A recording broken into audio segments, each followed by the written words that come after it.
Oh.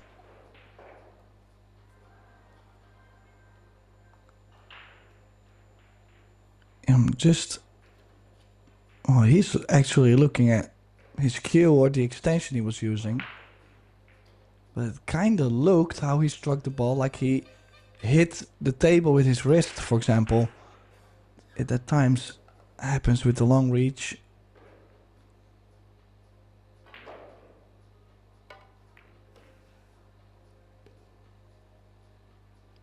Well, the thinnest of cuts for Juan Carlos there, and the cue balls come right down onto this short rail. That's going to make this 8 rather tricky.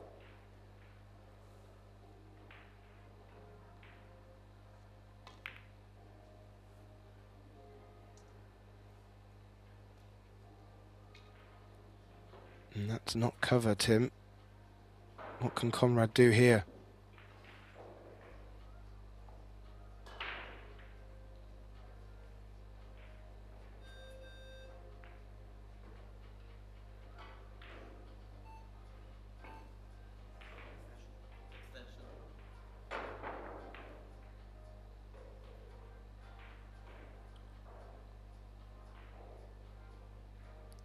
He's looking at the cutting, or rather the potting angle on that fine cut to the top right.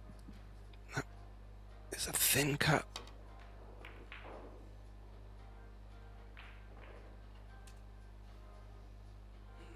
Wow, that was quite aggressive to go for such a big cut.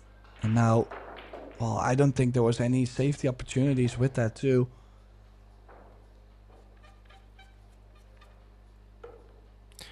Yeah, I was thinking the bank would be less aggressive than the cut. He actually overcut it, Tim, which is impressive in itself. But that's left a good shot for Exposito. How's the pace of his cue ball?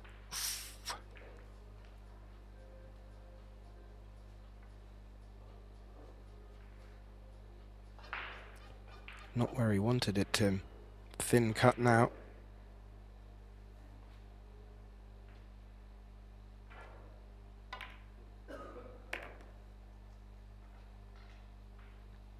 Gets back out in the lead. 2-1 to Juan Carlos. Out across the arena. We are in the last 32 stage. A lot of matches going on our table 3. Tobias Bongers has taken a 4-0 lead against Robin Jorge Pettersson. And Max Benko, who we saw on this table before, who played great pool, is actually trailing 4-1 to another Spaniard, Jonas Suto, Island boy. He seems to be going very well in this tournament as well, Tim. Will there be a Spaniard making it to the final? I wonder.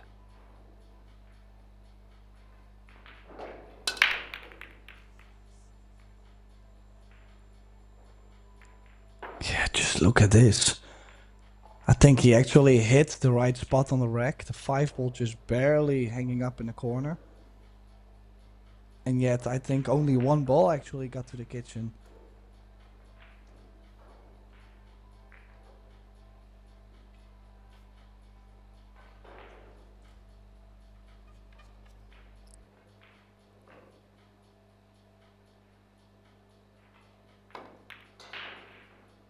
Looking to bring the 6 for cover. Maybe even the red 3, but that's not got the pace. Maybe the 6 is hampering it in the very least. Conrad having a good look. Yeah, the brakes. Something needs to happen there, Tim. I'm not too sure they can hit it much harder.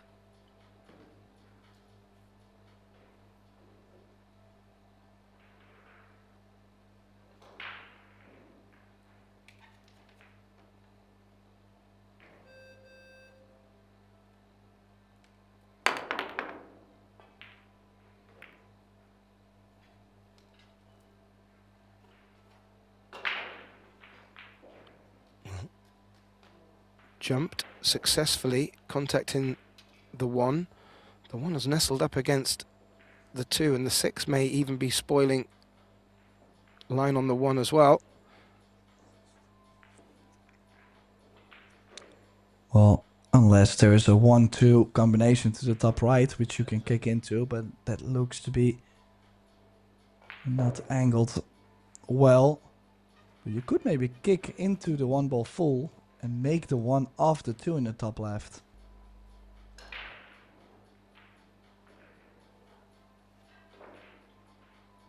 I like that, Tim. That's a great idea. Yeah, the longer I look at it, the more I think it actually is wired, but... You might be able to see a bit of the 1 past the 6 here. Enough for the 1 even, Tim.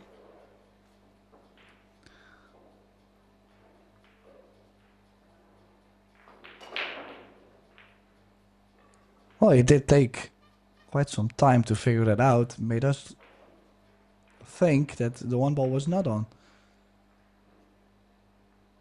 He was probably preparing for running the cue ball forward, pushing the 2 ball over.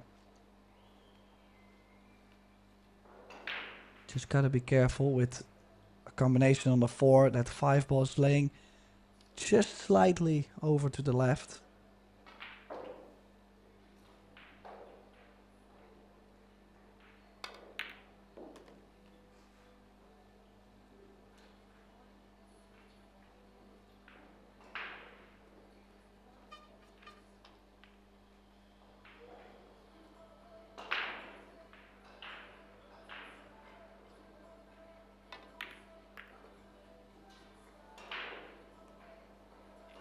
Played that with great pace and confidence, knowing the 4 ball was going to come across the table.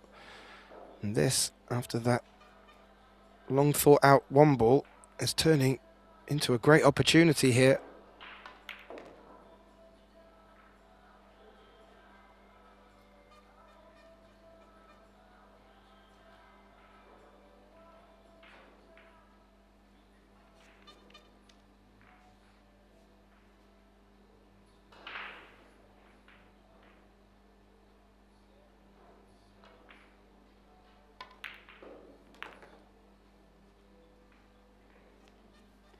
This is what we were witnessing from Exposito in his successful 8-ball campaign. He's certainly got the wind in his sails, Tim.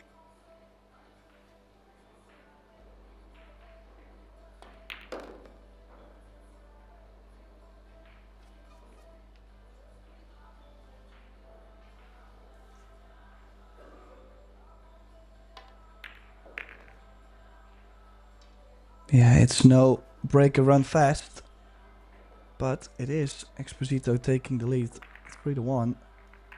Does have the break. So not a great start for the pole actually at this point. Nothing to worry about, but needs to figure something out on the break.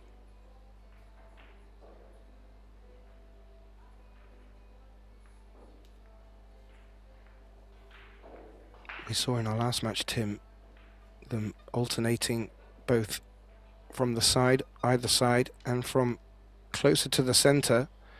Just didn't seem to be coming to them. Be interesting to see if they do change anything fundamentally with it.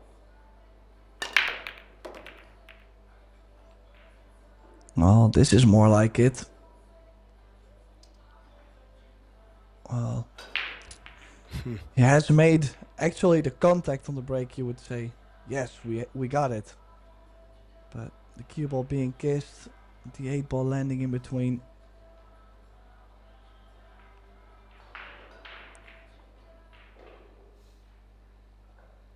It's offensive, but can he come off the long rail underneath the centre pocket?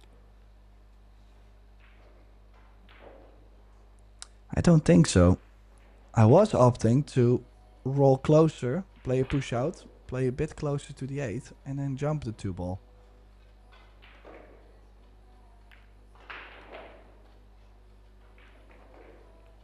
No, he's opted to make a cluster. So he's made 2 balls, finally an open rack, and then he chooses to tie him up. That's no fun. What he did do, though, is make a bigger target for Conrad. It looks like he's missed it.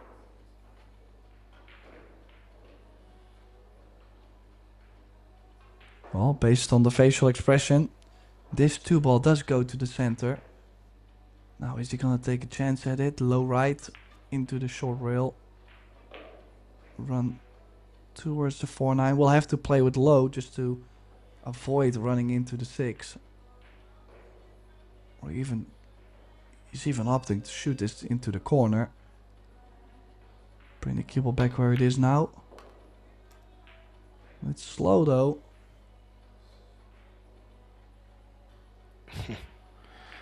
Good line, Tim, but yeah, too slow. And look at what he's left with here. I think he's just shaking his head. It may be really tight on that 9. Yeah, but then still, I think he can spin the cue ball enough to make a contact. Could even try his chances into the side. Or the 4 in the corner, oh no.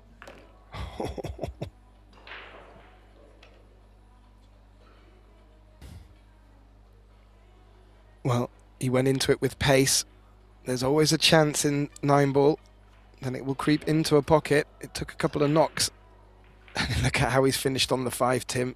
That oh no from yourself, certainly warranted.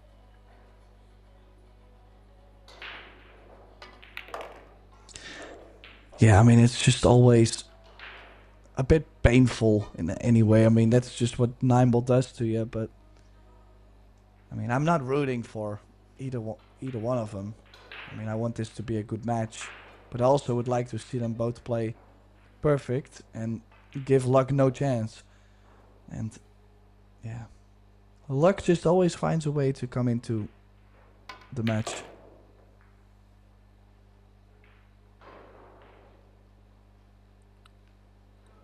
Just got far enough there, Tim. He kept staring at the cue ball.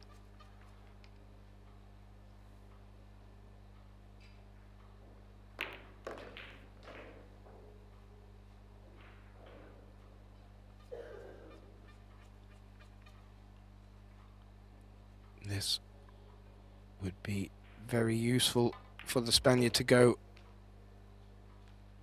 4-1 up.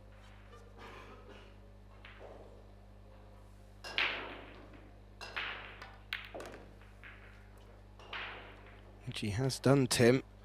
Little tap on the table, acknowledges that he rode his luck a little bit in that rack, but it won't matter. That's another point on the board. We already, Tim, have a result in from the arena in the last 32. Dimitri Jungo of Switzerland beating his fellow countryman Michael Schneider 9-3 in quick fashion. So already the results coming through thick and fast. Over on our table 2. Oh, I'll come back to you. Conrad's already up to break.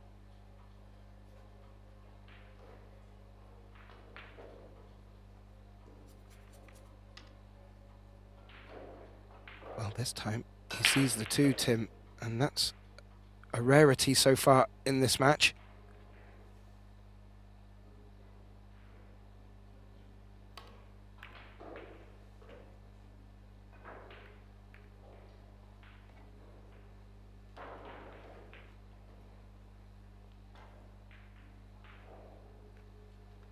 Went for the cut. Safe cue ball, Tim. Yeah, I mean, I wasn't expecting anything else.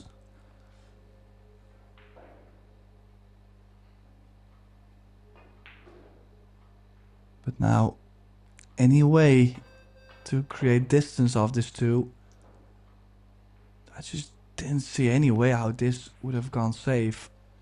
2 balls so close to the rail, pretty big chance to get the double kiss, and in this case, too thin of a contact.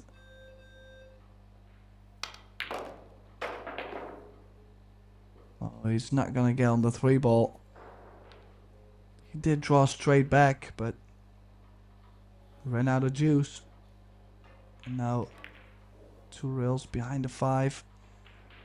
Also not strong enough. I think he might have even left the jump. It all depends though. If you feel like jumping the cue ball tracks towards the top left, then don't jump.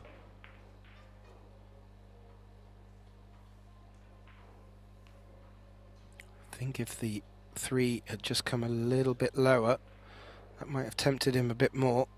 He's looking at the 1 rail escape, and he's trying to get the perfect line for the 3 into the top right corner.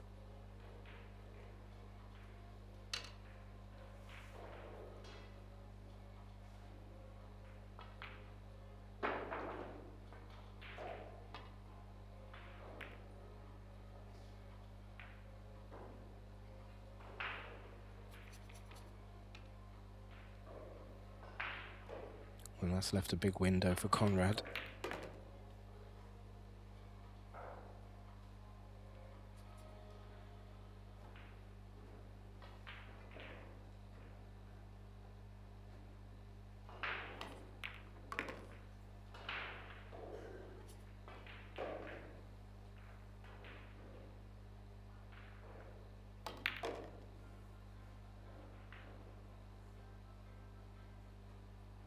Fully expect him to take this opportunity, Tim, and start bringing the scoreline closer.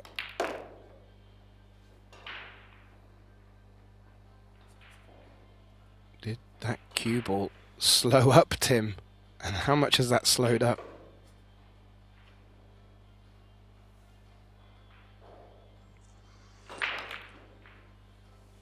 Yeah, so tough. With that low right spin. Very missable. And he's just completely given another gift.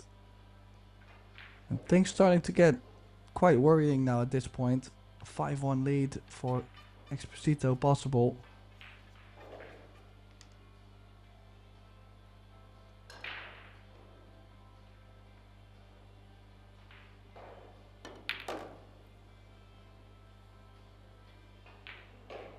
Well, the Spanish must be thinking it's fiesta time. Over on our other table, Tim, Maria Teresa Rapero is already 4-0 up on Claudia Von Rohr.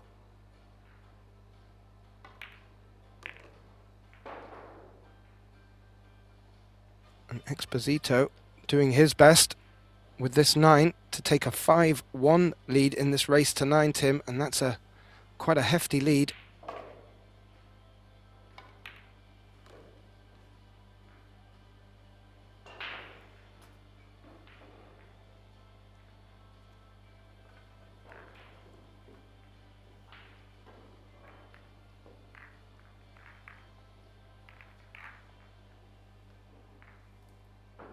Well, Exposito is putting them together.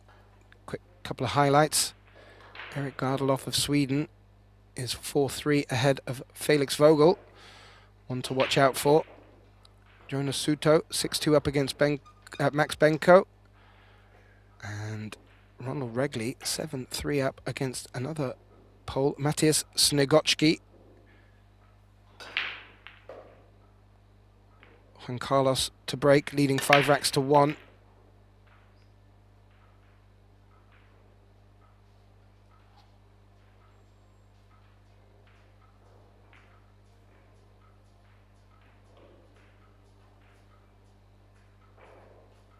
Yeah, this is usually where it gets a bit confusing for people watching.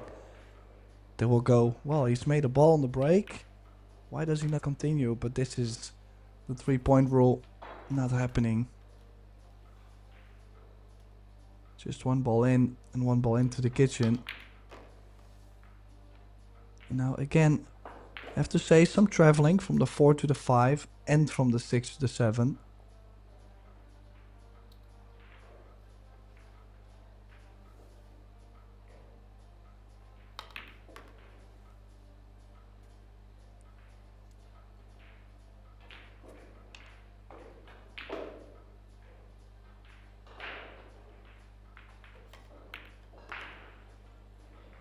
Oh.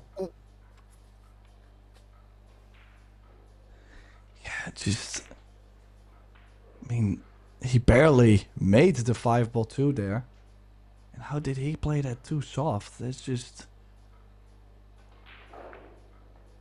I mean, clearly something is going wrong for Conrad. I've seen earlier in this event where he just didn't really look like, well, like the usual Conrad, I would say. Yeah, I completely agree. He looked a bit out of sorts yesterday when I got to see him. And well, very rarely do you see him careless in that respect. But he's pulled it back and put Juan Carlos in trouble.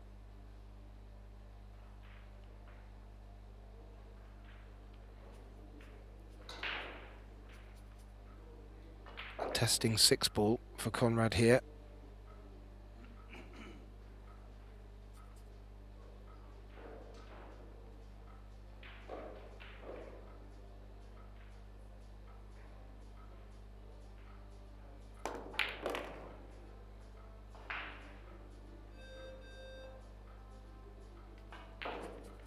Thunders it in. The 7 up the long rail is a little bit trickier with the centre pocket there.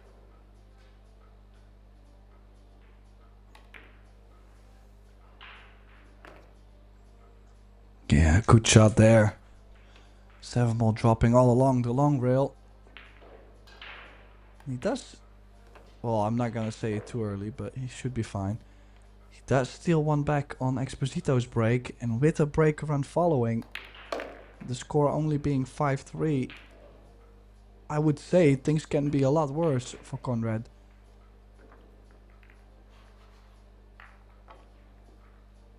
Yeah, you mentioned looking a little out of sorts. Well, he does have great fundamentals to rely upon, Tim, and that can really help in these situations. Probably helped him through yesterday as well. And as you said, breaking now for 5-3. If he were to start getting the break working, all is certainly not lost.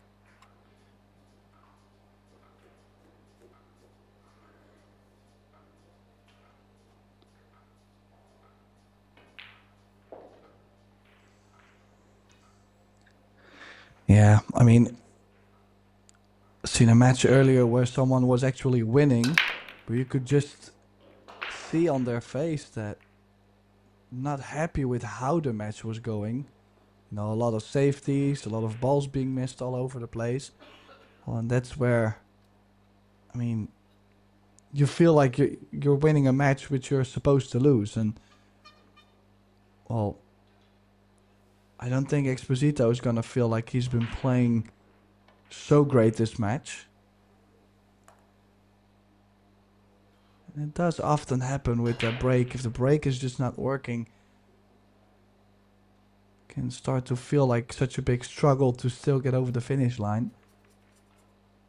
Good safety shot though.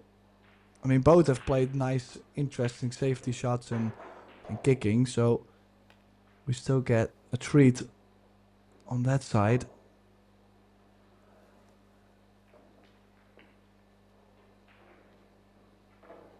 It was a great safety, Tim. It has worked out for him here. Looks like there's no merit in him looking to try and pot the one. He may be looking very closely at trying to draw a second foul from Conrad here.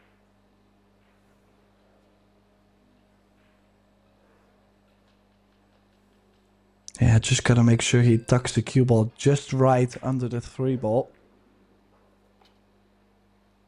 Yeah, if he plays it like this, that, well, I would say 95% hit chance for Conrad, because, well, it was never supposed to be able to go over the left side, and, well, he's hit that really hard. And that actually gives me the vibe, Geth, that Conrad is a bit tilting right now. Frustration. Yeah, and after that tight safety that Exposito put him in, it was a really difficult one to get out of. That will only add to the tilt.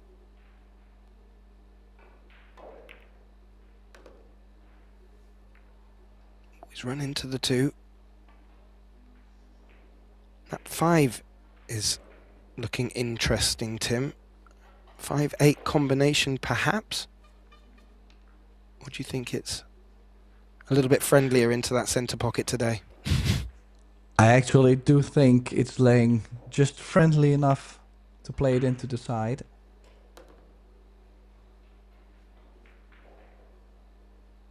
But of course, it also depends. If you land straight onto it, you don't have to power anything with where the 6 ball is. But if you get too short from 4 to the 5, well, then that cut is quite awkward. First the 3 ball though, top left spin. 2 rails up to the 4. Well, he's feeling the nerves a bit on this one.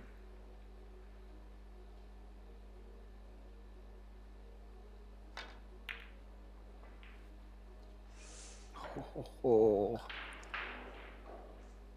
That was a great spot, Tim.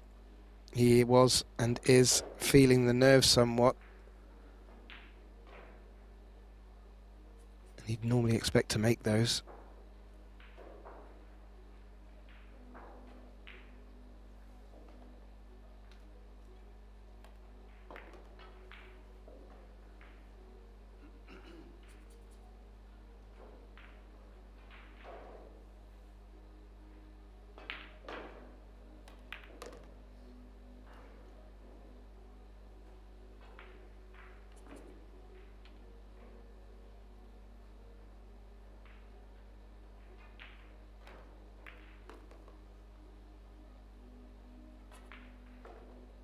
As you said, Tim, very makeable in the centre pocket.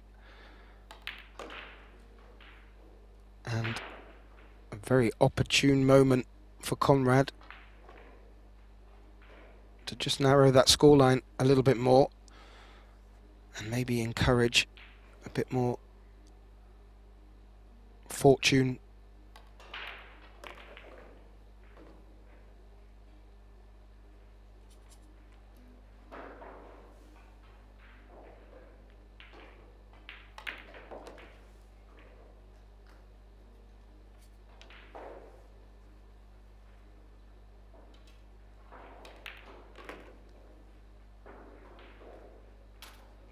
Conrad Juszczyszyn bringing the scoreline back to 5-3, and even if he is feeling it, can't ask for more than that. Just a quick look out across the room. Well, it's all quiet on the next table there. It looks like Maria Teresa Ropero is 6-0 up on Claudia von Rohr in that race to 7. I'm assuming they've just taken a quick break there. Oh, no, it's over, Tim.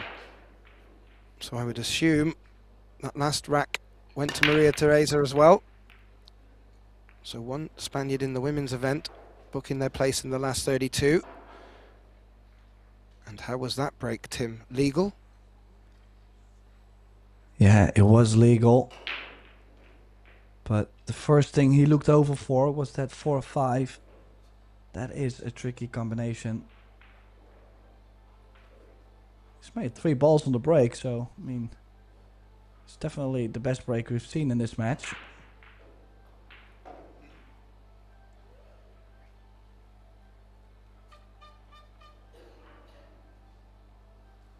Can he make it count, Tim?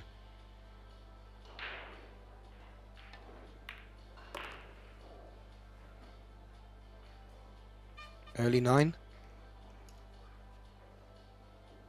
No, I cannot imagine.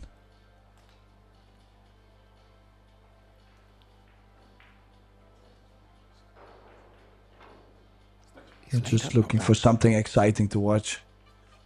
He's laid up quite nicely for it there, and if he doesn't fancy the 4-5... Well, you're right. I mean, I think the 4-5, it depends. If you get to the center of the table, it shouldn't be too difficult, the combination.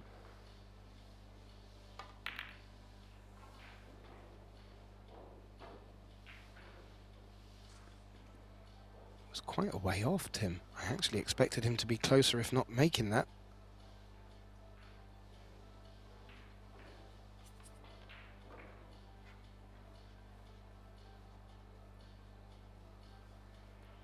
This gentleman has been making great combination shots. Now Thin cut on the 3. How's his fortune for the 4? Ooh, Tim.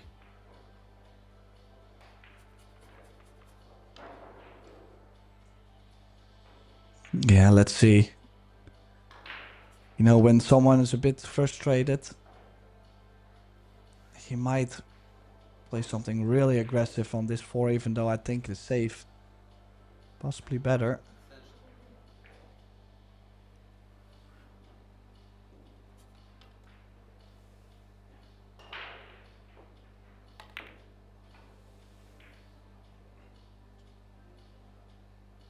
Oh, lovely cue ball.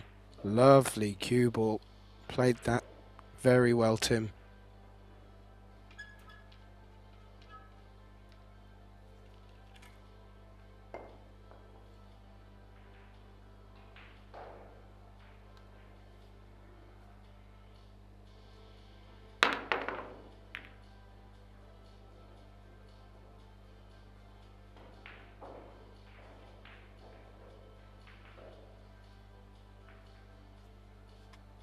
Tracking towards the pocket, was never going to make it, and has now hung up quite nicely here for Conrad. Needs to put a bit in the cue ball to get around for the 5, but Tim, this could be 5-4, and this match could be really brewing up.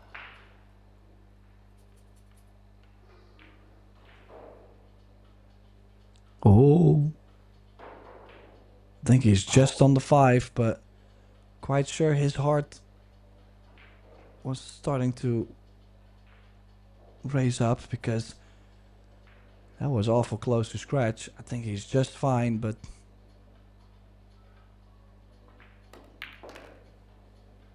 that's a big thing. Even if he hooks himself behind the side pocket point, this match goes 6-3 instead of 5-4.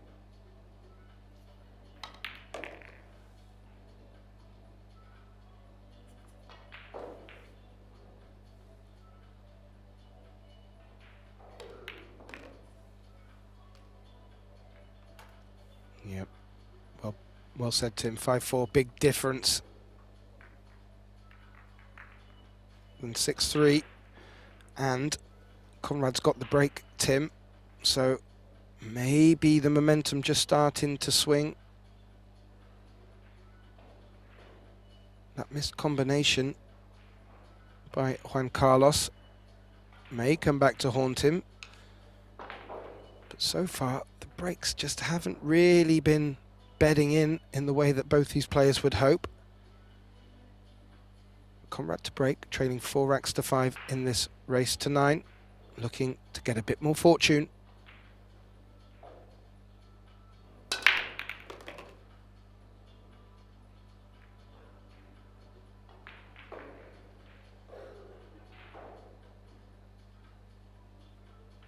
Well, that's a bit better, Tim.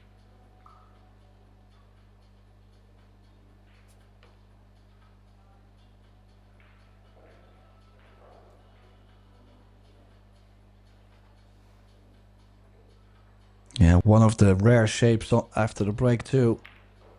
And if he drops in between the 2 and the 4,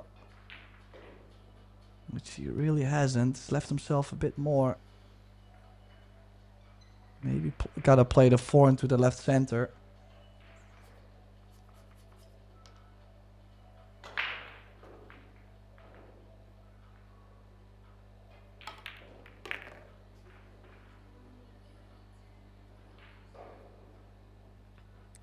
I was about to say, looked like he took a useful flick on the 8, but that 8 has come all the way down to now lay out a very difficult combination if Conrad's to take this on.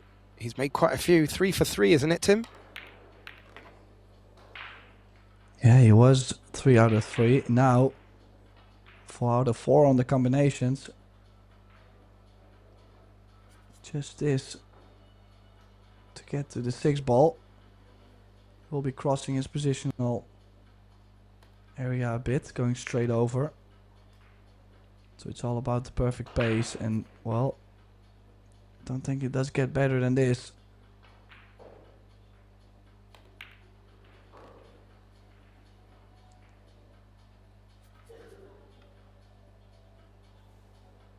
Did look like Juan Carlos was going to run with it, away with it at one point, Tim. It's a bit different now, sir.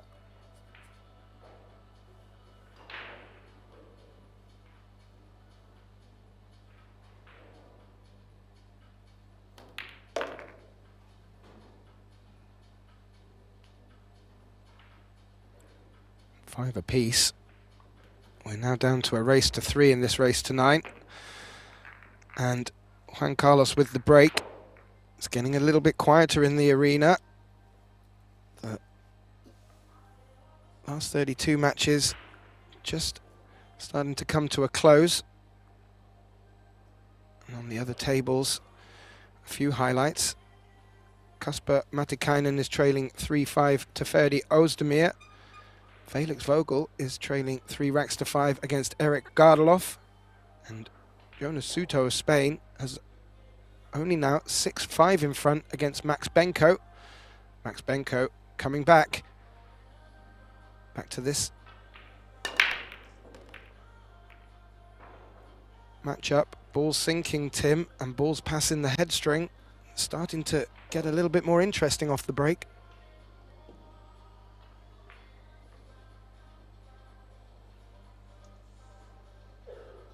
Yeah, did he get something on the 2-ball? I don't believe so.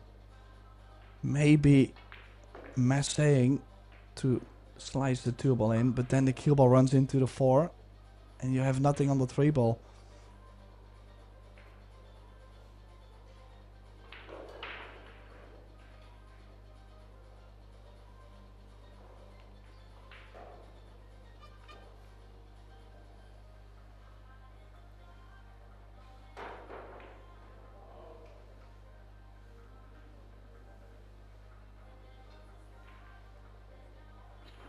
Last time he played a push, Tim, he clustered up the 9. Thought he was trying to do the same with the 8 there. Now does Conrad give this back?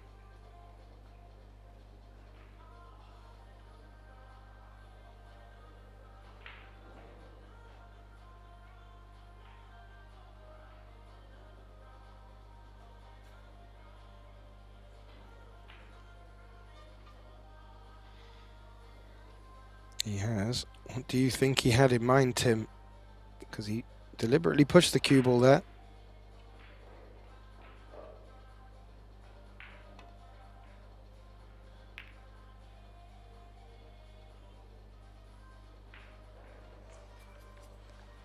Yeah, and won't be happy with this result. Conrad can hit the 2-ball full. Could cut the 2 into the 4 and the cue ball back to where it was now, but then needs to have the cover. I think he has. Now it's Exposito that will have to jump the left side of the 2-ball.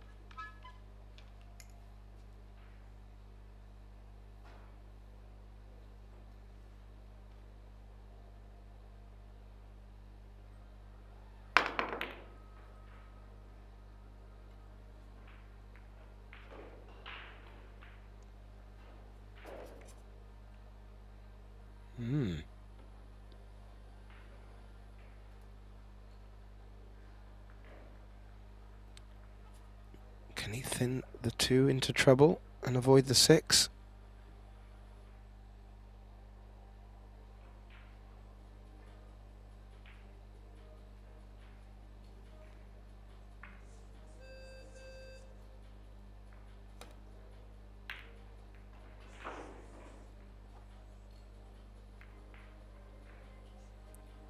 He tried it the other way round, Tim. Didn't get cover with the 1 behind the 8, but did get cover down at this end of the table with the 9. The 1 rail escape does look relatively on and simple, but no guarantee to if he can put Conrad in trouble.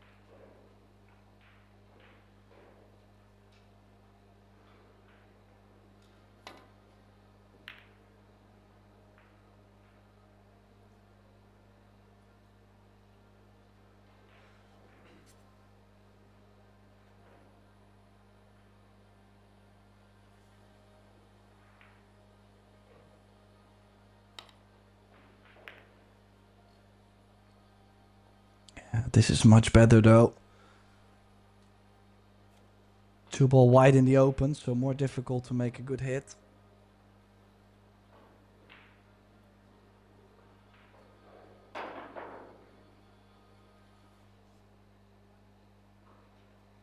It's actually very interesting the fact that this match almost has the same scoreline as we seen the match earlier where I spoke about Spain against Poland.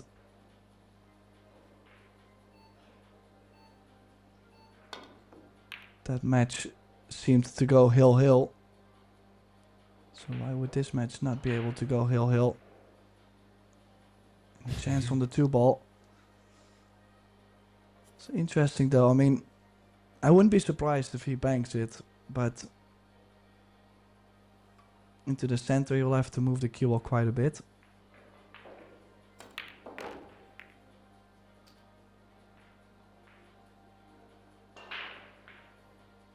Took a chunk of the 5. He's got away with it. And I think the 5 still has a path past the 7, Tim. Or does it?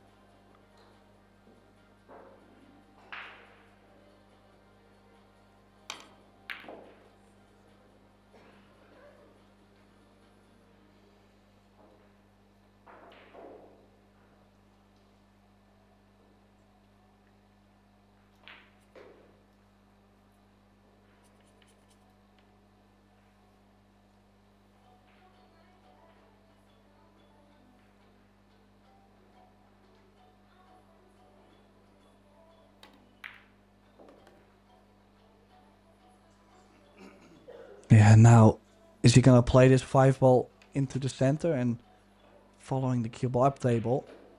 I think on these tables I'd rather shoot into the corner than into the sides with that pace. But he's handling it well. Don't forget, Conrad also has had great results at the Polish snooker championships. So he's not shy to shoot. He's definitely proven that he's not very shy to go for a long shot or to move the cue ball on a big table.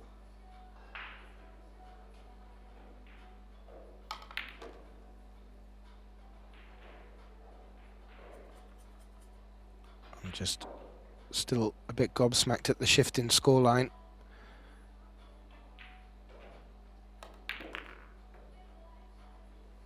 We thought he looked on tilt, but he's brought it back, Tim, very successfully. Oh, a little tricky 9.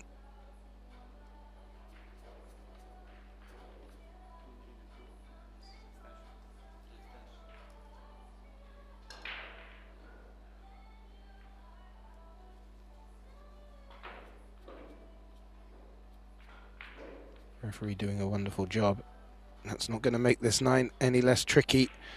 Cue ball is fresh and clean.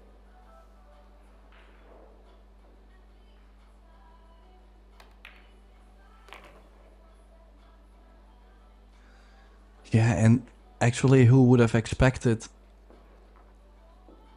Conrad to take the lead in this match, Geth? 6-5. As you can see, both players, they're gonna go for a break because, well, they are realizing that we're getting to the end of the match. Most important phase of the match. So Gitten Davis and myself, Tim de Ruiter, we're gonna leave you with a little look at table 3 in the meantime. And we'll be right back when the players return to the table.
And we are back, all the way live from Turkey.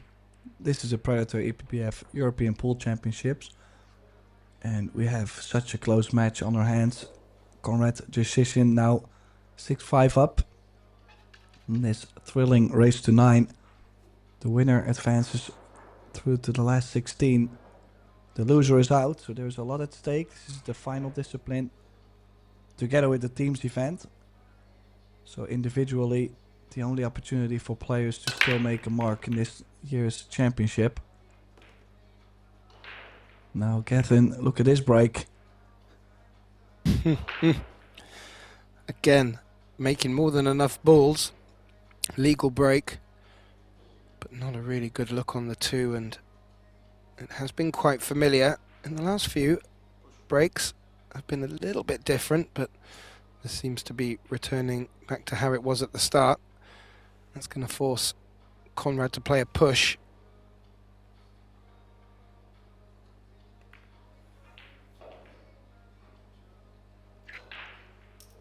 Well, I kind of feel like you have to take this on, trying to bring the cue ball 4 rails up tight with the 7.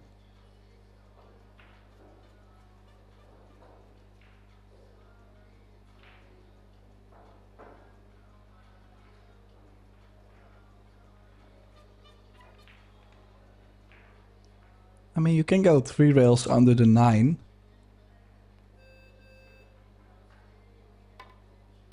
So he has 2 options. Just depends on what he really wanted to do with the 2 ball.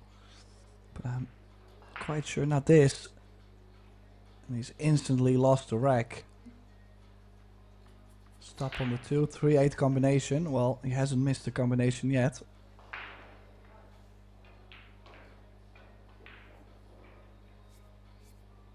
Yeah, he needed to miss the 8 ball, leaving this 2.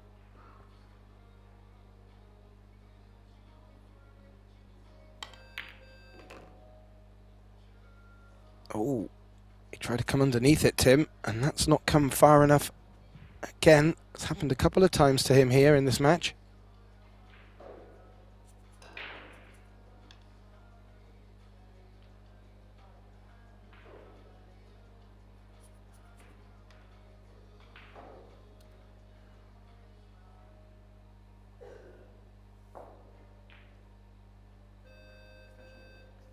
Yeah, I'm still surprised he didn't really go for a 3-8 combination, Gav, but maybe he can still nestle the cue ball under the 7-9. No, he's left the 3 ball on, and at the same side of the table where the 6 is.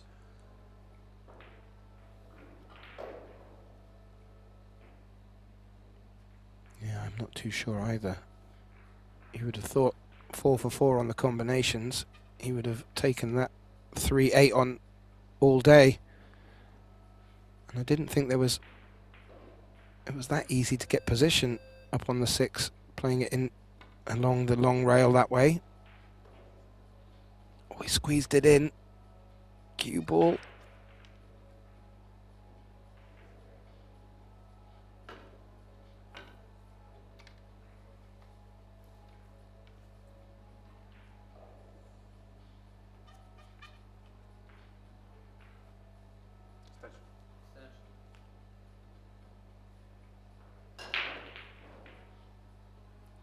Surely this is the thinnest of cuts, Tim.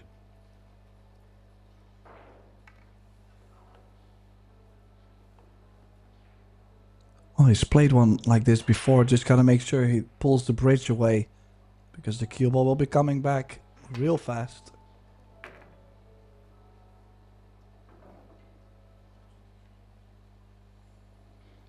Yeah, nicely done.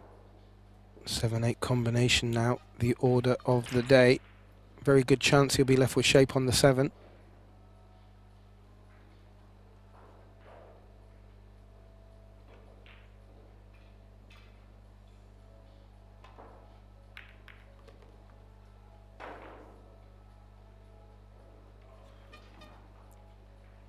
Well, you hinted about Hill, Tim, reflecting on your earlier match. Do you think you've tempted fate somewhat?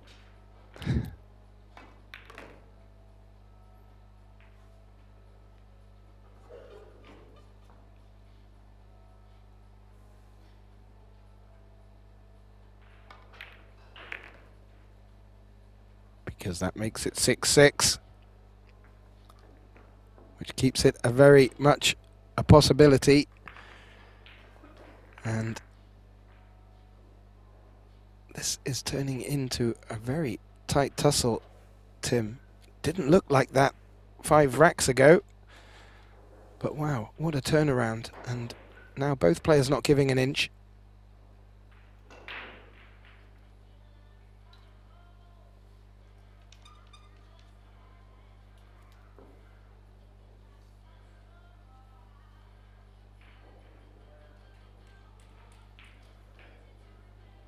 Exposito to break.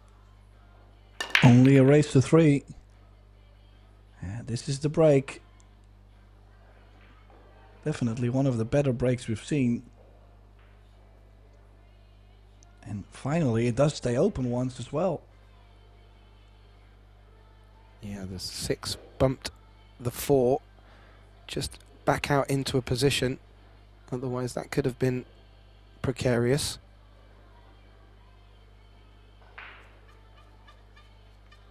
Big opening shot on the 2 needed.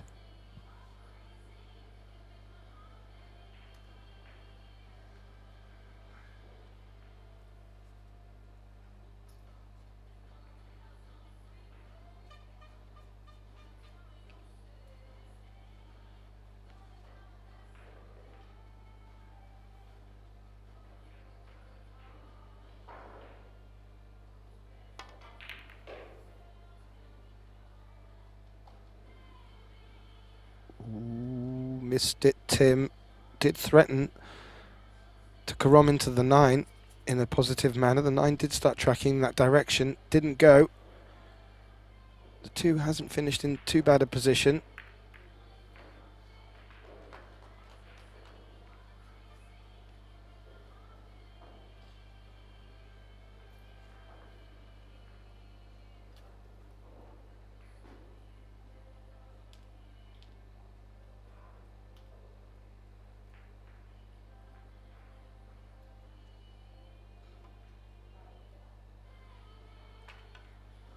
Oh, did he just miss the whole... He's missed the whole ball. He did.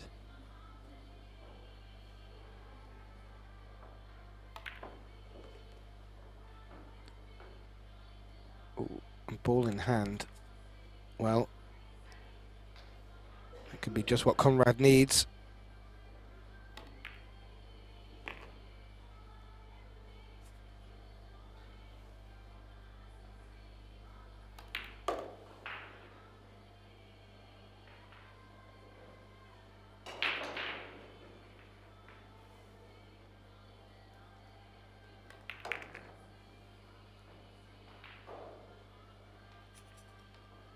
I felt that was a good break by Juan Carlos there.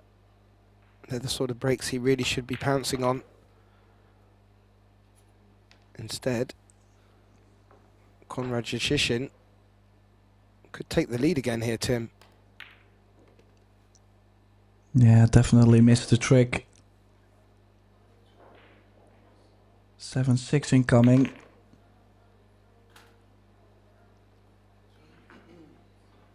And Conrad breaking, don't forget. Could play himself onto the hill first.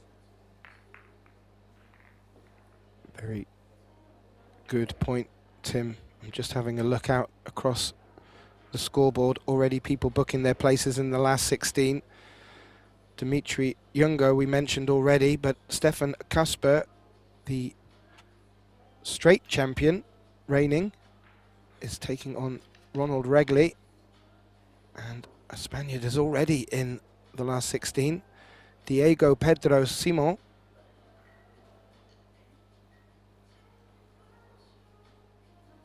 Konrad Juszczyszyn to break.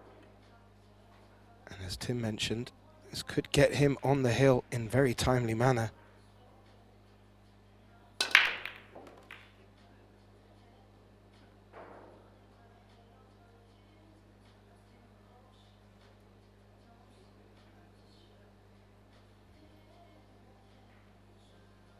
Was a legal break, Tim. Not really anything on the 1. Doesn't look like it passes the 5.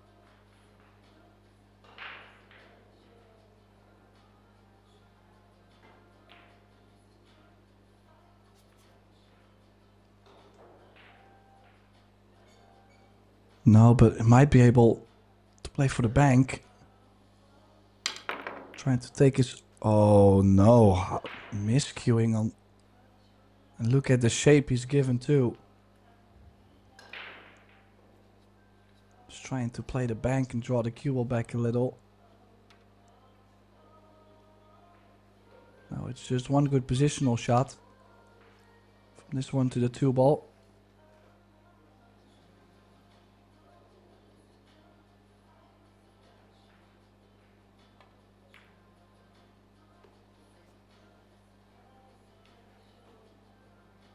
Cue ball's running a little bit further than he hoped.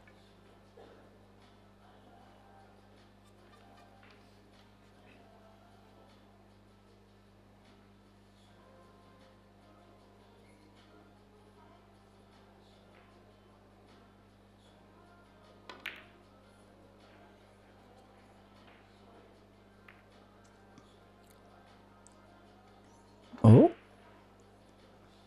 Oh, quite a big miss. What has happened with the 4-7-9? Did he push that into a combination? Are we going to see a carom onto the 9?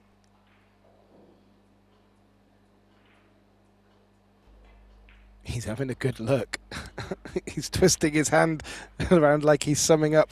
Do I? Do I not? Will it be the 7? Will it be the 9?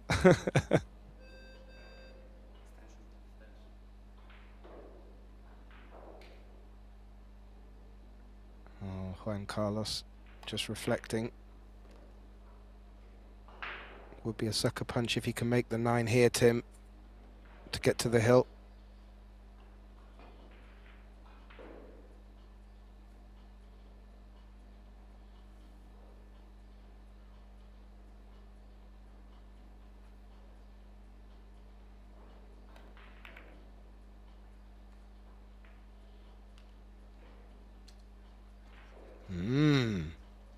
Now, will this be a small reprieve for Juan Carlos here? I actually felt, Tim, he may have played that really gently just to lock the cue ball in against the 9 and leave the 4 on the long rail. He went for that 9 clearly, Tim.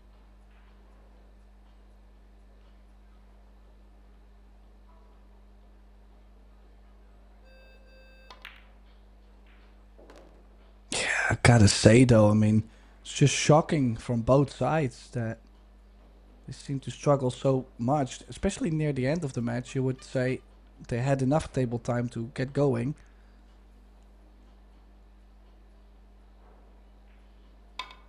But then yet maybe the pressure getting to them, who knows. Just needs to drop the 6 ball in to get on the 7-9 combination. And 7 each.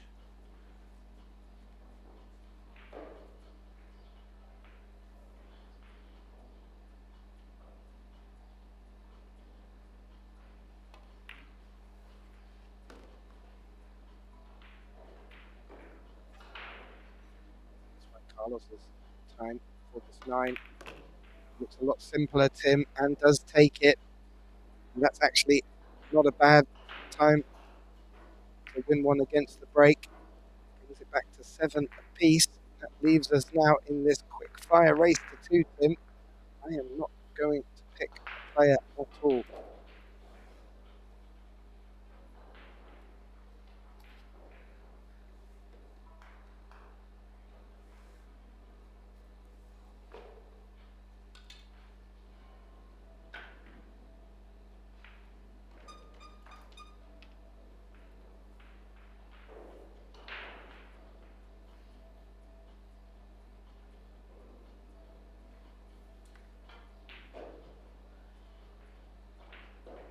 Now can he make a difference?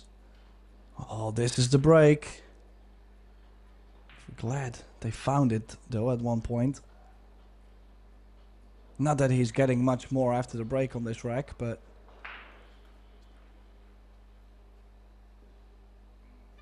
might go for the bank. Will be straight in on the 3 ball if he makes it.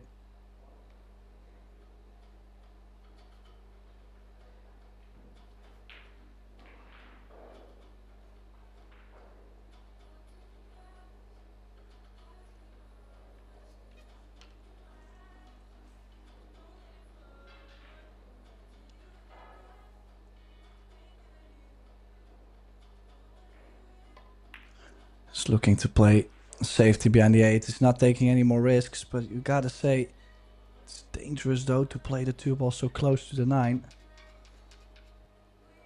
Ooh. Is he close enough to the 8 to not be able to jump? He's got his jump stick in his hand, Tim.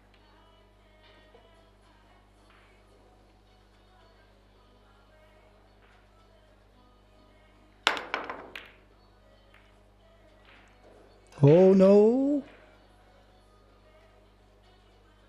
I was gonna say, if he flukes that 2 ball in, okay, they would have been maybe even on the flukes. But what a moment that would be on 7 each. That could completely change the outcome for this match. Absolutely. Would have been a hell of a way for it to pan out.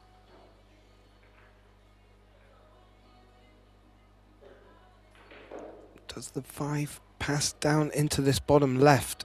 That's the question, Tim.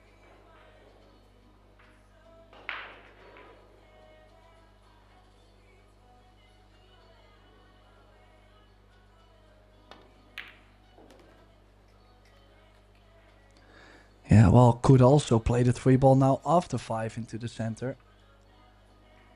Just gotta make sure you do not play the 5 into the 9, as it can move to the bottom short rail.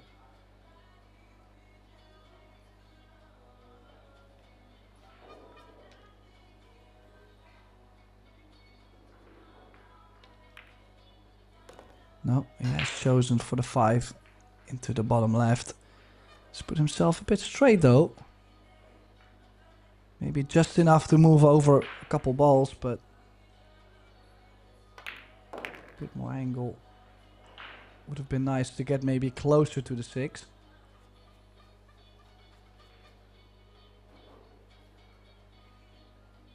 Overall, a true battle going on. Exposito winning the 8 ball earlier this week definitely has given him a lot of confidence. And that's also what could make a difference in this match. He does have more confidence at the table right now than Conrad. Conrad just, well, quite sure he has enjoyed Antalya. I mean, I think we all could use a holiday. But on the pool table itself, I just don't think he has performed as he usually does. No, you alluded to it. I witnessed it yesterday. Just not coming to Conrad in the way it tends to in these European events. Always a strong performer.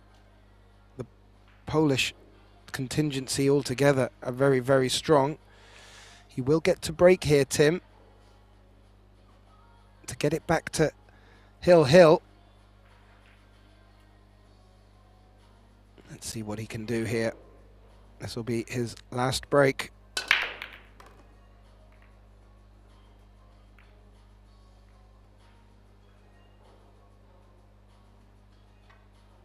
Did he save the best till last, Tim?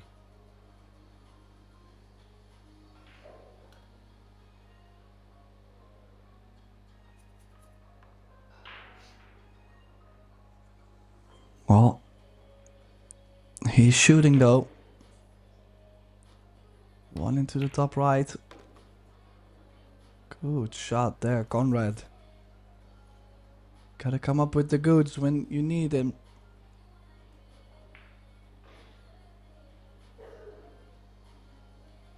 Needs to be particular on the 4. We'll be looking to draw back for the 5.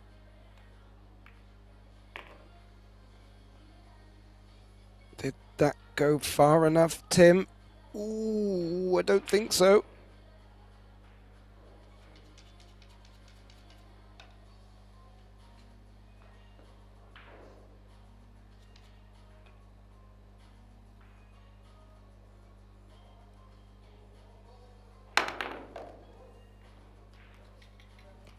What a recovery. What a recovery shot, Tim. You could see Juan Carlos just inch forward in his chair there thinking, oh, I might get back to the table in this one. But that was a fantastic effort and fully deserves to be at the table for this 5 ball.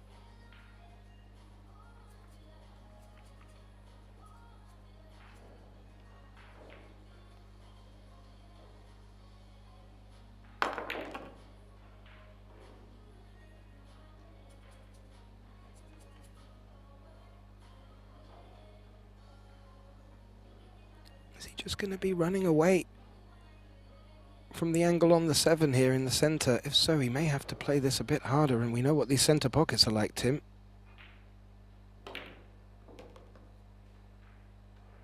Yeah, but he really hasn't looked to be struggling on the side pockets at all. I mean,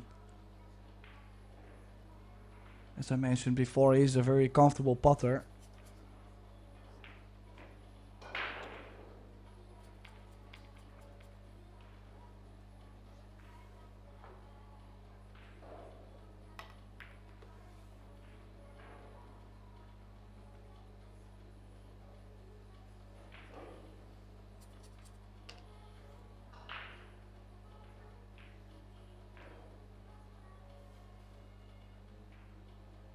These last remaining balls for Konrad Juszczyszyn to take us to a hill decider.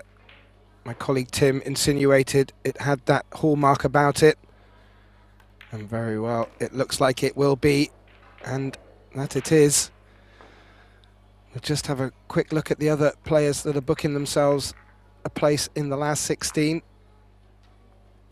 We have Jonas Suto has gone through as the second Spaniard in that lineup. And we're still waiting. Oh, Daniel Maciel has snuck in at the bottom there. If you want to just check out the lineups for the last 16, which will be coming up after this, please do visit epbf.com as the players. Good high five, great respect. It's down to this, Tim.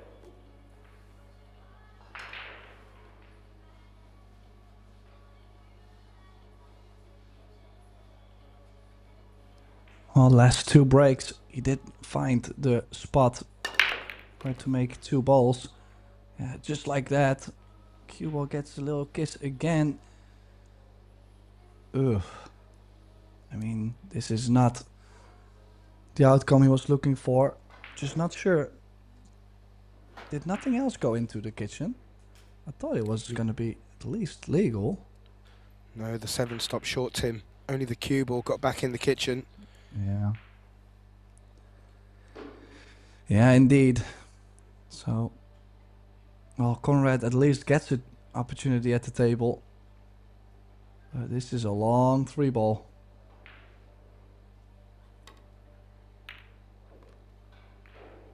And needs a good bump, and I don't think he's got it.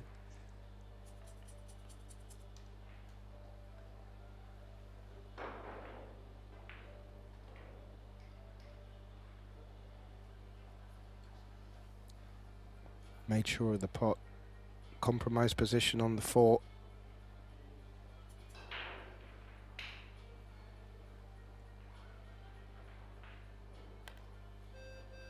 Oh. Oh. Oh. I don't think he hit that, did he? Honestly, I didn't really see anything moving. Let's have a little look. Well, oh, it did move, but he really feathered it. It hit it so thin you would say he did not hit it. But then yet, I mean, Exposito should be happy to get back to the table. You can bank the 4 ball up table in between the 7-8 out. And the cue ball maybe under the 9.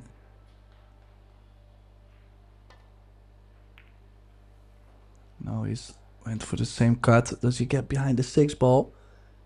Wow, good shot there. That is nicely spotted. But yeah, it's so scary if you catch that ball thick.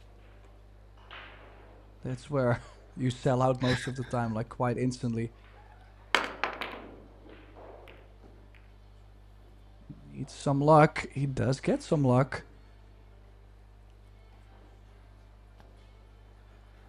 Juan Carlos swiping his cue. Coming back to the table, not facing a straightforward opportunity on the 4, now looking for cover. I like that 7 ball for cover.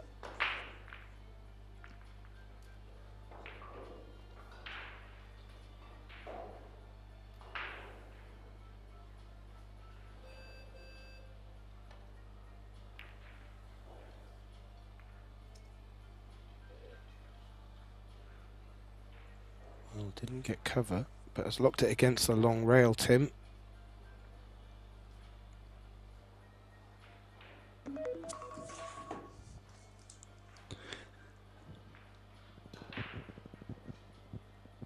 Yeah, the obvious shot being the 4 up to the short rail, but it's not easy to get the distance with the cue ball all the way down table.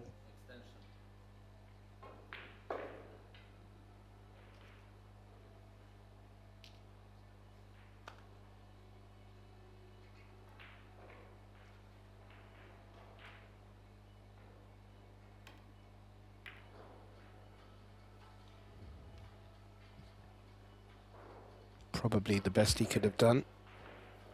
But that 4 is slightly off the short rail.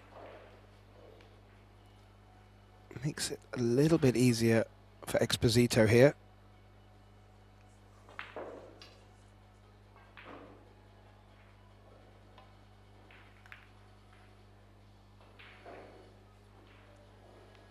Well, again short. Gotta say, both players not catching the right speed. But now this one is kind of free to play the 4 full into the 7. You can just focus on bringing the cue ball 3 rails. That's turned out rather nicely indeed, Tim. And yeah, Juan Carlos just coming up short a couple of times. Conrad, not.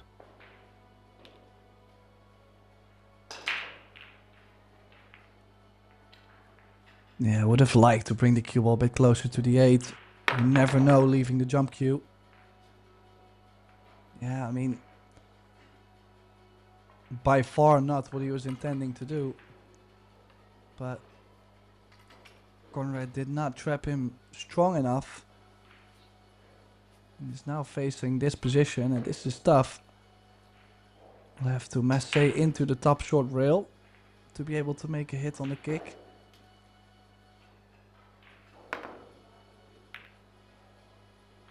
Yeah, and if you overdo it, you're gonna leave the 4 ball on. Does it go behind the 7? No, it does not go behind the 7. Look at this, one good shot if you can get close to the 5. This should be over. That would mean Conrad's run would be over in this European Championship. Just curious to see if Poland is still in the teams event. Teams event that will be finished tomorrow. Yeah, Poland is still in the teams event, so we'll still get to play, possibly. I mean, Poland having a couple more players available, so he might not be on the list. But things not looking too great for the Pole. No. Also, Spain still in the team event. Juan Carlos firmly in that lineup. So he'll be getting a little bit more table time. We play through to the quarterfinals of the 9-ball today. And then we pick it all back up again tomorrow for a big finale day.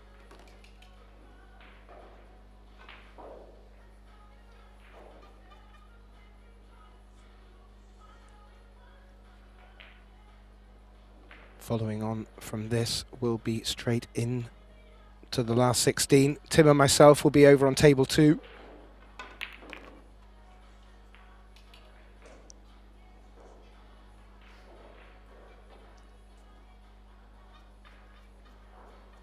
Well, we might get ahead of ourselves a bit. Still has to kill the cue ball on this, low left. How often do we see something like this rattle? I mean, it's that or run the cue ball more cushions, but no, he's played it well. That technically could have gone wrong, but it hasn't. So it's the Spaniard that will be into the last 16. And Tim, that will be our third representative from Spain, making it through to the last 16. A high five with Juszczyszyn, who again didn't necessarily play the best but got himself into a hill position with a chance to win it. It's gone Juan Carlos Exposito's way, and he will progress through to the next round, which will be kicking off very shortly, ladies and gentlemen, so don't go anywhere. My name has been Gethin Davis. My good colleague Tim de Lauter, as I mentioned, back on T2 next. It's been a pleasure. Don't go anywhere. We'll be back with more 9-ball action.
Very good afternoon to you guys and welcome back to the Predator EPBF European Championships. We're coming to you live from the Miracle Resort Hotel here in Antalya in Turkey. We've got some 9-ball action for you, last 16 men's, and it's a match between Dimitri Jungo from Switzerland and Germany's Tobias Bongers. It's a race to 9, alternate break, 3-point rule is in use. It's a 35-second shot clock. I'm Mark White, and joining me in the booth all the way from sunny Canada is Eric Hallofson. Hello, Eric. It's getting sunnier over here. It's been a long 4 months, but snow's going away. It was just minus 15 about a week ago, and it's back into plus Celsius. Gonna be a good one here. Not much between the two players, probably 15 points in Fargo. Bongers, one of the best young players in Europe, and Jungo, a veteran of the scene.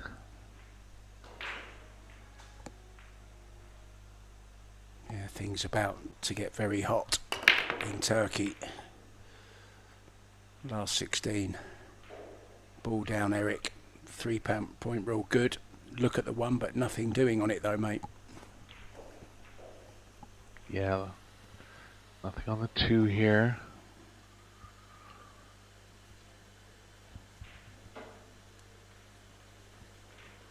Gonna look to get the cue ball behind the 9. It's got to be a pretty precise draw.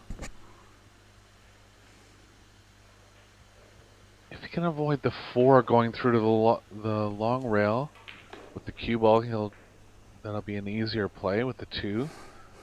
1 rail, safe on the short rail.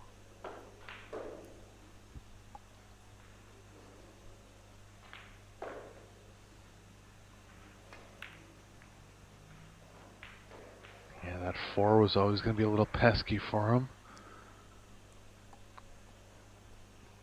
Got safe here. Jungo's a former World Junior Champion. He actually won the tournament one time when I went to the World Junior Championships.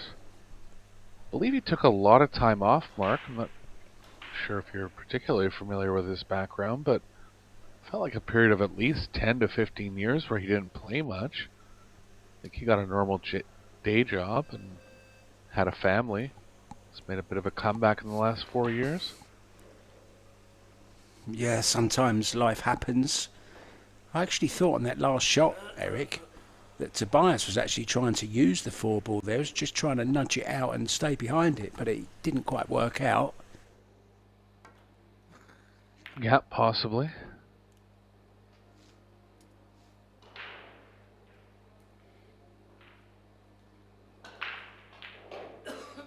Again, similar problems with the cue ball running into another ball while playing safe. He's got to find a way to avoid the 8 here. I think he can get the cue ball in line with the 8, moving just to the right.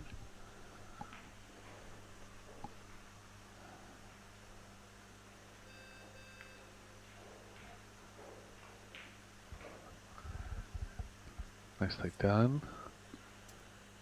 2 rails only, I think, for Jungo out of the top right corner. It's tight, isn't it, Eric? Yeah, might need some right spin to straighten it out. Does have a chance to get the cue ball behind the 5-8. He hits it properly.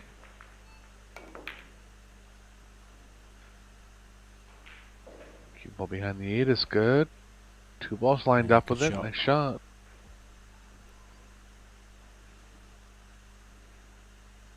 You see a tattoo on the neck there of Tobias Bongers.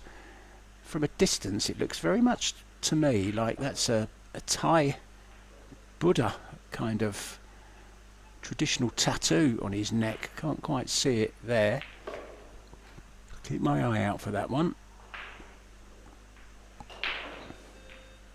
Yeah, you would know the language, Mark. Oh, look at the 9. And it's in. Didn't quite see that one, but Tobias did, and nice shot in rack number 1 here.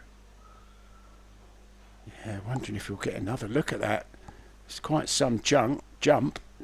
Dimitri not convinced by the look on his face. Not sure whether the young German played that or not. But he seems pretty straight faced. He didn't offer his hand or anything, so I think he actually went for it. So good shot. Good way to win the opening rack.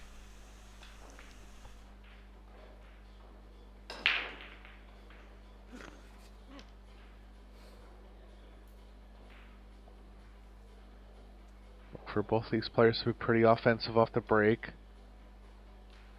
Typical break and run percentage for players of this class would be around 30% minimum. These breaking rules.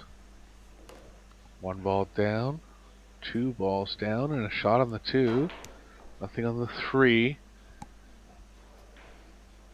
Gonna take some good cue ball movement to get below the 9 here. Let's see if the 3 is available in the left middle. Don't believe it's available in the top left. Yeah, big puff of the cheeks.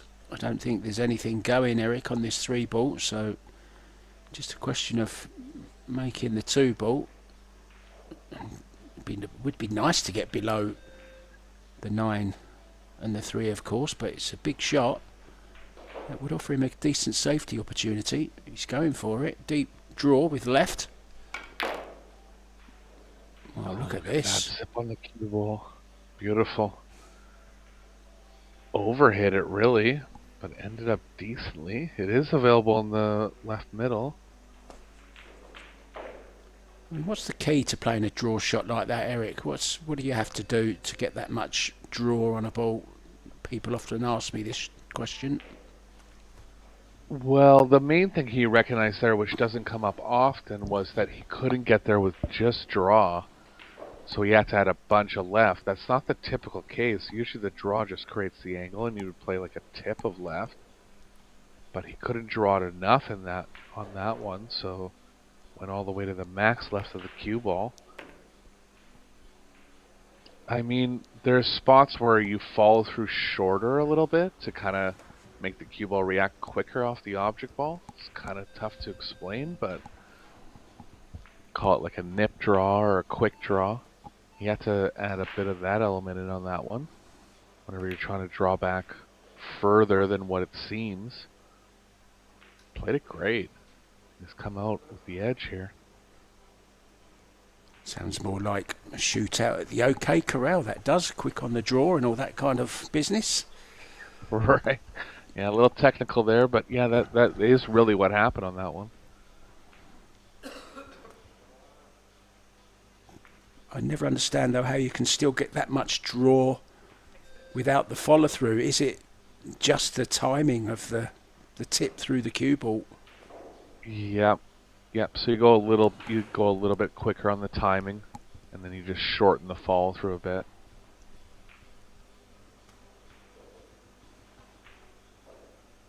Something to try, guys, when you're next down the club. I know I'll be trying it next time I pick up the cue. 100%. It's actually a very implicit thing that a lot of players don't realize. Like, you would think you would follow through more to get more draw, but you need the cue ball to react quicker off the object ball. You know what I'm talking about, Mark? The spin doesn't take as quick sometimes, right? So if you follow through shorter, the spin will take quicker. Give it a shot.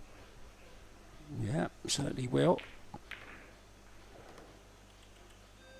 I'll send you my video of 100 attempts.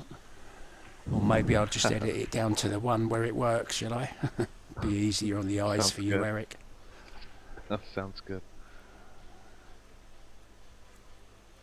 Jump here for Jungo.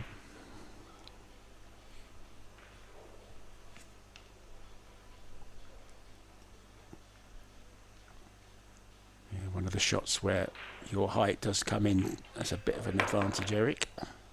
Well, saying that, Over the 9. Wow.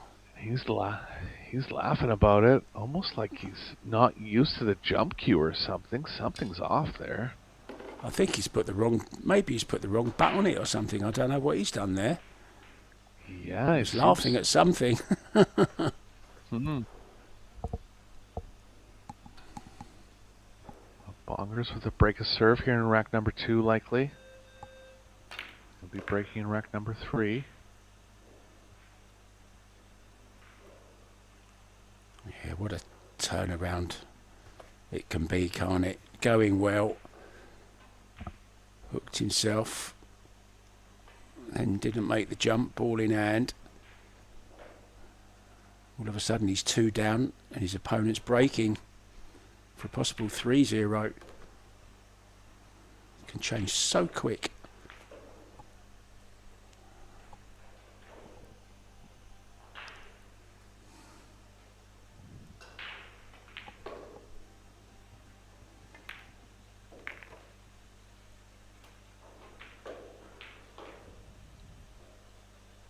Yeah, something's wrong with his cue. Maybe his tip has come off or something.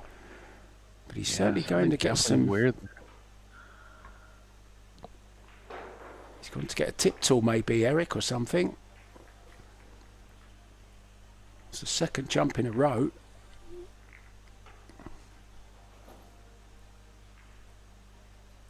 There you see Linnea Holmestrom racking the balls over on table number 2.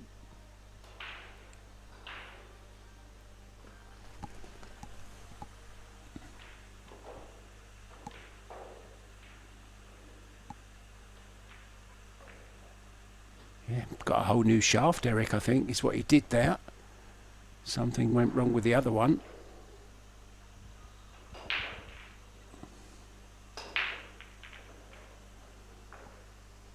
Bongers looking to create some separation here.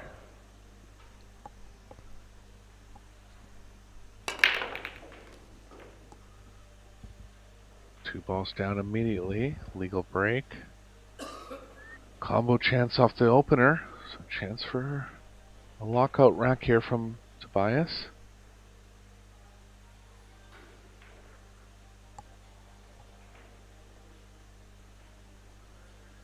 Eight's not ideally over the corner, but I believe he will try the combo over, trying to jam the 2 in.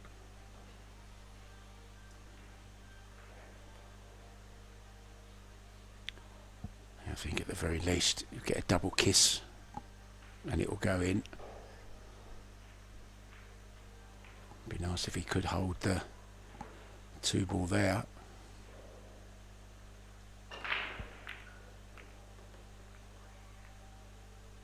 Played it well.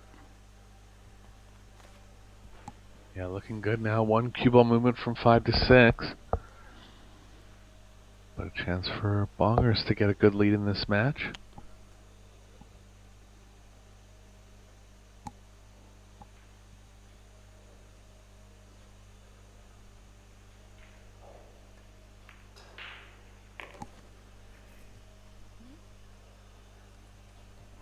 It was a great match as well on table 3 for you guys. There's no commentary on it, but it is available to watch. Stefan Kasper up against Ronald Regley. We were talking about Regley earlier on, about how well he's playing at the moment. That's a match well worth checking out also.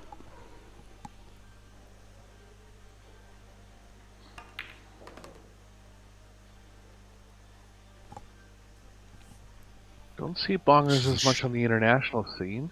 Can't quite say why. But he is a world-class player. This is the shot you were talking about earlier, Eric. This is the big movement of the rack.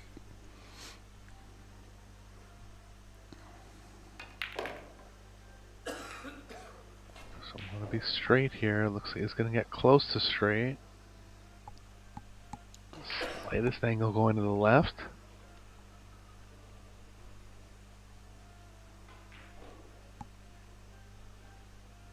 I think we'll definitely see Tobias in the Pro Billiard Series that'll be in Europe this year. One in Austria, one in Italy.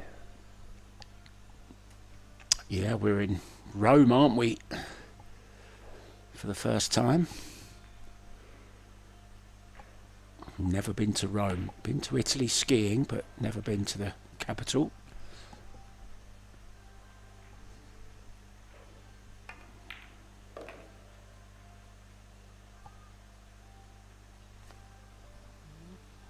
start for Tobias.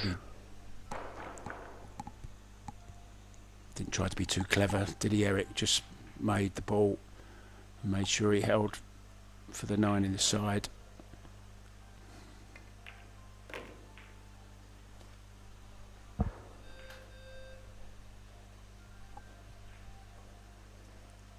Oh, 3-0 it is. So that miss jump shot from Dimitri. It's cost him maximum, the rack plus the next one.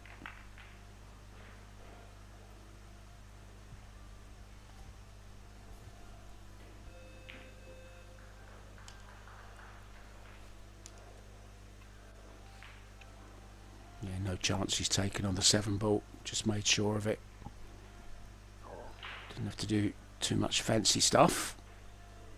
So Dimitri now needs to get the break working. Needs to start putting some balls. Break is okay. And look at the one as well we will have. Look at this. This looks very tasty indeed. Yeah, jammed the ball in the bottom right. Good shot on the 1 here.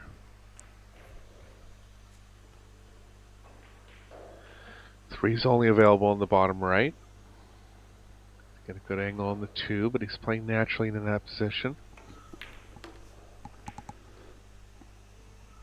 It's 1 angle here. This is trouble, Mark. He can't hold it for the 3 now. He knows it. He's not looking very happy at all at the moment. Yeah, this is... gonna have to go in between the 7-9 twice. Between the 7-9 and around the 8. Oh, he's got there. What a shot. Beautiful.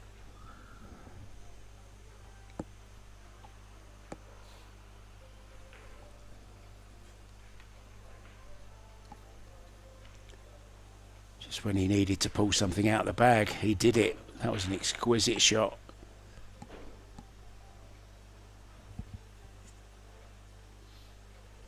Biggest thing there is when you cut a ball to the left like that, it's going to impart a little bit of right spin on the cue ball. And it's tough to kind of hold a straight line coming off that short rail. But he did. Did he maybe play with a bit of left on it?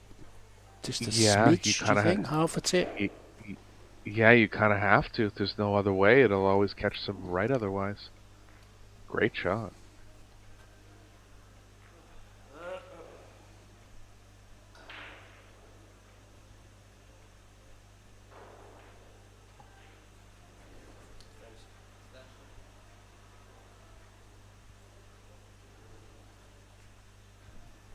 Seven balls blocked by the 9 a bit.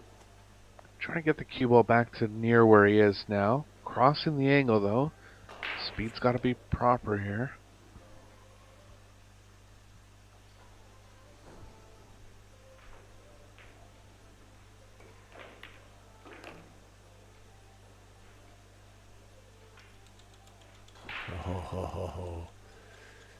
Well, he's overdone it. Good enough. 3 rails back to the 8 possible here.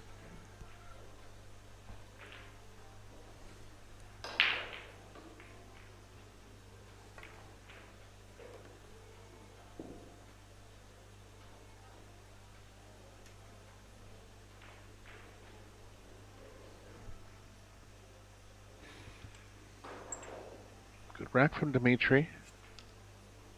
Great shot. Great recovery shot from the 2 to the 3. Took these very well. Played that 7 very nicely as well, back to the 8. He'll feel a whole lot better with a rack on the board, that's for sure. It will be 3-1. But of course it will be the young German who will be breaking off in rack number 5. Now let's have a quick look round at what's happening. Plenty of other action going on, guys. All this information I'm giving you is available on EPBF.com. Well, I don't mind giving you the scores either when I get them. Jonas Salto Comino up against Portugal's João Grillo, and it's the Spaniard, the island boy from Ibiza, who's 4-1 up in that one. Stefan Kasper now 2-2 with Ronald Regley. Juan Carlos Exposito is coming a little bit later on. I don't think they've started yet. Back to this one. Tobias Bongers breaking off in a nice position, 3-1 up. Yeah, big week for Exposito. Having one of his biggest wins, winning the 8-ball title at the European Championships. This one's going to be illegal. It's going to be Dimitri to step up here. But yeah, he was way down in the finals of the 8-ball. I think 6-0 to Milan Dragongfloat. Came back and won. Yeah, Emil will be very, very disappointed. You would be, wouldn't you, Eric? 6-0 up in a final. In a race to 8, I believe it was, wasn't it? I think so, yeah. And that would have been Emil's biggest title to date as well. But he's showing good promise. Last few times I've done his matches, he's played near flawless. Not sure if he's still in the 9-ball at this point.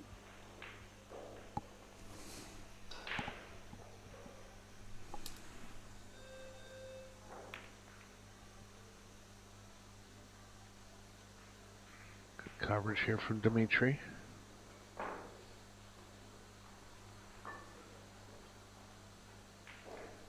Short rail available for Bongers. Not much for kick safe on this one. Ideally 2 rails, but the 6 might be blocking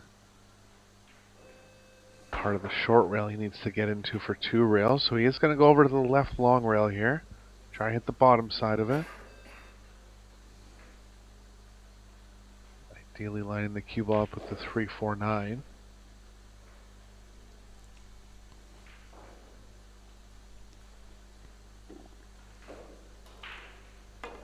Yeah, just looking, Eric. I don't think Emil entered the 9-ball. I think maybe he's gone to Sarajevo to play WNT ranking event, I believe. It's the only thing I can think of. That starts, I think, tomorrow. Yeah, likely some players moving on to another tournament. I read that Joshua Filler is going there also, so he won't be at the Euro Tour. But still some big names. Interesting to see Jonas Salto playing in the European Championships instead of choosing the other event. Very proud Spaniard, I know. He was saying that when you win a medal for your country, it's for everyone. So he'll very much be looking to win a medal, and it wouldn't surprise me, you know, to see him in the final. Jonas, he's been playing some really, really good stuff just recently.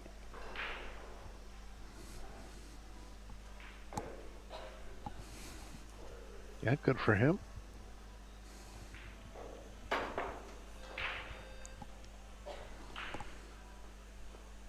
Combo possibility here for Tobias, but the 4 is a little too far from the 9, so just gonna take the conventional run out.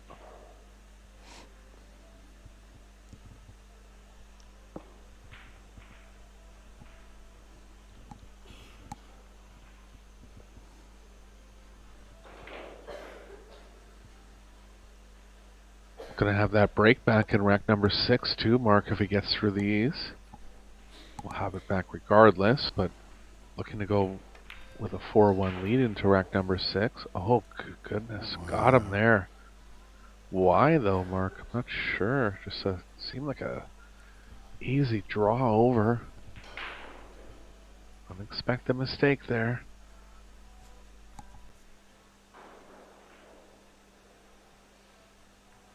Lost the cue ball, too. Odd play there from Tobias. Yeah, Is she just looking a to take advantage? straightforward mistake, Eric, a misjudgment.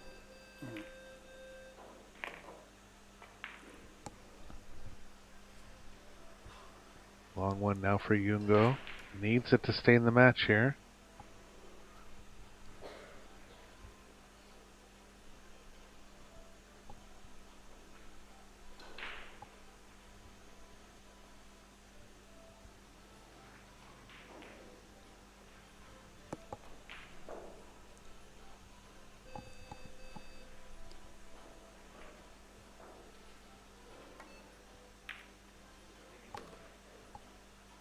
Shot, center pocket. Bit of a turnaround in the early going. Bongers will still have the break in rack number 6, but want it to be further ahead.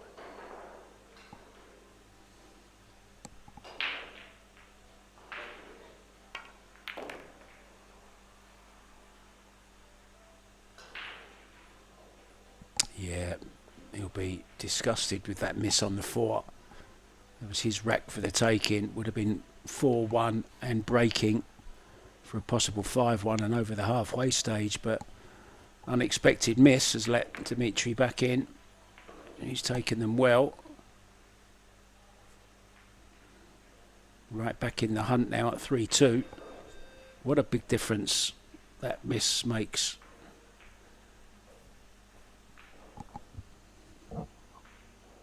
Yeah, and this alternate break format is interesting. It kind of, you know, as the breaker, you're trying to win kind of stacks of 3 at a time. So say he was ahead 4-1, then he would be pushing to get ahead 5-1, and then you're a fair bit ahead, and then you're trying to break the player in the 7th game. Stuff like that. I mean, you always have to think in those stacks of 3. That's how I'm used to thinking of it whenever I've played alternate break tournaments. But yeah, once you start creating separation, it can happen quickly.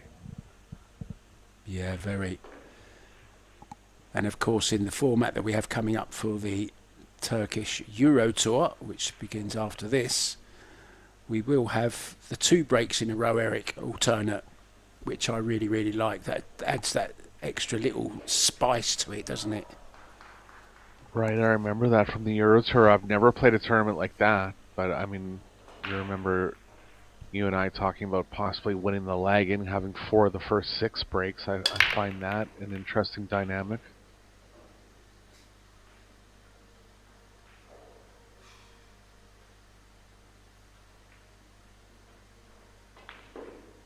Nothing on the break here randomly for Dimitri. 8-ball just getting jammed out of the corner.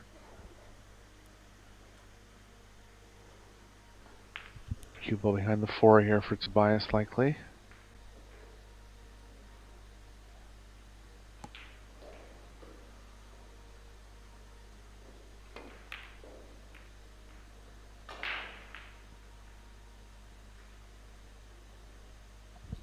One ball might have ended up on one of the only spots on the table where he has an edge. I think he does.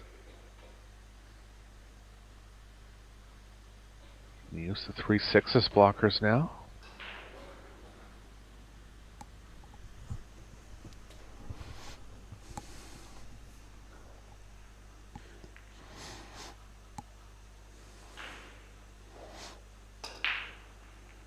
Good coverage here. Nothing off the left long rail.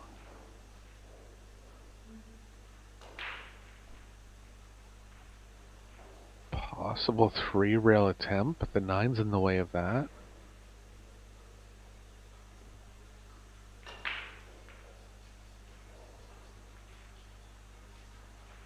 He's in trouble here, Mark. Gonna have to draw it heavily. Yeah. This is very tight, trying to straighten it up. Oh, good shot. Good hit. Unlucky though. No reward for it. It's going to be Dimitri. He's got to be careful here that he doesn't tie the 3 up with a 6. And that was a really, really good hit, wasn't it, Eric? Yeah, really had to bend that cue ball quickly. Judged it nicely. No reward. Only thing here is the 6 could push onto the 3 negatively. Dimitri will know that. Be looking for ways to still have an open pocket on the 3. Might just be able to draw out of it and avoid the 6 altogether. Yeah, he's fine there.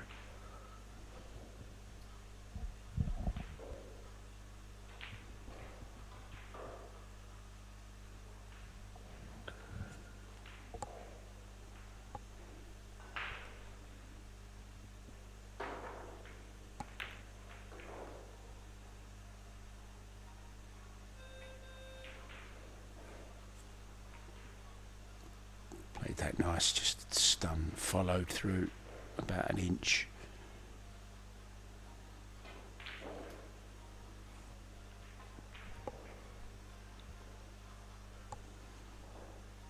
As Dimitri was making his comeback, he made it to the quarterfinals of the World 9-Ball Championships. He got second in a pretty major straight pool tournament in the US.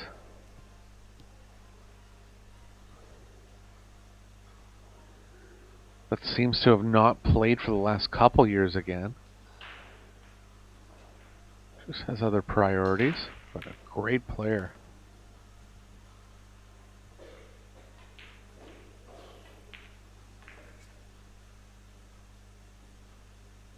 And sometimes, you know, you just get players falling in and out of love with the game. It can get you like that sometimes. I'm sure you've felt like quitting a few times, Eric, during your career. But come back again to the thing that you really love. And here's one of them occasions. Look at this. He's hooked himself on the 6. Everything going swimmingly. You love everything about the game. You're cueing well, and then all of a sudden something like this happens. These are the things that make you quit, Mark. Not just kidding, but yeah, a little out of line here.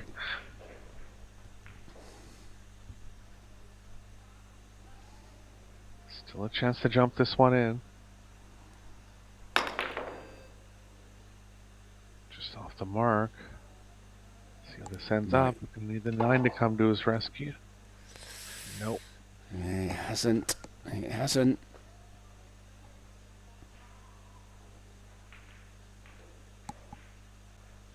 Wasn't far away with a jump, but should never have been in that position.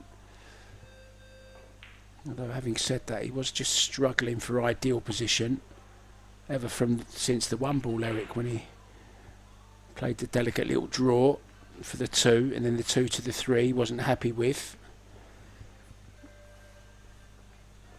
Yeah, it's what happens. You get out of line and you usually need to make a good recovery shot to get back in, and just didn't quite get there.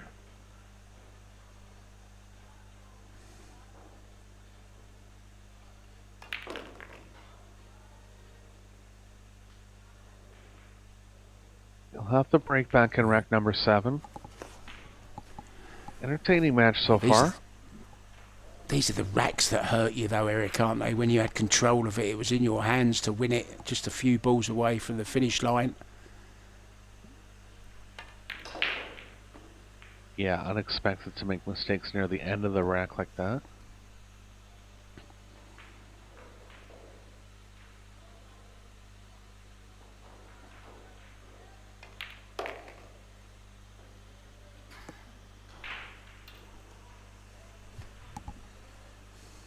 Yeah, struggle to get out of his seat now. Having given that one away. That was where it started, Eric, and then he was okay on the 5, but then just overran position on the 6. Yeah, just got caught in between drawing and playing a fair bit of right spin. Chose the right spin, didn't catch as much as he thought it would. Well, Jonas Salto Comino is going like a train. He's 7-2 up on João Grillo. Wojtek Szewczyk, who had an absolute shocking match on the TV table earlier. Tim Deraita and myself were commentating on it. He just got over the line against another Spaniard, Indro. Well, he's 3-0 up now against Kasper Luka Bulov. Regli 4-3 up now on Stefan Kasper. 4-2 here. Tobias breaking. Illegal again. I think this is his second illegal break. Hitting them with enough power. Just kind of catching some double kisses that he doesn't want out of the rack. Yeah, see there, a lot of the time the one's going to go up table or be countered as a point. Yeah, Dimitri exercising his right there to give the ball back to Tobias, who's now going to push out. You may have read his lips as well. Push out. Push anywhere on the table. Doesn't have to hit a rail if he doesn't want to. And now I do like that stipulation of the rules. Yeah, I mean, in the past they had made it where if you made an illegal break you were forced to kick. I think that's a little too much of a punishment. So I do like the push option amendment. Yeah, I remember that rule, Eric, very well. And thinking at the time how unfair it is, like as if you haven't been punished enough already.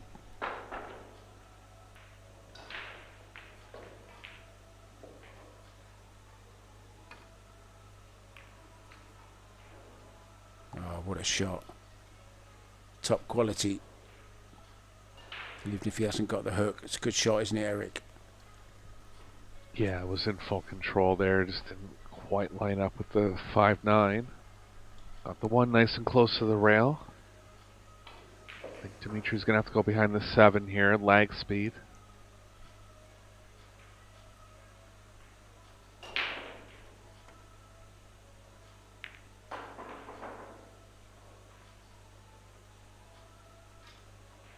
Shot. More distance on that one. I think he's covered the 1 mark. Yeah, I thought it was going the other way like you, but trying to get in behind the 6. He's got cover from the 8.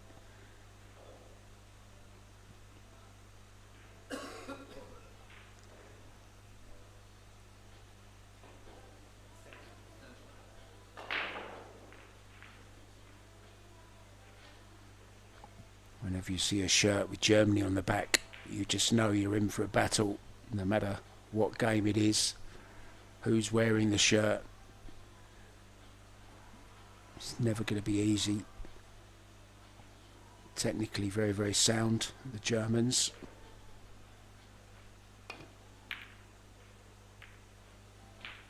Oh, didn't want to hit the 8 ball. So a chance for Dimitri Jungo. I needed this one.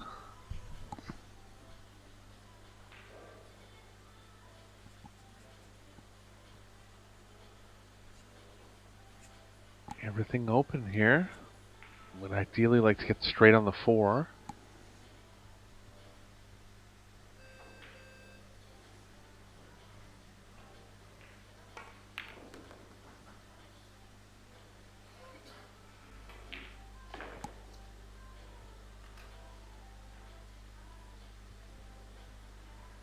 A lot of traffic coming back towards the 4. He can play 1 rail between the 5-7 or draw to the left of the 6.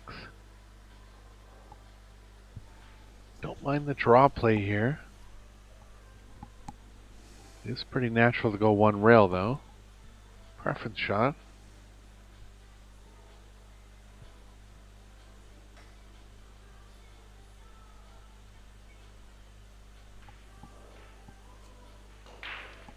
He's not looking at going rail first here, is he, Eric?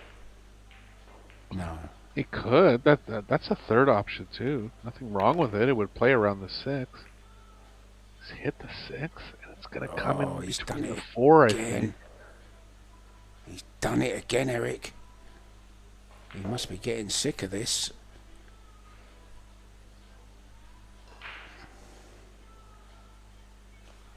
See how much of the 4 he has here, if anything at all.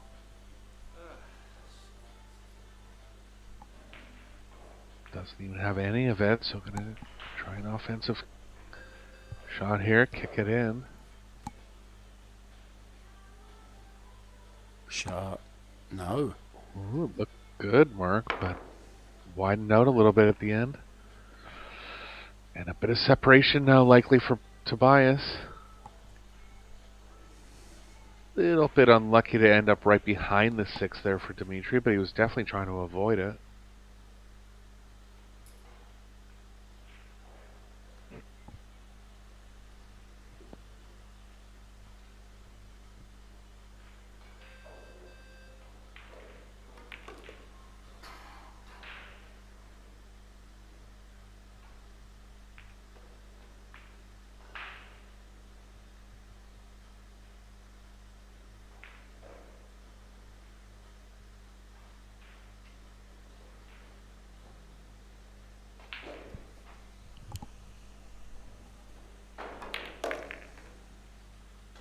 Next break for Tobias is going to be pretty telling of how the rest of the match is going to go. Does have one break and run in the set so far. It'll be on him if he gets through these last 4 to possibly go ahead 6-2.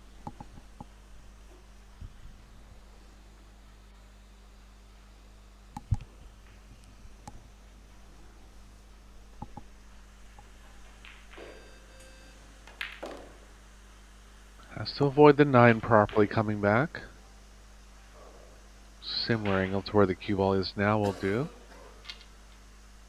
Ideally wants to play it in a way where he's not going to run into the 9 off the 8.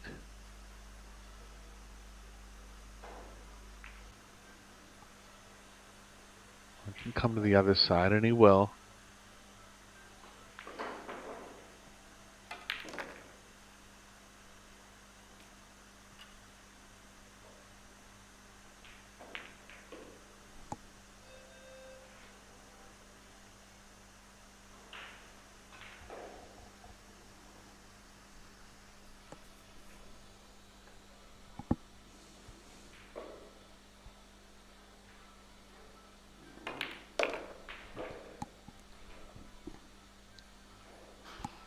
Couple of out of the ordinary stakes from Dimitri. Has had his chances in 2 of the games he's lost.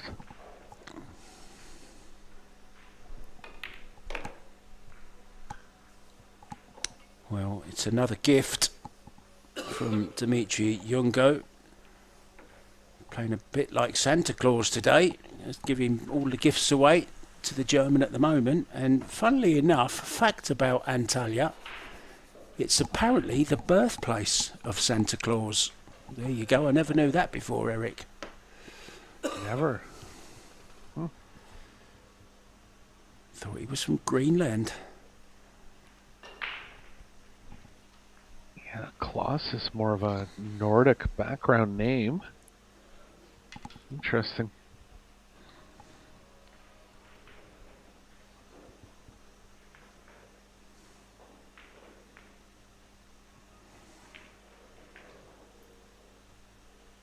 He used to get to work like a little elf now.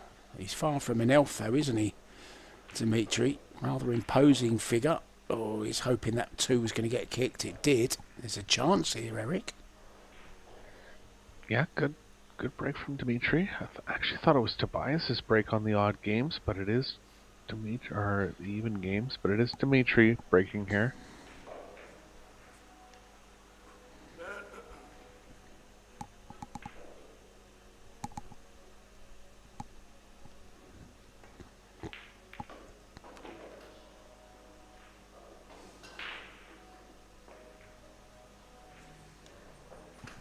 Try to avoid the 5 coming 2 rails, pretty natural.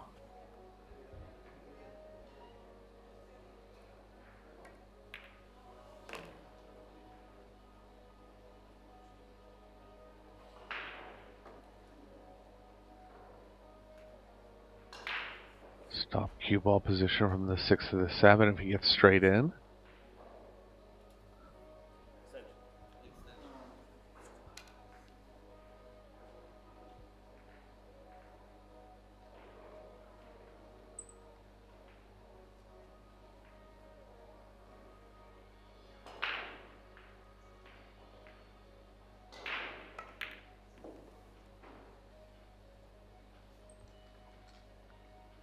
Looks just straight enough to hold for the 7 in the right middle. Wants an angle going up table towards the 8. A little bit tight towards the 9 to get that angle, but he'll try for it.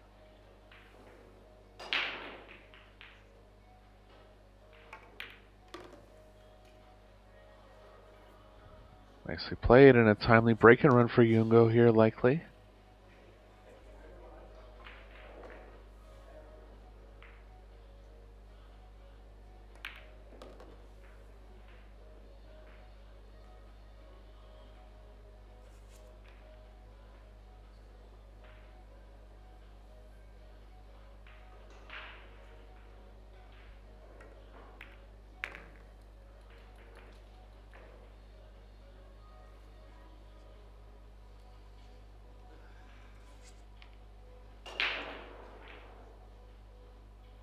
Back to Tobias with the break and wreck number 9.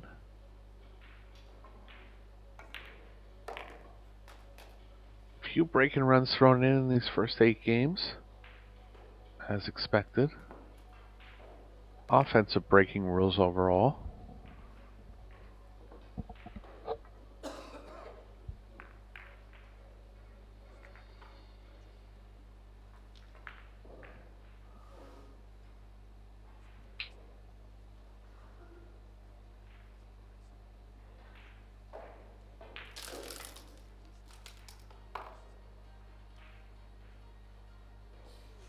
Yeah, women in action as well, Eric.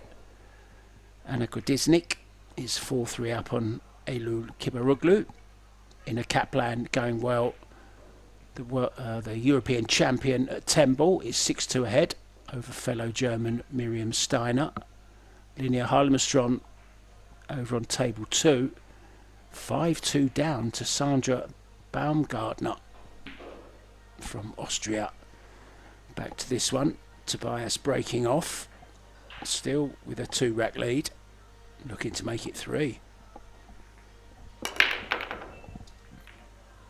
Oh, he hit this one square by accident, and that's not going to make the corner ball ever unless for some reason something out of the ordinary happens.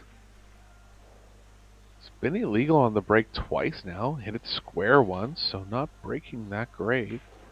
Does have one break and run in the match.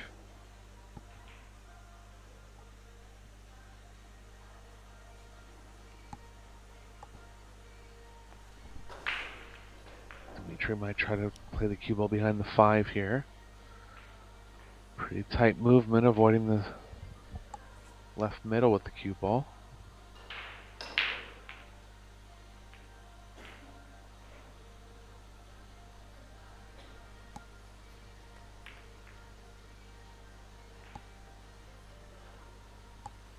A little more conservative shot though.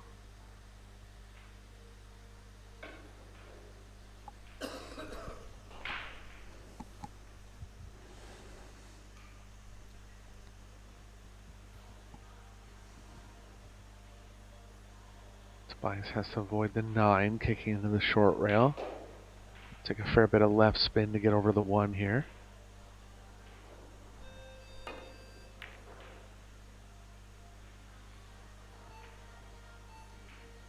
It's played safely. The bank is playing a little long here, so Jungo likely going to look to create distance. Possibly the cue ball behind the 4.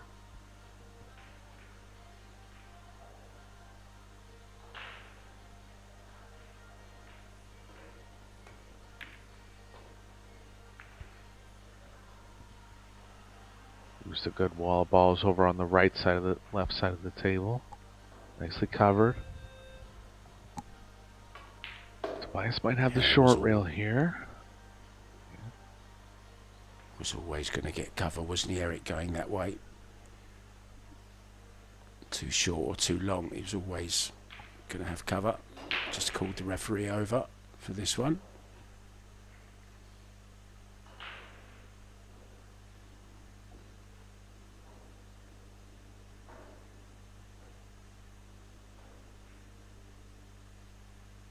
Thought it was Karim Belhaj for a minute, doing a little bit of extra work. as a referee. Yeah, rail achieved.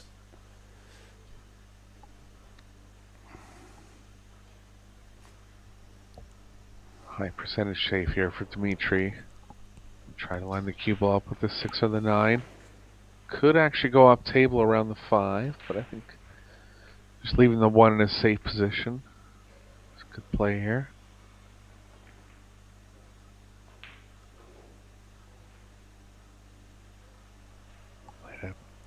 Might have left the window, Mark. I believe he has.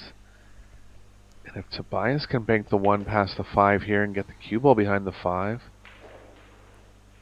it's going to be an advantageous play for him in this rack.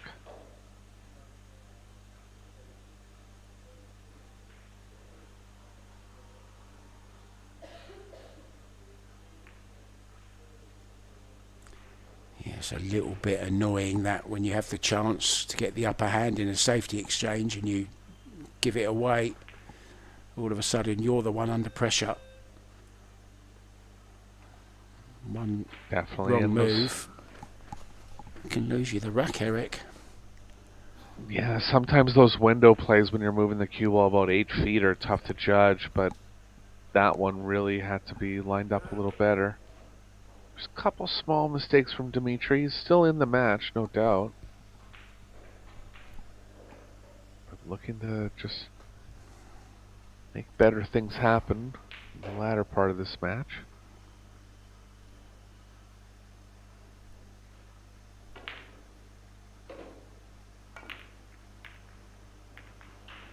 Nicely played there.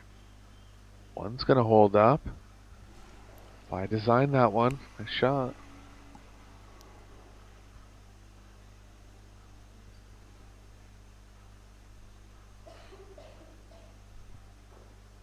One route just before the side pocket.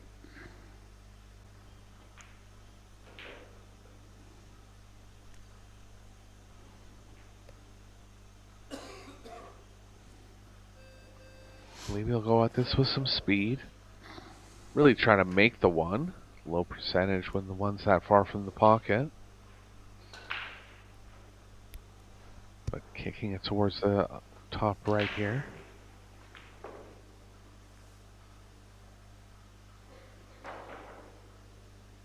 Well, he doesn't know what he wants to do. Back to plan 8.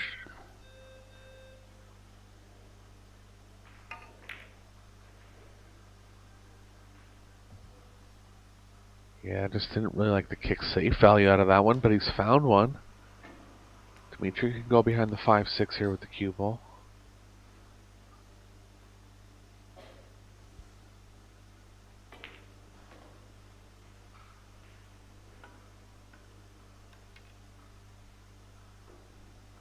Yeah, opportunity now to get a really telling safety in. One ball's not going to travel much further from where it is now. It's going to use the 4s to stop her. Cue ball around the angles. Mind the corner pocket though. He's okay. Played it nicely, Eric. Yeah, 2 rail escapes only now for Bongers. Jump kick available. Both can play into kick safe. See what he likes here. I think the 7's in the way of the jump kick a little bit. 2 railers blocked by the 2. Could go to the left of the 5 on the 2 rails. Looks like he is.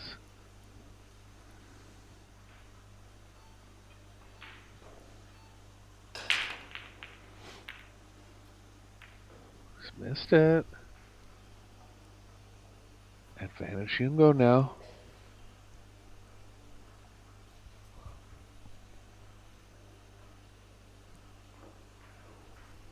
Just missed it by the slightest of margins. Expected the cue ball to open up a little bit more off the second rail. Not sure if the 3 passes the 8 here in the bottom right. Looks like it does.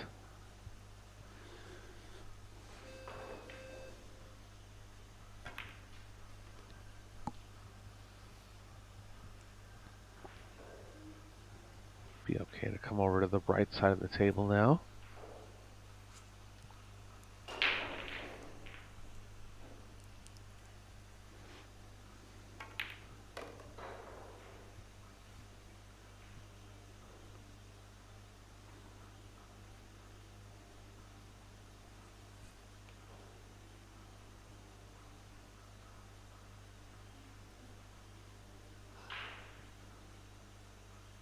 Needs to get fairly straight on the 4. Wants to hold up the left long rail for the 5.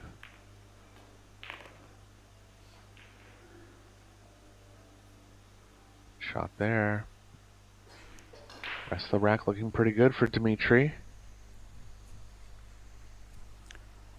Yeah, that was the key shot for me there, Eric. Just off straight is fine. Leads to the orange 5.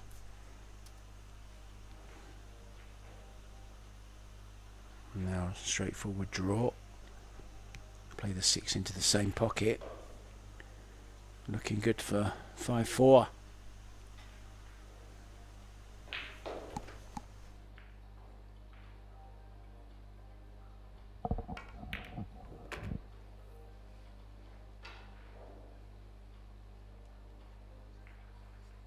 He's lost the cue ball slightly, hit the 5 slightly thinner than he wanted to.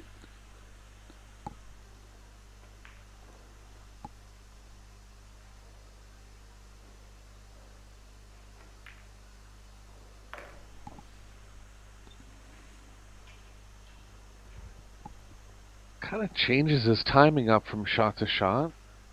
When he feels like he's on high pocketing percentage, his timing is real strong. When he feels like he can miss a ball, he shortens his stroke up a little bit. Josh Filler does that too. It's not the most conventional way to play, but I don't mind it. The shorter you take the cue back, the less likely it is to go offline. Didn't like that stroke. Yeah, that one was a little short for how easy the pocketing was.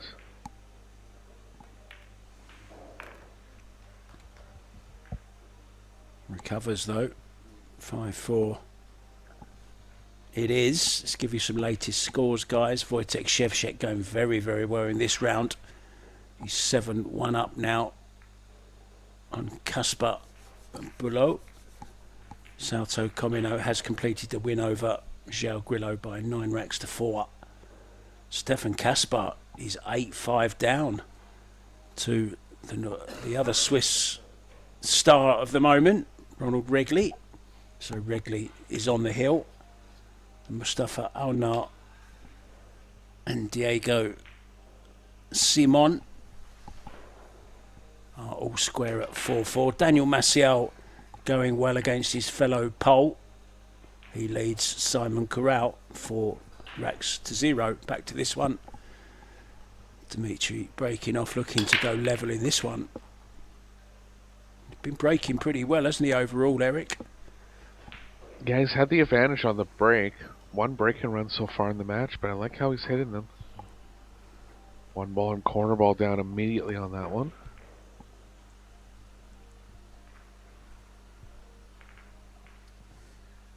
Shot on the 2 here. Cue ball's leading to the top bottom right a little bit. Looks like he can avoid it to the short rail.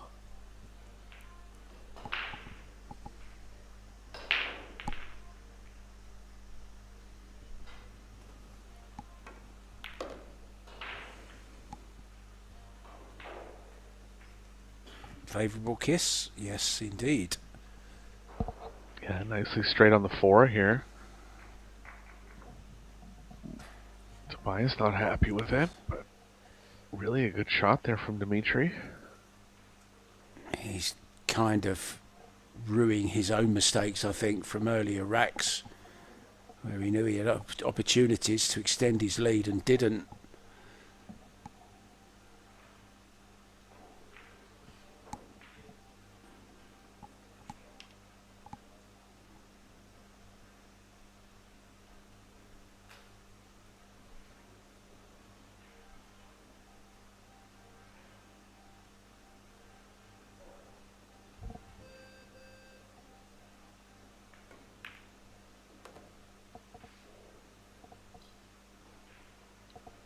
Looking good here. Get an angle on the 6 to come back into the angle of the 7.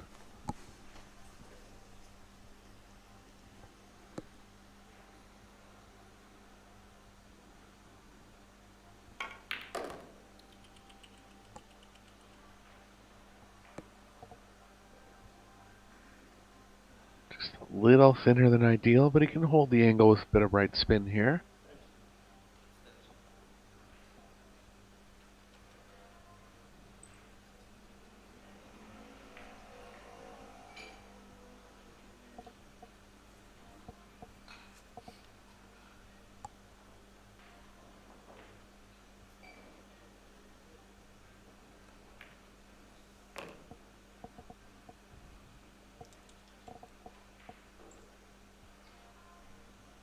Straighten up to draw and avoid the 9 now. And a good comeback from Dimitri. Snuck 3 games at one point.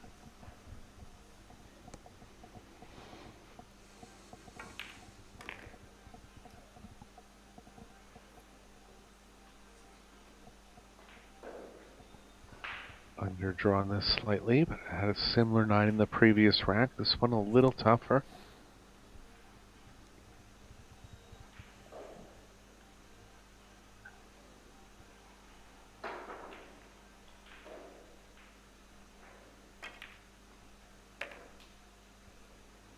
No problem. And we are all square. When I thought Tobias might nip out for a quick time out there, having led by quite a big margin, is now pegged back to 5-5.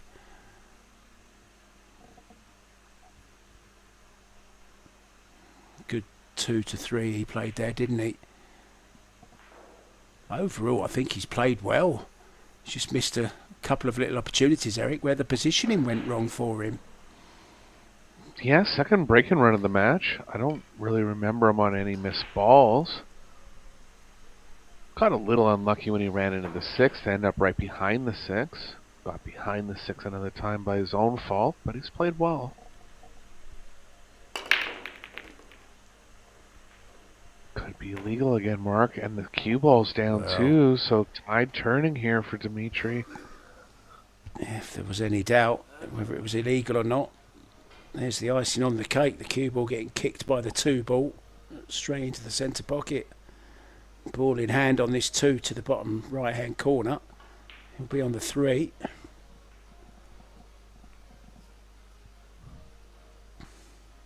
Good chance here. Yeah, nice. Yeah, nice and open. 2 to the 3 is the toughest position. 4 is only available in the bottom right, so position on the 3 here, key.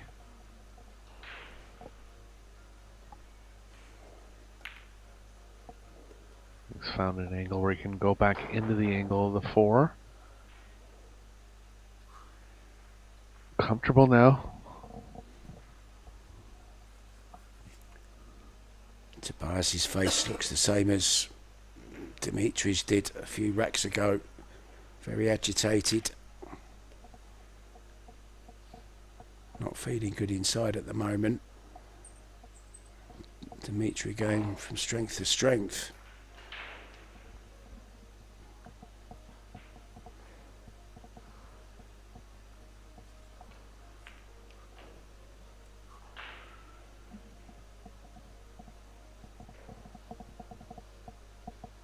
And he's going to be back on the break in rack number 12 if he gets through this. So good turn of events here for Dimitri.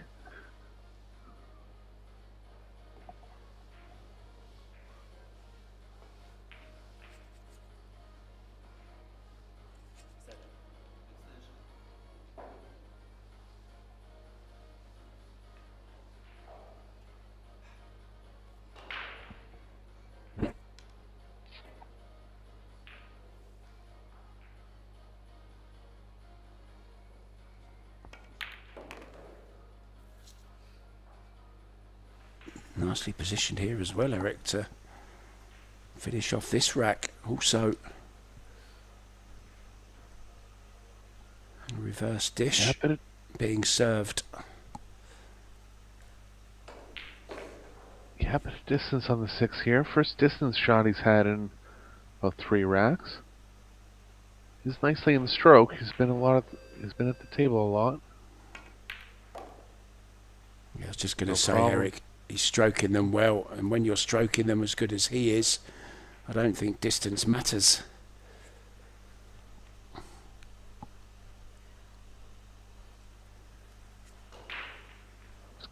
Got a little straight here, so I'm just going to have to take a little more distance on the 8 than he wanted.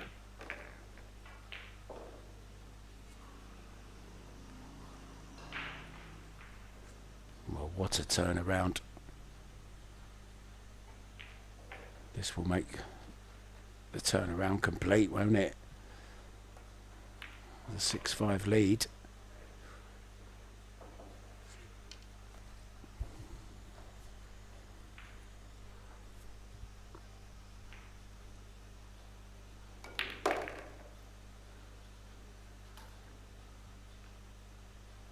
Good stuff from the man from Switzerland.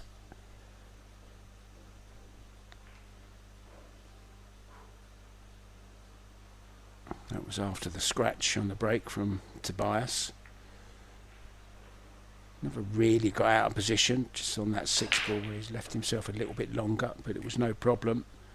He's well in stroke, and as the montage shows you, it was a pretty easy out in the end.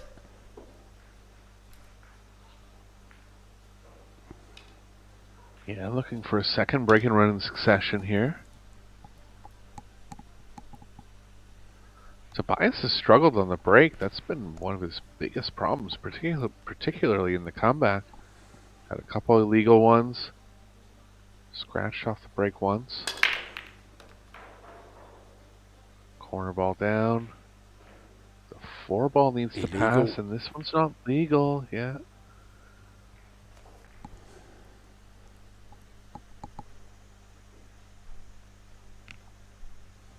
That's a big factor in getting legal or not, whatever happens with the 1. You know, a lot of times the 1 goes down there, or it goes past the side pocket, and it'll always go into the head string area.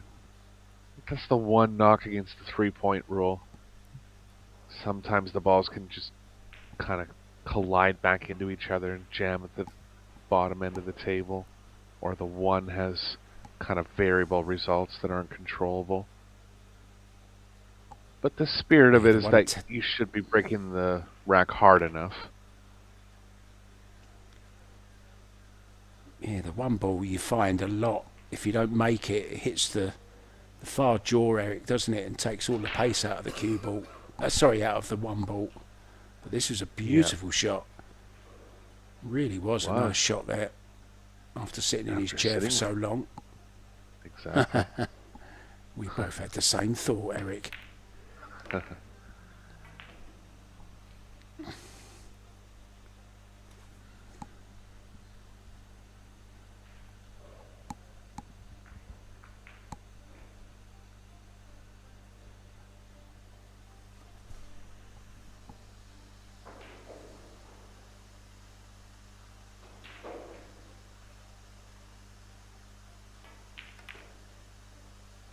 Short side of the 6 likely here for Tobias, but 6 ball comfortably off the rail where he shouldn't be too worried about pocketing in the top left.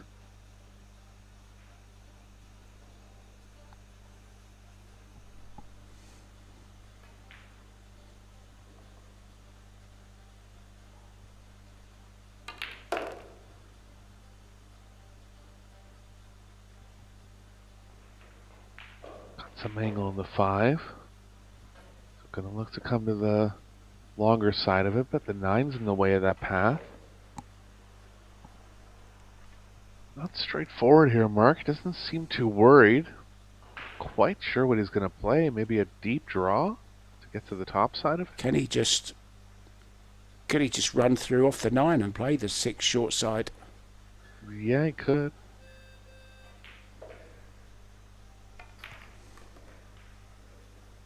Good call.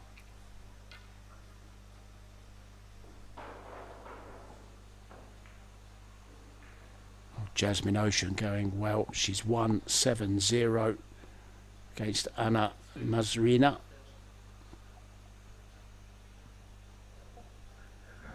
And her fellow country lady Lena Primus also through 7-2 against Mia Virtanen. from Finland, and Ina Kaplan through 7-3 over Miriam Steiner as well.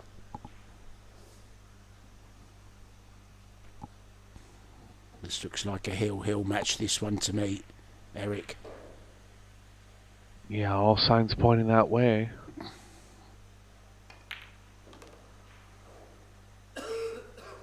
Tobias with the break of serve here, and he'll have the breaking advantage going into rack number 13.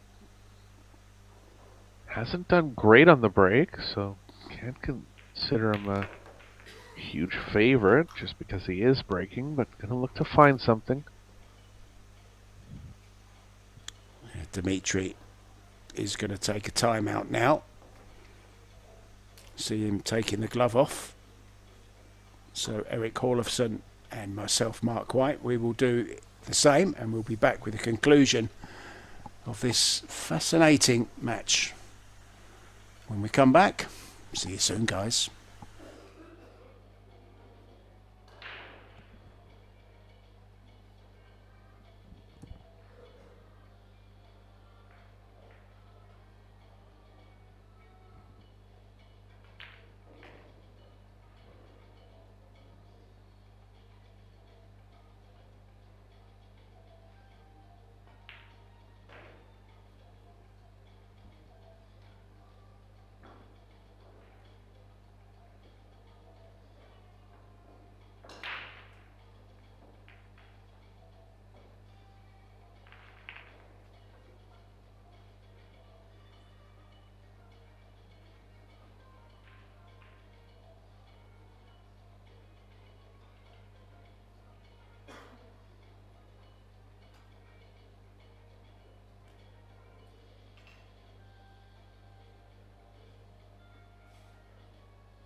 And a very warm welcome back to lovely Antalya in Turkey and the Miracle Resort Hotel here.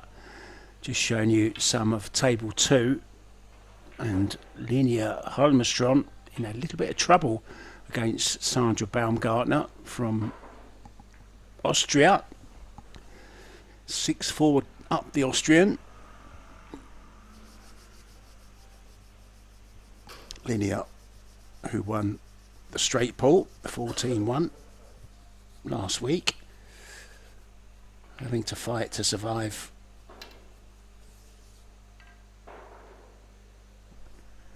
Back to this one, all to play for 6-6. Tobias Bongers with the number 8 on his hand. He needs to get hold of the 9 ball, that's what he needs. Once again, Eric. Yeah, near a scratch, but he's okay here and has something possibly offensive on the 1.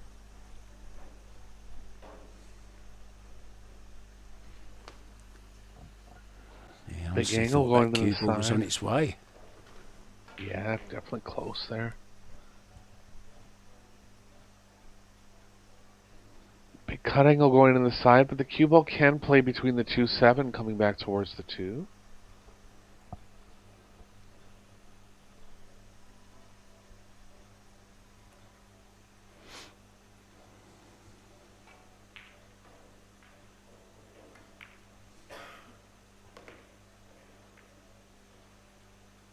End up making contact with it, but he's going to be okay here.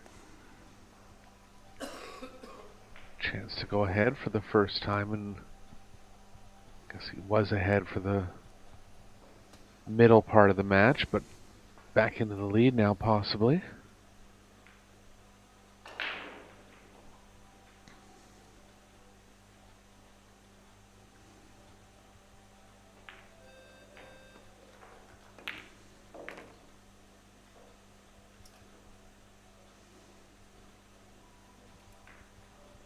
Some of the nicest hotels in the world, I hear, are in Turkey, in Antalya.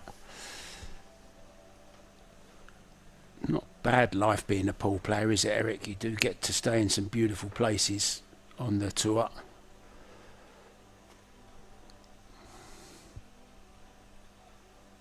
Yeah, just got to go out there and perform.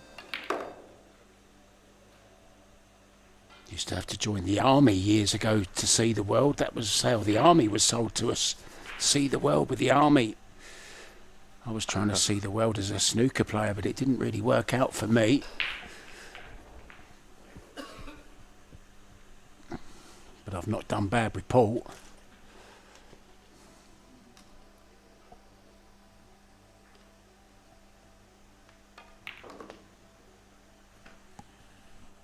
Nicely on the 5, doesn't want to be on the rail here.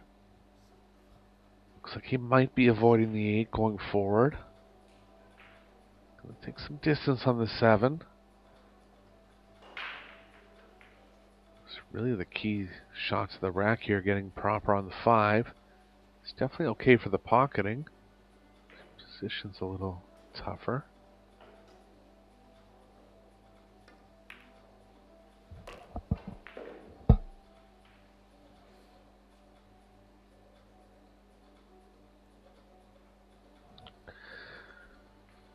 Big shot in the match here.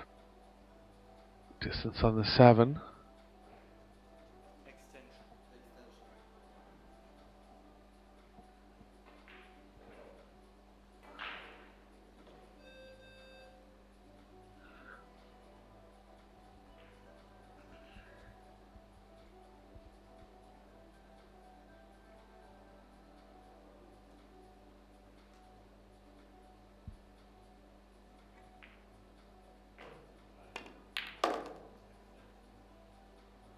Nicely played, crossing the angle. Have to get perfect, but he has a natural angle back to the 9 now.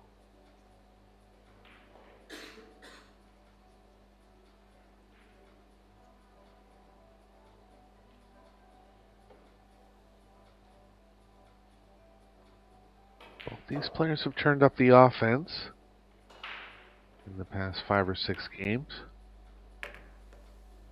Gonna be back on Dimitri now to match Tobias's break and run. In the danger zone here if he doesn't win his break. Doesn't want Tobias to be ahead 8-6.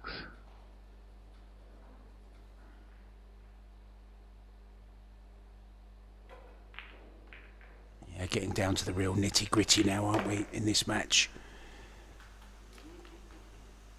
One away from the hill for Tobias. Retakes the lead after holding it for a little while earlier on. Now Linnea Holmestrom on table 2 has come all the way back. She's heel with Sandra Baumgartner. That's available right now on table 2 if you want to see the end of that match, guys. Things getting hotter and hotter here as well. Tobias has found his stroke again, just in time.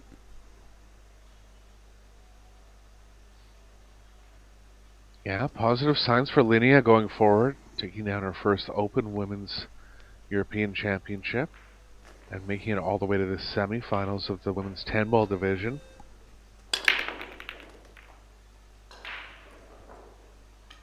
Good break. Definitely one of the most promising players in Europe. Yeah, good break there, both wired balls down, but nothing on the 2. He's going to want to have enough of it where he can play the cue ball behind the 6. I believe he's fairly blocked here.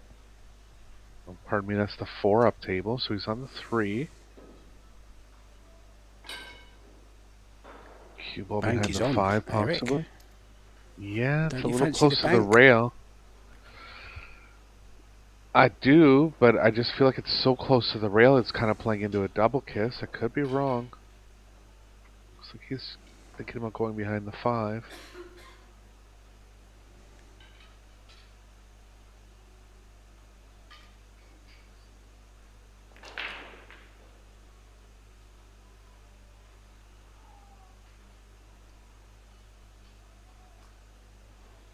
Well, it's awkward, let's just say that. Yeah, he's actually... Oh, he's right over top of it. I was going to say he's left the right side of the cue ball, which would help Tobias actually cut the 3 in. But he is over top of it too much, so unlikely to go on offense here. Safes are tough.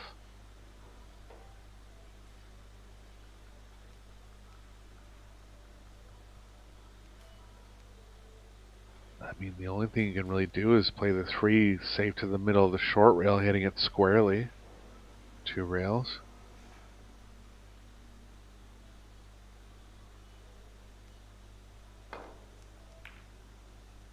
Oh, this was super aggressive, and he's got it down, Mark. And nicely on the 4. What a shot. Wow. Game changer here. Possibly stealing Dimitri's break.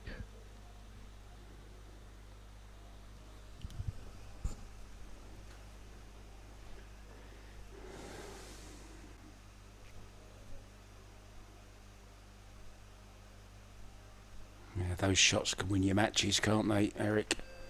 Especially at a time like this. Yeah, if he is to go on to win this match, he'll look back at that one as a difference maker, no doubt. Played a beautiful draw shot there as well to finish on 5, absolutely perfectly.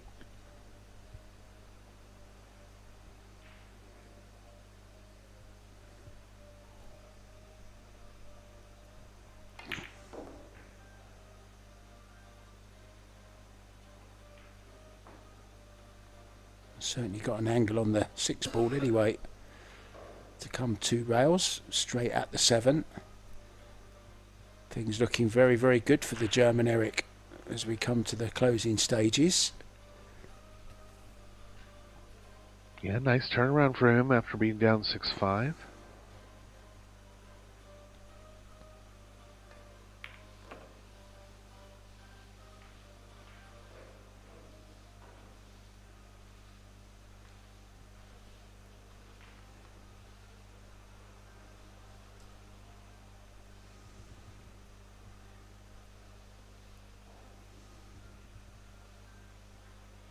Did have a break and run in his last break at the table. only one in the match for Tobias. It's been illegal a few times, so let's see if he can replicate the last one he had.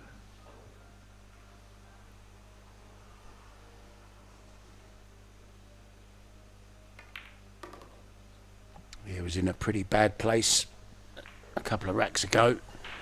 Now he's in a very good place. He's on the hill against Dimitri Jungo for a place in the last 8.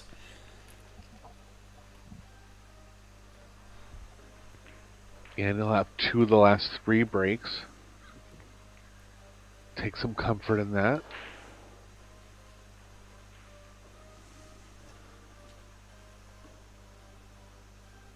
What a shot here. Yeah, terrific. Deserved a kiss on the fort. And then from there on, he wasn't going to miss, was he? Kept in perfect line. No two-way about that one either. Just elevated and committed to the shot. Got it down.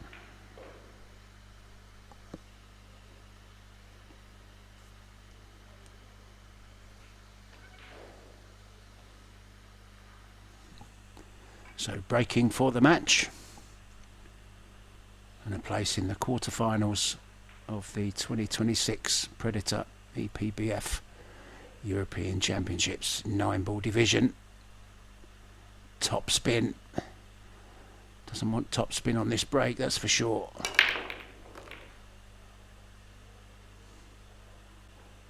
Two balls down immediately. He's going to have an aggressive jump, and I think the 2's too close to the 9. So going to have to come up with some kind of push here.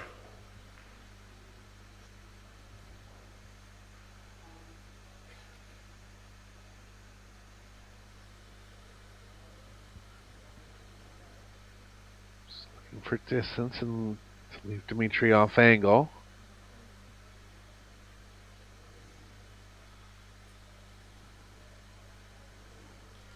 I like that area near the top left. Not going to be able to push directly there. Just needs the left spin to hold to get all the way over onto the left long rail.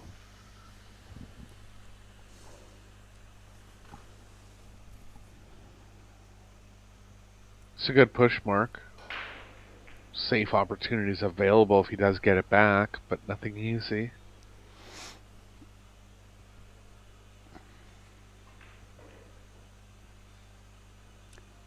He got 60 seconds after the break. And for a push as well.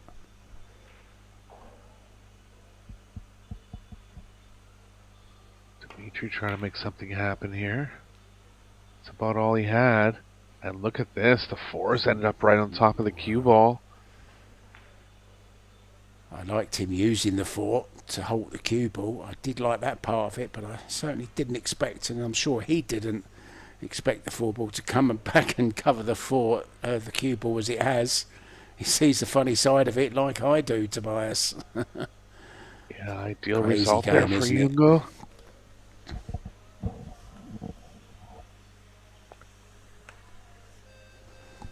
Doesn't even really have the 2-railer back between the 7/8. The cue ball's going to go too long off the second rail.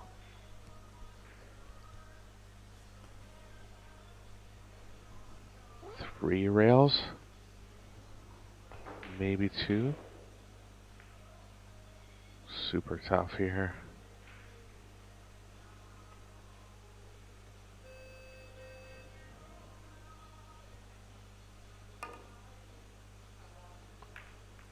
Oh, he's got it, Mark. What a Fabulous. hit. Fabulous shot.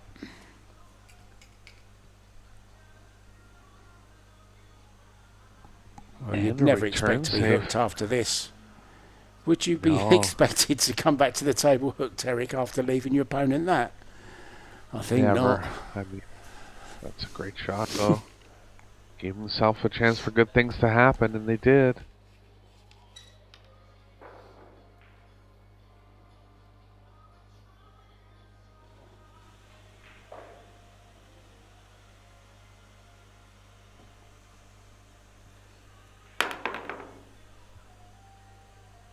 Oh, the bank Look at is this. there. Dimitri's So's the cue faded ball. in. Wow. The cue ball is there as well, though.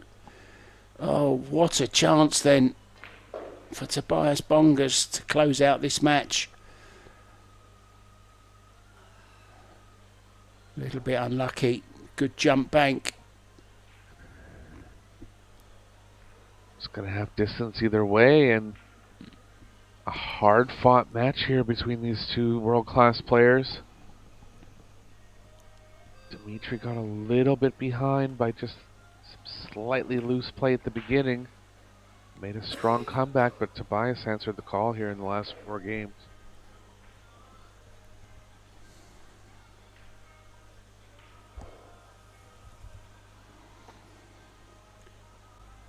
Normally you have 2 halves or 4 quarters in a game. This one has been a story of thirds. Tobias had the first third, Dimitri had the second, and Tobias certainly is going to have the deciding third. Looking very, very good now. After that unfortunate scratch, I'm sure there was a second that Dimitri thought, yes, I'm going to be on the 4 here, and then all of a sudden the ball disappears into the ocean.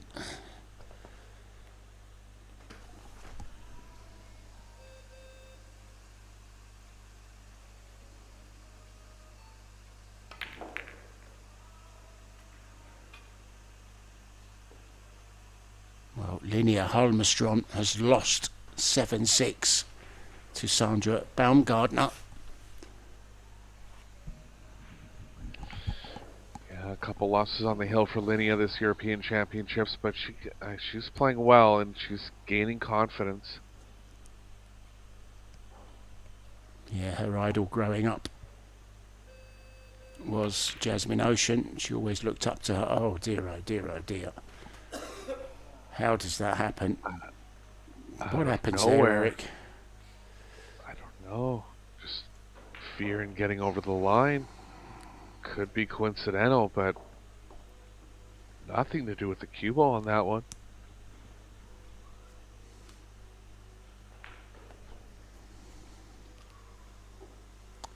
Yeah, it really can be the difference in a season of being a world-class player or an elite player, can't it? Look at this return from Dimitri. Now, all of a sudden, Dimitri goes favourite for this rack. What a fascinating, frustrating, exciting, dramatic game 9-ball is sometimes. Never fails to deliver, does it? Who's to say he's not going to jump this in?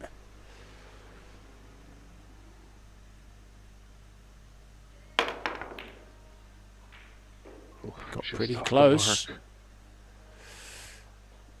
Oh, and he's been lucky. Save. I mean, tough cross bank here. He can't avoid the scratch, but the cue ball's playing across the left middle.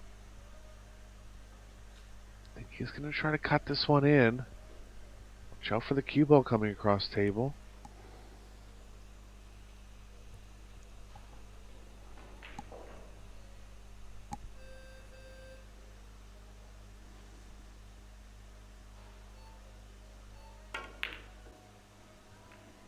For the cross bank, and it's not there. Got safe though, Mark. Get the turn of events in this rack. Well, you say it's safe, but there is a straight back on. If he wants to the top right-hand corner. Other than that, side-to-side safety.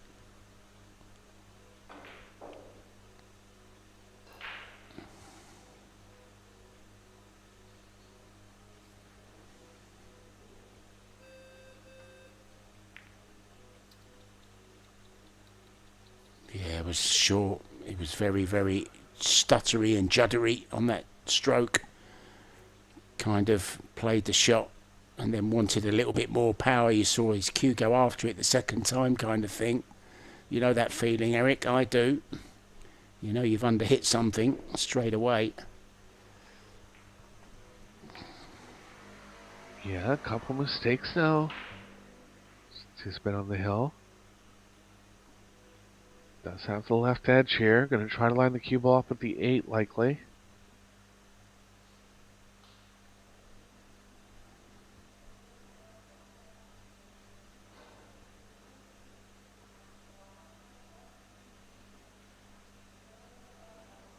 Well, could even make this. Well, he tried to, I think. Needs a bit of luck. Oh, well, could have been worse, Eric. Could have been a whole lot worse. Definitely, and pressure's going to be on Dimitri here. Hasn't really had anything offensive in a few games, so coming in cold. Looking for side pocket position on the 8.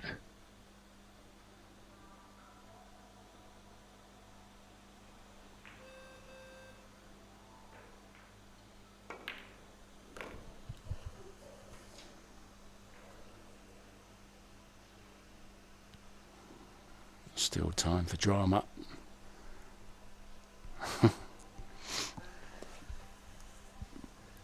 Yeah, the cue ball's going the wrong way here, and it's going to take a lot of speed to get back properly on the 9.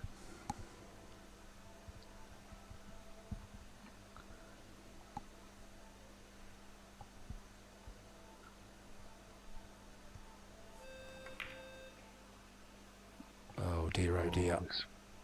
Yeah. Nowhere near it, and he didn't even try to go around the angles, Eric. He was just trying to roll it in, really, and he was favourite to make the 8, playing it that way. You'd expect it if he was trying to go all the way around. Just got stuck in between shots there. Probably wanted to go all around and wasn't quite settled on the shot he ended up with. Oh. Tobias just rattles the 8 in. Well, this 9 ball now, I'm saying nothing.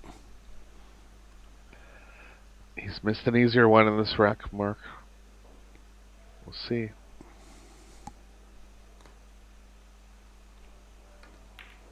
Yes, come on! Well, that's what it means to him. A bit of emotion there right at the end, and you can understand why. It was a real battle of attrition, wasn't it, that one? Ends up winning it quite comfortably in the end, 9-6, but it doesn't really tell the whole story. It was a real slog from start to finish. But we'll need to play better in the next round if he's going to advance any further, but he's through to the last 8. Thank you so much to Eric Hallofson. I'm Mark White. I will see you tomorrow morning at 9. I'm doing a bit of solo commentary tomorrow morning at 9 a.m. Still more stuff to come for you, though, from Turkey tonight. But from me, Mark White, good night.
Ladies and gentlemen, you join us for the last round of play on our penultimate day here at the 2026 Predator EPBF European Pool Championships. And we have a cracker in store for you. You join us at the quarter-final stage of the women's 9-ball event, a matchup between one of the world's top female players, Jasmine Ouschan, taking on a Spanish multinational champion, Silvia Lopez Febr. As we just get off to the lag, and it looks a close one. My name is Gethin Davis, and joining me in the box for this exciting match, Eric Horlifson. Well, welcome, Eric. Hey, pleasure to be with you. Jasmine down near the business end of the tournament again. I've seen Sylvia play on one other occasion. She's very aggressive. It's a short race, so we'll see how things go here, but expect Sylvia to be a possible run-out threat.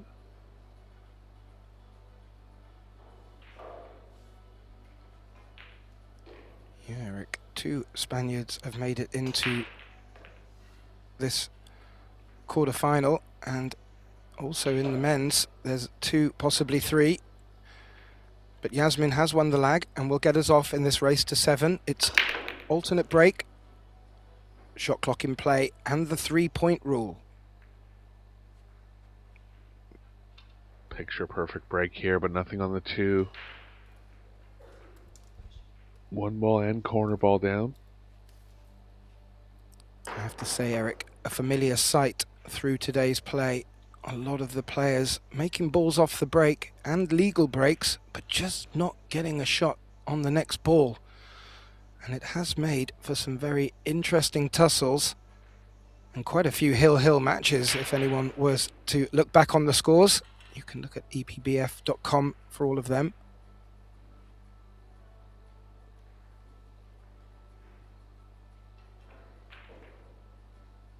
Playing the push, Eric, and well, I'm not too sure Sylvia will give that back.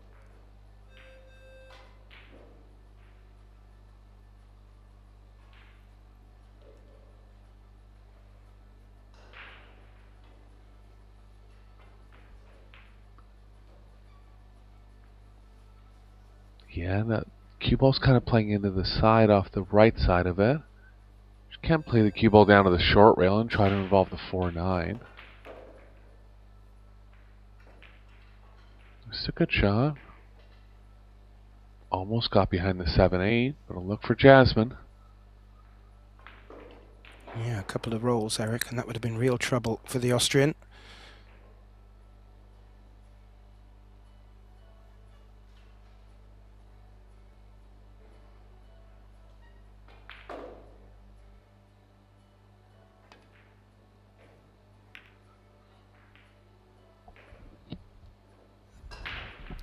Ooh.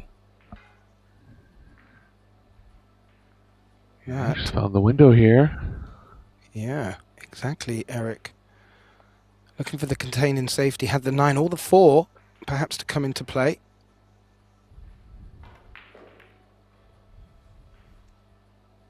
Ooh, badly overcut there. Had to play some right spin on it, just didn't compensate for the right spin enough. Thin one in the side now for Yasmin. Cue ball's definitely running into the 6, but the 3 pretty available over the top left.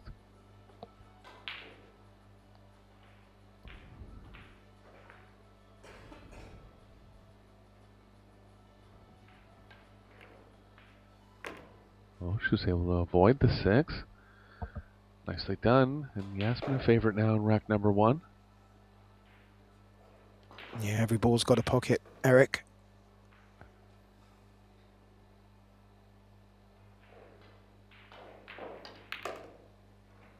Yasmin came through her last 16 match with a 7-0 whitewash. So will have been back out the arena to get a refreshment in between that and now. Her opponent, Sylvia, had a bit more of a contest, 7-5 against Monika Zabek. So you would have to say Yasmin's coming into this match full of confidence. Yeah, I think this is kind of her wheelhouse, coming in as the favorite. Super talented player, and has got it done many, many times on the world stage. But when I feel like when she thinks she's the favorite, she's very dangerous. One other thing to note, she has had a couple of matches where the break has just not been working in her favour, and she's really had to grind to get through the match. And it was earlier on in the 9-ball event that I was having the privilege of commentating that match, and it was just the determination and the composure that came through.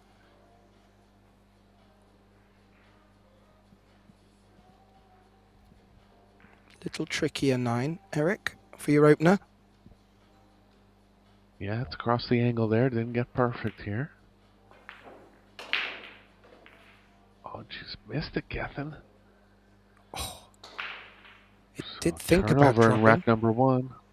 Yeah, just slightest the margins out.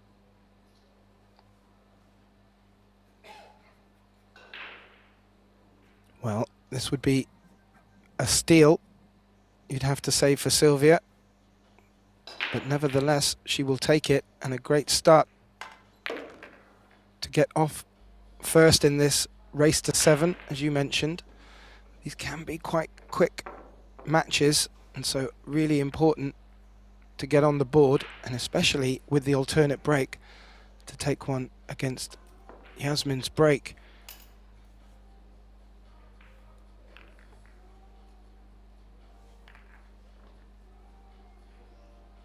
As we see a little roundup there, the other quarterfinals kicking off now in the women's event. Lena Primus takes on Ina Kaplan. Anna Gradiznik is taking on Sandra Baumgartner. And Maria Teresa Rapero is taking on another German, Johanna Indelkoffer. As I mentioned, EPBF.com if you want to keep track of them, but we'll try and keep you updated and let you know who's booking their place in the semi-finals as we get to see Sylvia down for her first break.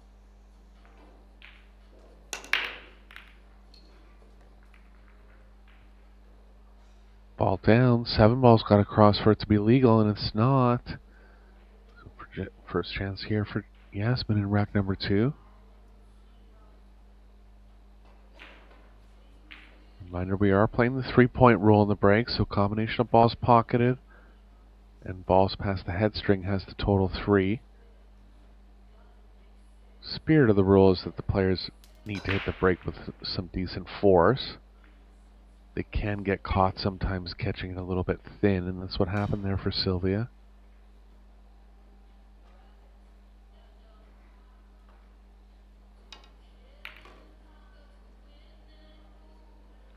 Oh, Ball's on a good line if it doesn't end up behind the 6. It does.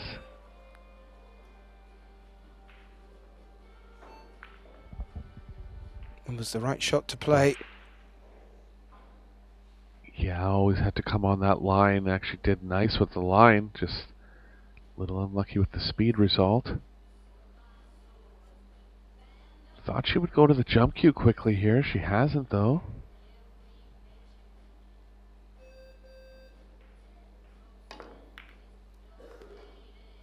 Oh, and the cue ball's gone off in the corner. So a chance for Lopez to get off to an early lead here. Yeah, always a threat if you catch that thin. That will be the result. And yeah, ball in hand, very opportune moment now. Needs to get down for the 4. And this could be one of her most key shots in this.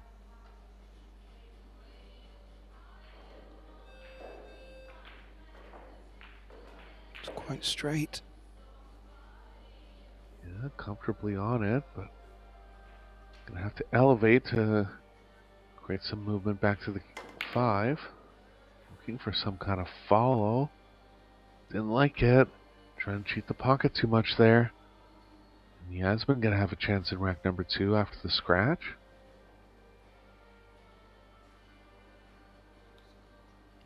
Yeah, she could cheat it a little, but that was too much. Clearly didn't fancy jacking up to drawback.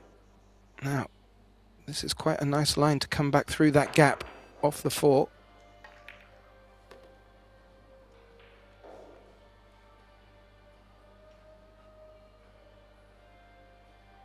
Gonna have to avoid the 8 coming off the second rail from the 6 to the 7.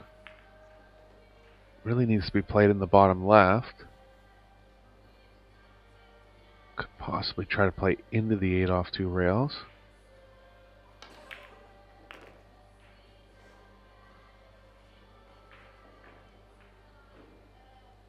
Now, what is she thinking about the 7 here, Eric?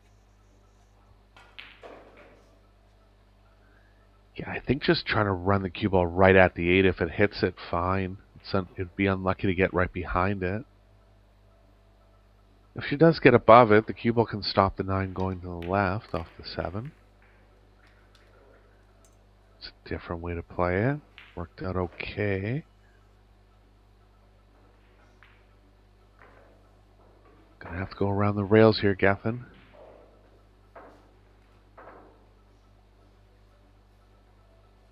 Yeah, that's what she's thinking about here. I can't see another option really for her here.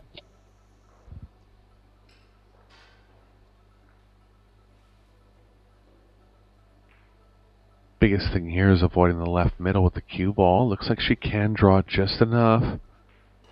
Cue ball's gonna be coming off the 3 rails towards the 9. Not trying to draw out of it too much here. Good shot, experienced play, just kind of accepting what the table gave her there. Not ideal on the 8, but still a chance to get all the way through the rack here.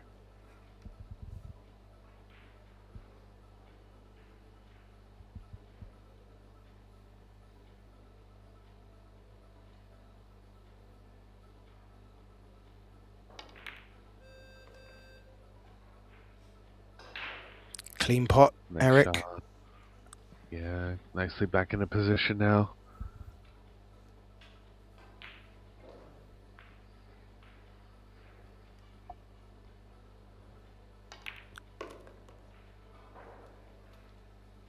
Took them nicely to bring the scoreline back to 1 apiece in this quarterfinal race to 7. We also have the men's quarterfinals and the under-23 quarterfinals kicking off at the same time. And on our table 2, we have one of the men's events, one of the men's matches, Diego Pedro Simon from Spain taking on Daniel Maciol of Poland, and he's taken a very useful 2-0 lead against what I would consider as one of the favourites for that event. So the Spanish are having rewards. They've got quite a few players still in this arena with cues in their hands. Sylvia is one of them, 1 apiece. It will be Yasmin to break.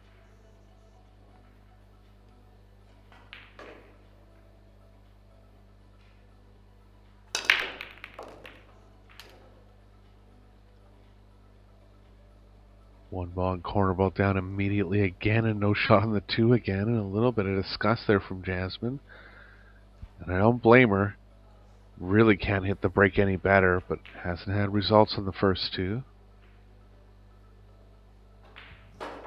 No, a little shade of deja vu.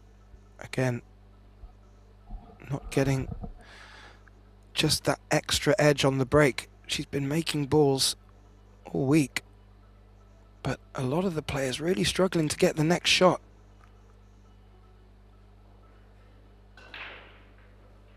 Now, she pushed last time.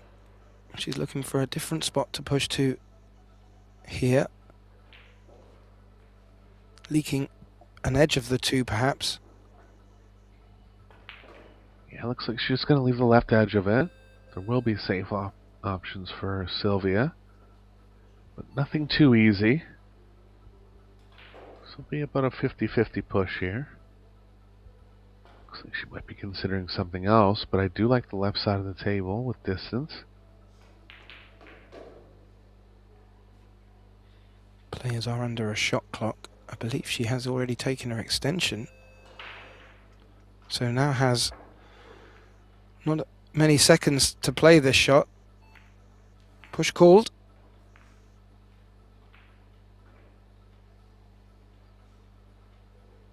Yeah, not sure there why she didn't try to leave a little more distance. The 4 was kind of in the way of the path the cue ball had to take to leave more distance, but I think there was still ways to get down there. Maybe recognizing that it's tough enough already from this distance.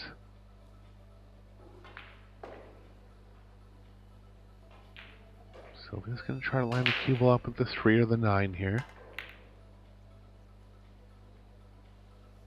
Shot. Yeah, just avoided the side pocket. No potting angle for Yasmin here.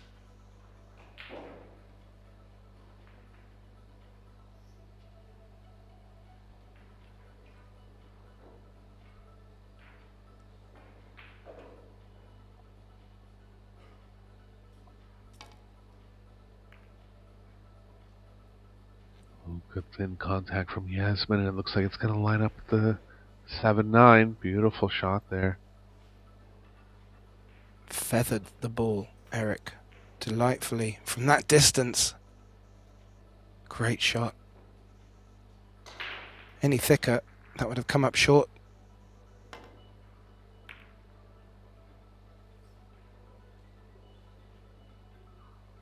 Sylvia's created some distance here.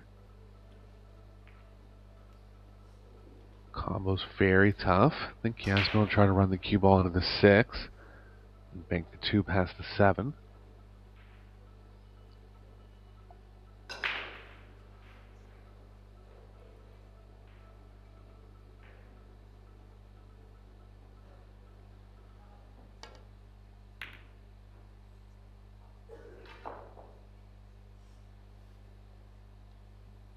Would have liked. Play okay. Yeah, I'm thinking if she'd have come into the 6, that 5 was really big. There may be a gap here. Not sure if Sylvia can return the favour.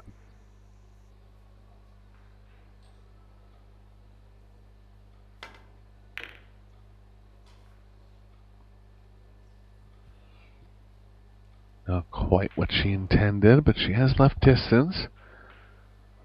So, pocketing challenge here for Yasmin.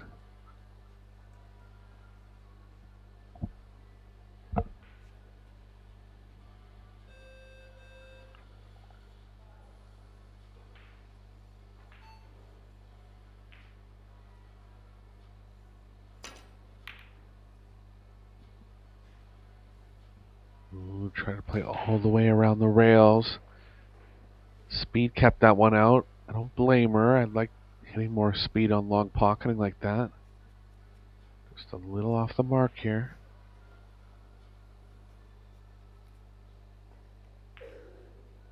So a couple chances for Lopez in the early going, Gethin.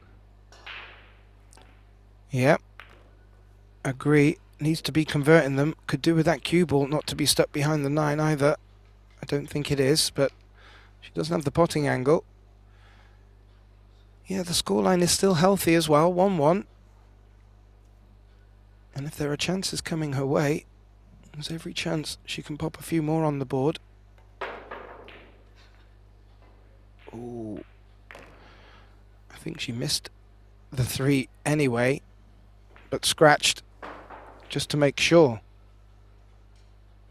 Yeah, pretty big turnover there, starting with the ball over the pocket. And within 2 shots, giving up ball in hand.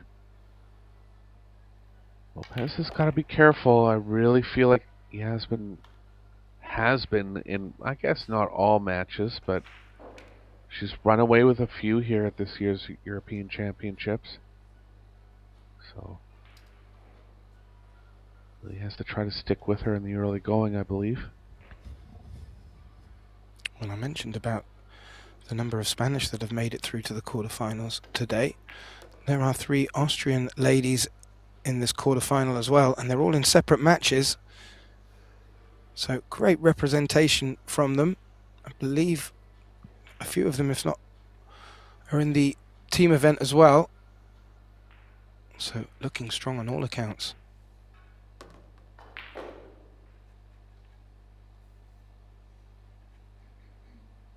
Yeah, expect Austria to be a strong force in the women's event, no doubt.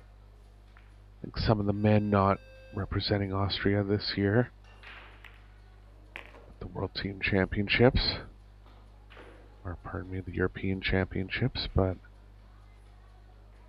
women should be tough to beat.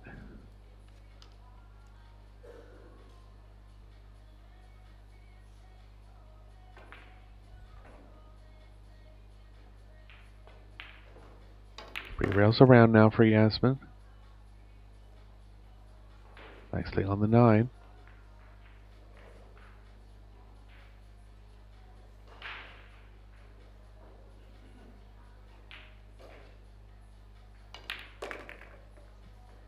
Yeah, nicely done, Eric. Gets in the lead. Scored 2-1, race to 7, and it's starting to heat up in the other women's quarterfinals as well. Ina Kaplan of Germany is now tied up with Lena Primus of Austria, 2-2. And Sandra Baumgartner, also from Austria, 2-1 up against Anna Gradiznik. And then our remaining quarterfinal, Johanna Indelkoffer of Germany, 3-1 up against Maria Teresa Ropero. So all moving along quite nicely.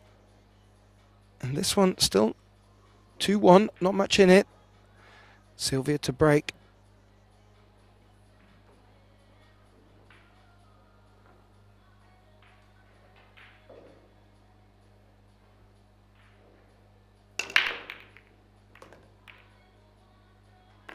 One ball's down, 5 ball follows.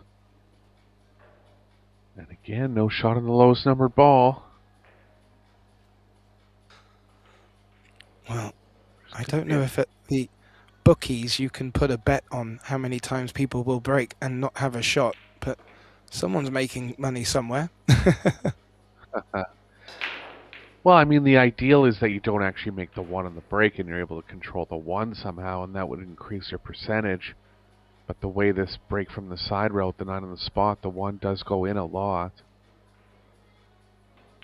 It's the break that we play on the regional tour in my area, and I actually have found ways to make it go above the side pocket.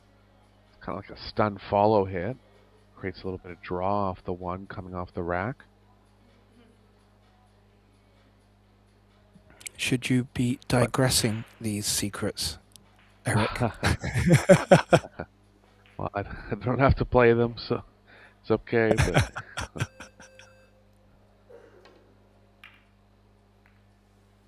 You may one day find yourself in a Spanish or Austrian pool hall, scared to play anyone in there, and they will know of you.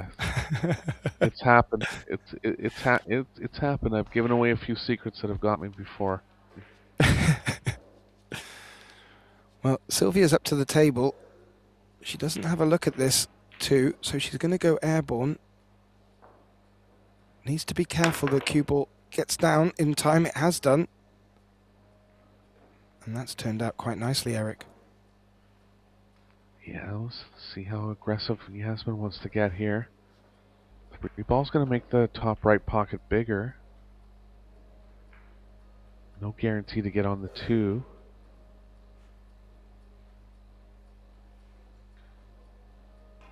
Might have enough of the 2 to stick behind the 9. That would be the percentage play if she did. Can still come behind the 8.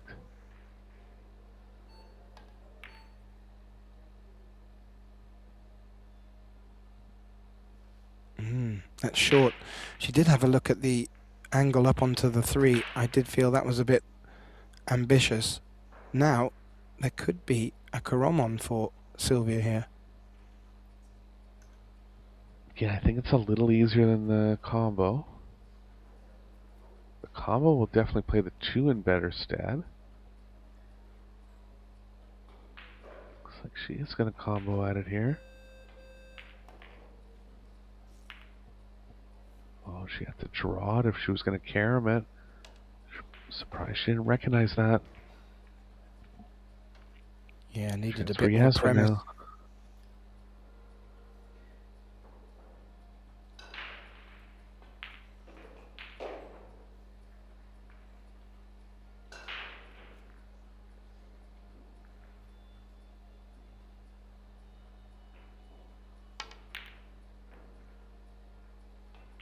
Oh, that's a couple now, or three, Eric, that have just refused to drop in the corner pocket, and you have to say maybe pace was the culprit.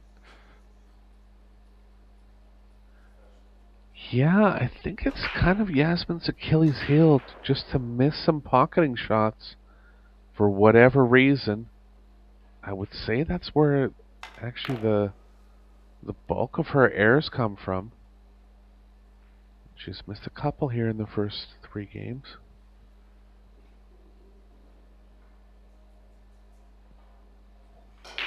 That 3 is quite deep in there, Eric. That makes position play quite tough. 4 is not in too bad a position. Gonna be tough to hold the cue ball now. Almost has to run it into the 8.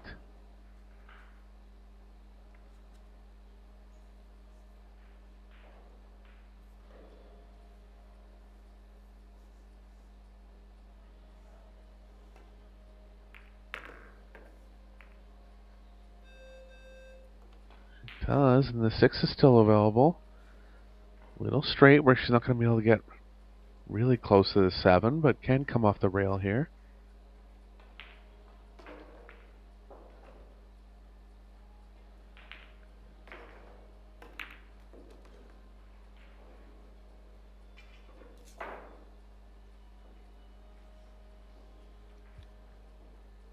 She can hold this one. Keeping the speed down on these shots.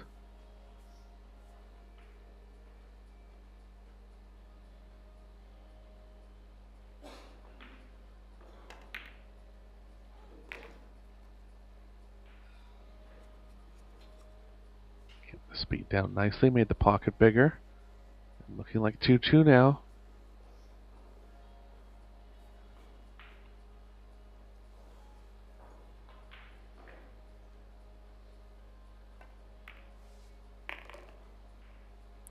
And she's taken these very nicely. Maybe got a little bit of a fortune when she ran into the 8, Eric, but nevertheless has taken this opportunity to bring the scoreline back to 2 apiece and not letting Yasmin get a 2-rack lead. And that's not a bad plan, you have to say. And just to keep you updated of the other women's quarterfinals, Ina Kaplan 3-2 up on Lena Primus now. And Anna Gradiznik is tied 2-2 with Sandra Baumgartner. And in the remaining one, Johanna Ingelkoffer of Germany has extended her lead. It's now 5-1 up on Maria Teresa Ropero. As we just saw a little roundup of Sylvia's shots there. Yasmin Ouschan to break, tied at 2 apiece, race to 7. She's been highly effective on her first 2 breaks, just looking for a shot. Ball down again. 7 ball down. Bit of a roll there. Would have been illegal if the 7 didn't drop. She's on the 2 this time. Yeah. And a rarity so far in this match. A shot on the next ball. It's the 2 long up the long rail. I didn't have time to see her next ball because I was too busy watching the 7 dropping, as you suggested.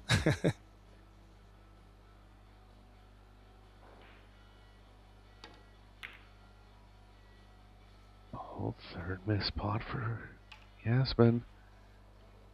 She's going to have to clean those up. She is a favorite in this match. But Sylvia more than capable. She gets a little bit of leeway.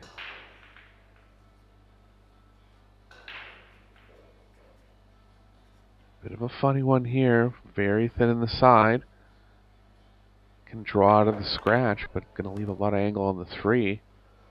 That'll do. Might have been playing it. Yeah, got a little bit of knuckle. Nothing wrong with that.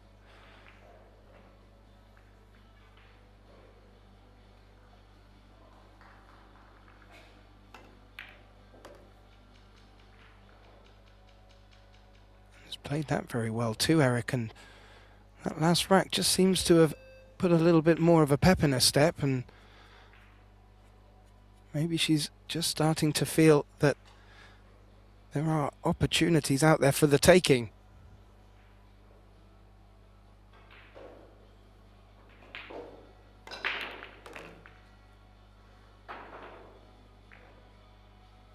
Good quality follow one rail. And looking like a favorite to take her first lead of the match. She did lead at 1-0, but going forward with a mid-match lead, possibly.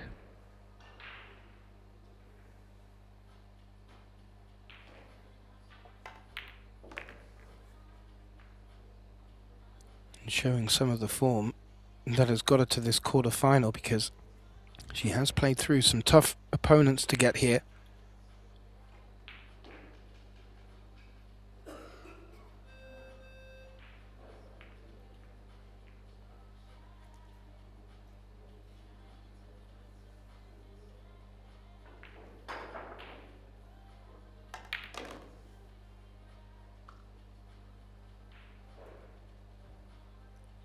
A little bit of an angle.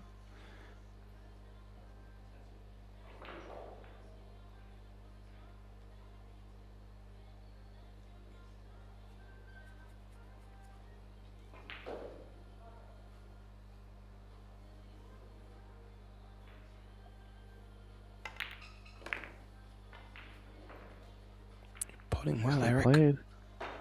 Yeah, first player to 3 here for Sylvia, likely.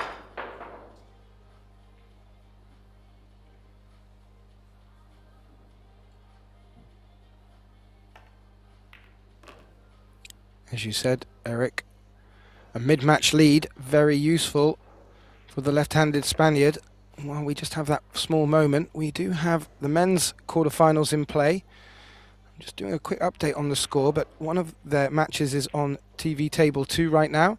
That's the matchup between Diego Pedro Simon of Spain, and he's playing Daniel Maciel. He took a 2-0 lead. He's now 3-2 up on Daniel Maciel. It looks like the matchup between Ronald Regli is yet to start, but the other 2 matches, Wojciech Szewczak and Tobias Bongers, locked at 2 apiece, and Ferdi Özdemir is trailing 1-3 against Island Boy Jonas Suto.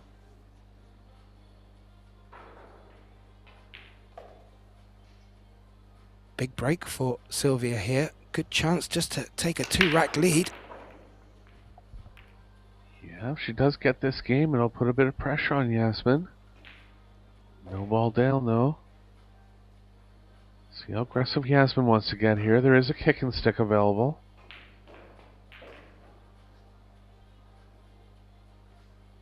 Oh, the 3 tried, failed, but that 5 ball has come somewhat to Sylvia's rescue.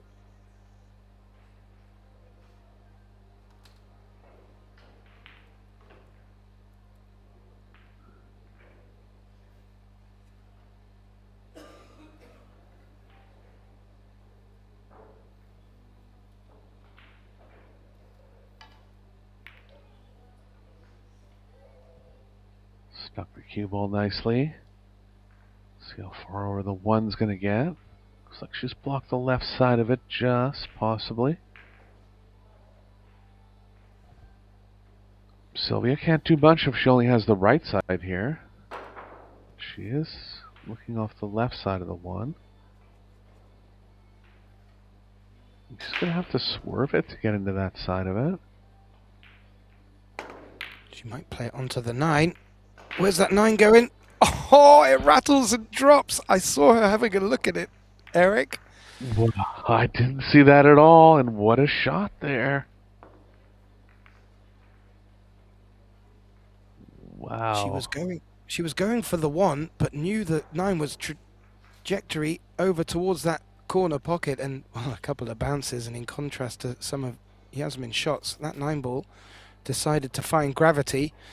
And I think that's caused Yasmin just to take this opportunity for a timeout. We'll leave you having a little look at the action between Diego Pedro Simon and Daniel Maciel over on table 2.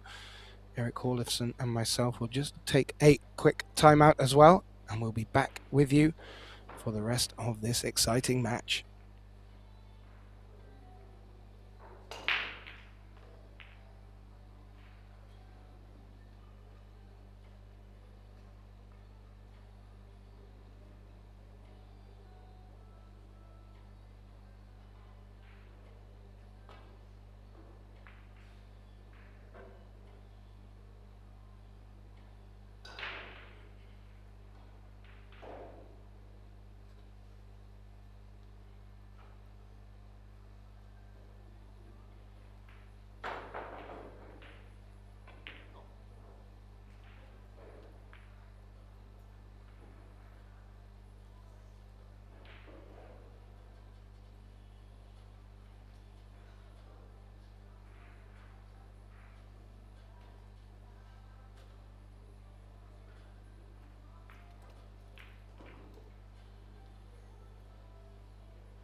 Well, a very warm welcome back, ladies and gentlemen, to this exciting quarter-final matchup between the Austrian Yasmin Ouschan and the Spaniard Silvia Lopez Febr.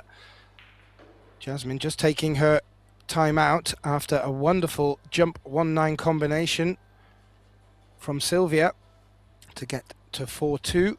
My name's Gethin Davis. Joining me back in the box, Eric Horlifson. Welcome back, Eric. Yeah, crunch time here for Yasmin. Stuck 2 games. Pressure going to be mounting with every successive game that Lopez is able to get on the board. She's got 2 balls down again. This happened to her in her first 2 breaks. Hitting the break well. Caught that one a little thin. Lost the cue ball below the rack, but still not getting much off the first shot here. Yeah, and only the 8 ball up there for cover. Everything else is down here, so this is going to be a tricky opener for Yasmin here.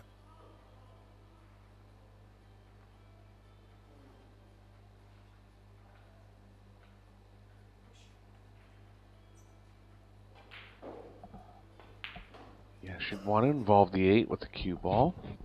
Can't really get into the 2 properly to make that happen.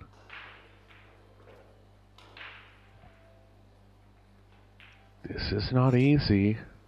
Only safe here is really banking the 2 up the middle and having it past the 3. Very risky, those. Speed's got to be perfect. I like Lopez giving this one back. She may go for this in the top right and hope something comes from it. Nope. She has played, if that goes past the 3, a good safety there, Eric, from that distance. Yeah, that was the only real safe, and she controlled it perfectly.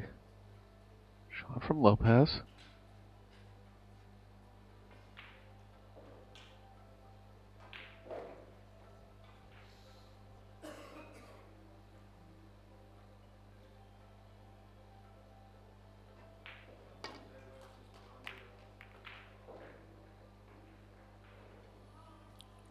Oh, that's not going to work, Eric.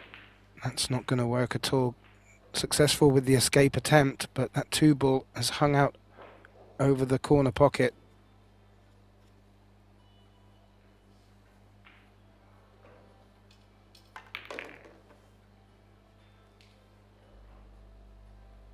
Yeah, another good chance here for Lopez to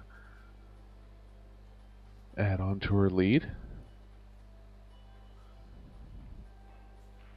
I will suggest at this point, if she is successful in closing out this rack, and that's the commentator's curse all over, I feel that that timeout has not changed the momentum and will keep the confidence very much in Silvia's court and make quite a difficult hill for Yasmin to climb. Oh, it's a big miss. And the cue ball was right there on the 5, too.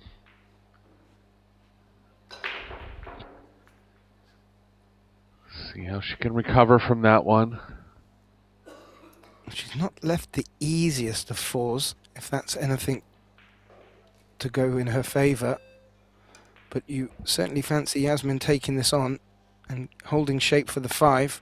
It's a big shot.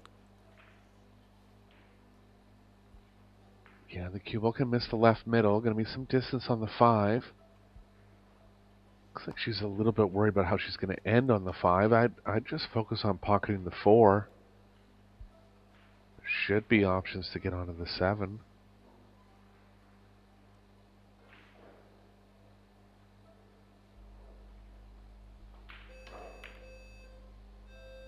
She's got it.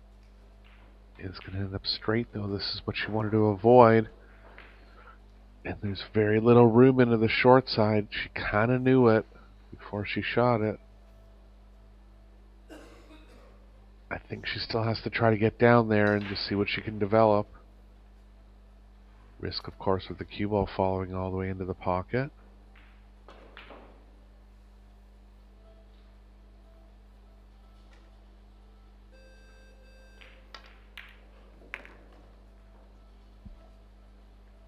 Yeah, a little conservative here, but knew what kind of safe she wanted to play off this shot. Spin up the rail, or side rail to side rail.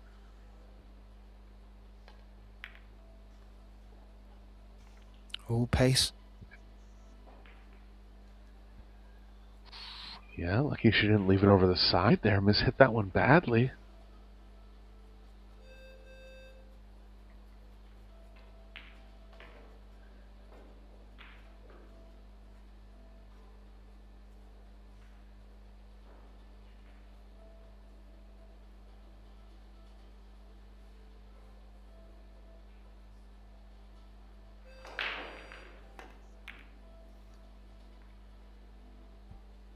No good for Lopez. She had to try it.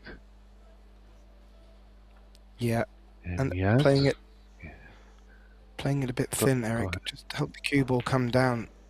There was always a chance it was going to come up behind the 8.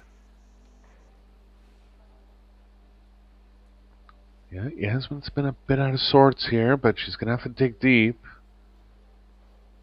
She's able to get this 7 down and finish this rack. She'll be right back in the match. It's not there, Gethin. Ooh. Big power draw has to come from Lopez here. Possible to follow this. But Yasmin in a bit of trouble here in the quarterfinals.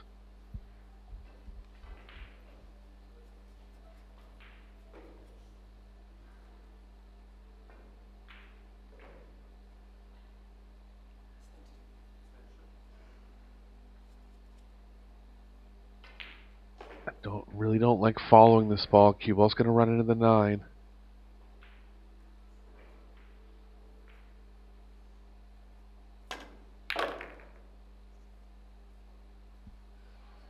Well, just stayed away from the draw there. Did avoid the 9 and a makeable shot on the 8. Another big spot in the match for Lopez here.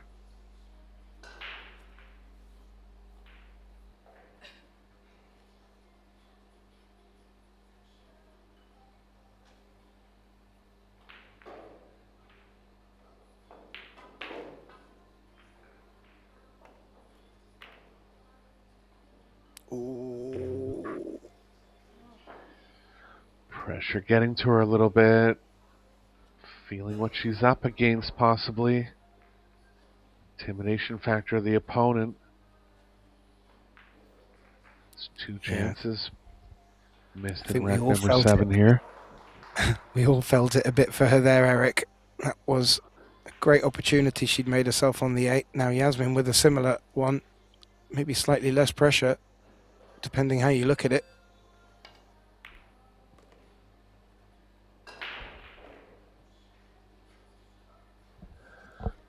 That's a couple big misses from Lopez in rack number 7. She's going to have to regroup going forward here. Yeah, that was a really good opportunity for her just to put the pressure on Yasmin a little more. Didn't turn out that way. The score's back to 4-3. And we have our under-23s match. One of the quarterfinals taking place on table 3. Denis Laskowski takes on Sylvan Stackerman. The German is 4-1 up in that match. And well, they're all getting quite deep. Luca Montanari is 2-2 with Alvaro Lama Pereira. And Christian Merva 6-2 up on F.A. Ozkulaili. Excuse me for that. And the last one, Nuno Santos, is 3-2 up on the Finn Juho Taitanen. Sylvia to break, leading 4 racks to 3, making balls, Eric, but... Yeah, nothing on the 1 again. Jammed one in the bottom right. Gonna be a little tough to push here. Combo's fairly makeable.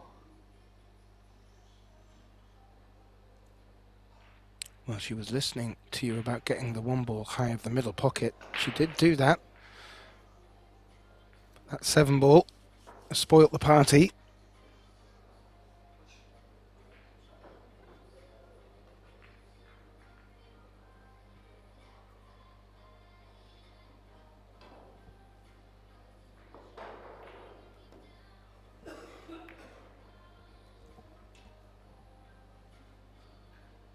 Didn't want to leave too much of the 1 here. She left her over top of the 5, and looks like she hasn't left any of the 1, so Yasmin probably going to give this back quickly.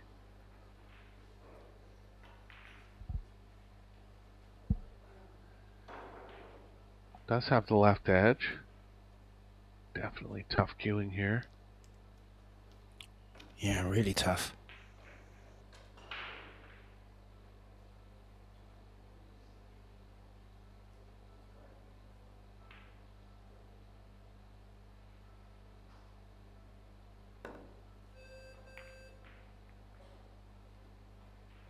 Nicely played. Couldn't do much else.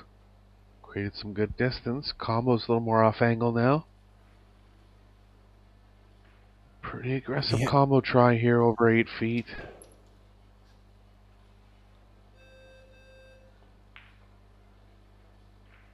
Doesn't have much for safe, so she might consider it. Looks like she is.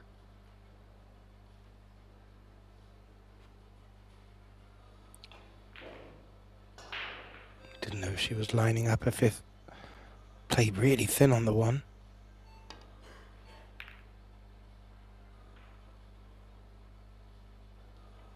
Come through the gap. No, it won't, Eric.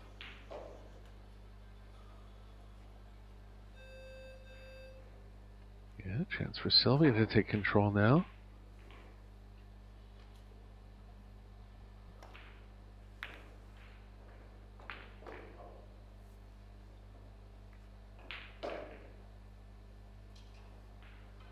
Just tied the 5 up with the 6.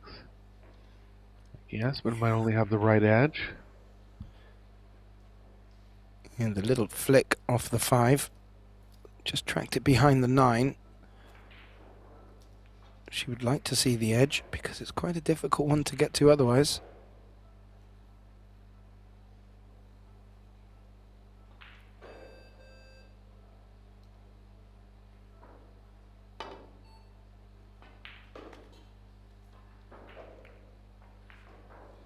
Ball in hand start. Chance now for Sylvia. Gonna have to break out the 5, but she can here. I like going below the 1 on the longer side and running the cue ball into the 5. Doesn't need to hit it too hard, Eric.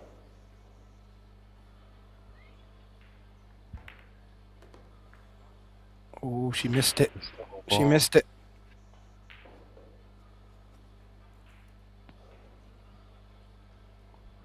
Not going to really be able to develop any breakouts off the 4. She'll likely be the first player playing safe on the 5.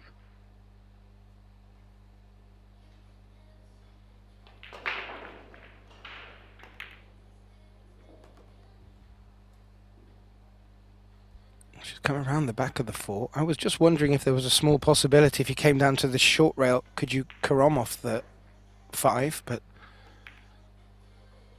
where she's laid up there, this shot was the best option. She's played that really well, Eric. Yeah, smart play there. She was never really going to get into the 5 off the angle she had. But she can with ball in hand here if Yasmin isn't able to hit the 4.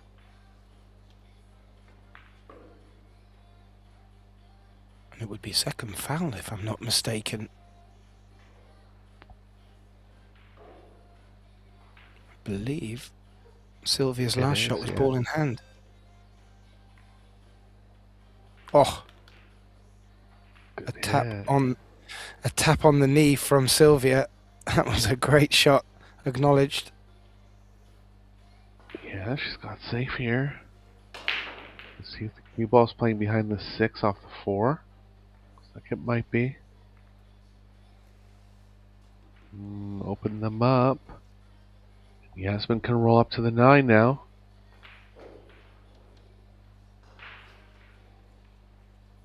Yeah, you have to say that's a mistake. Yeah. Believe the 5 passes the 6. Probably not full pocket, but nice and close to it.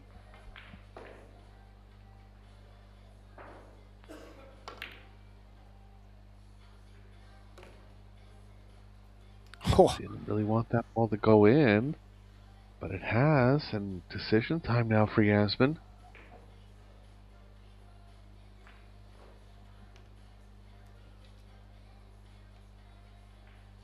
where the cue ball is. She can't really dig into it to get the draw to go behind the 6. Just wondering if she fancies having a go at this. Doesn't look like it.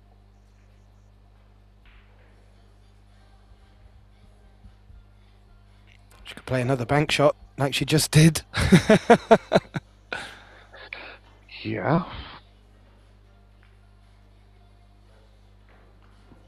Possibly safe with the middle, with the 5 in the middle of the short rail. Gonna leave a look for Lopez.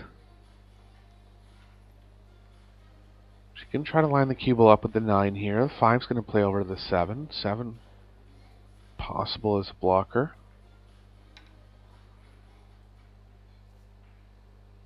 Don't really like swinging this all the way around. I think it's tough to get all the way back to the 8. I think I'd prefer a straight high play here.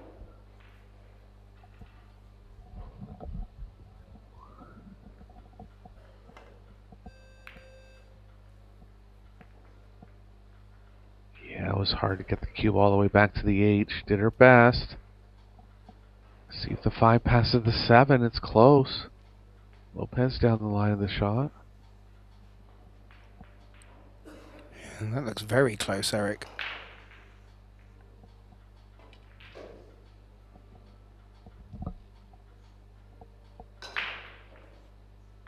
If she makes it, she'd be in great position to bring the scoreline back to all square.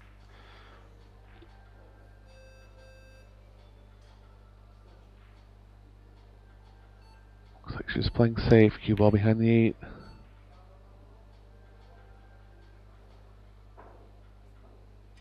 Similar spot for Lopez now, but tougher because she's over top of the 6.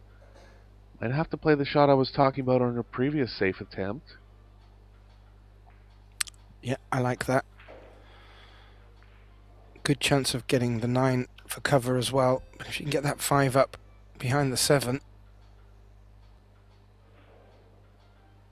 She might be crossing up the middle here. I don't like it. I don't think the cue ball can play right behind the 7.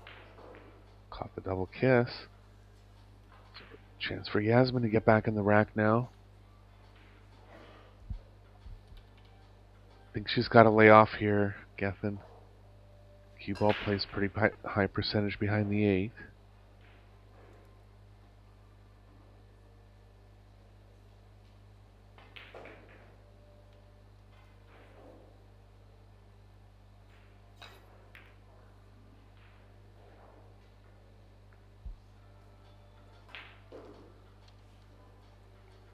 Just past it.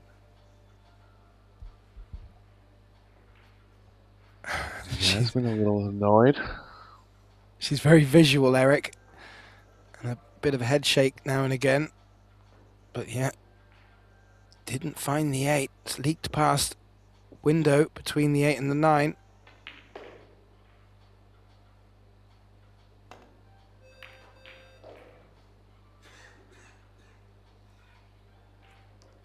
An attempt from Lopez, and it hasn't ended up that badly. Typically, you'd play this ball around 4 rails, but the 8 and the 9 are in the middle of that path, coming off the 2nd rail. Might have to slow roll at this one.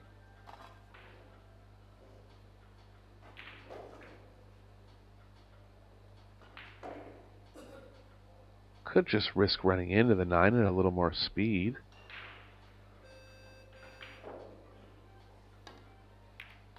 That's what she's going for. She's okay. She's caught the space between the 8 and 9.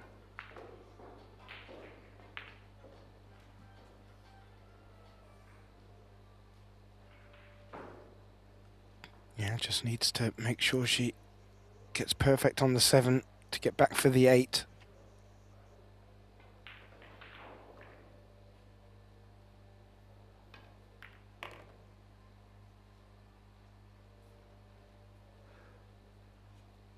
Gonna take some speed here, see how aggressive she wants to get. Likely just back to middle table.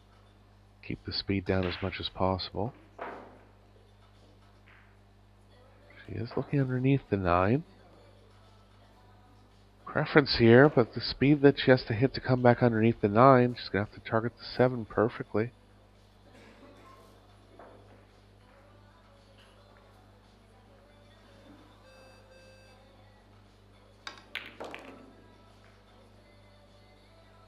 Nicely done.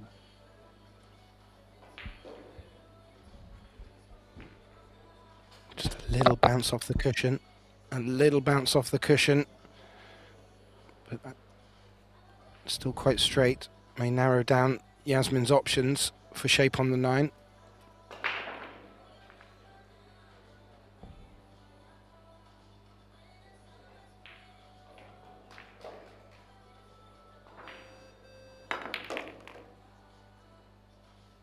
Oh, punches it, Eric.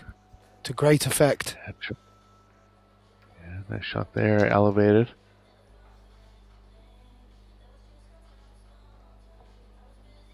Back to even now for Yasmin after Lopez had a couple great chances to make the score 5-2. And it looks like Lopez is going to go for a break. And we're 8 games in and tied up at 4. Race to 7, so players going to go on a little break and make sure to join us for the conclusion of the women's quarterfinals here. Be back in a minute.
Well, a very warm welcome back, ladies and gentlemen, to the culmination of this women's 9-ball quarter-final here at the Predator EPBF European Pool Championships. It's locked at 4 apiece between Yasmin Ouschan and Sylvia Lopez Fibla. My name's Gethin Davis, bringing you the rest of the action. Joining me in the box, Eric Hawlison. Well, we're down to a race of 3, Eric.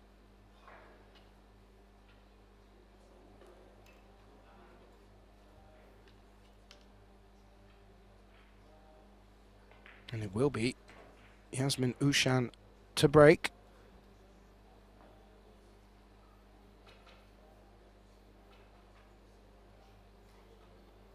Yasmin's broke well over the course of the match. Hasn't had a shot after a couple really properly hit breaks. 2 balls down immediately again, and she does have a shot this time if the 7 doesn't get in the way, and it hasn't. 3 balls a little blocked by the 8. See how this... Yeah, there is room below it, and the cue ball's traveling the right way.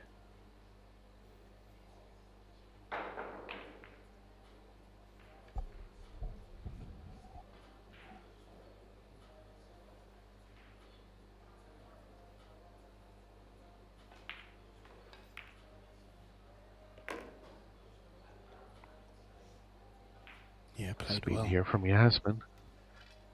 Yeah, into the angle on the 5 now. Ideally would like to be straight on the 5.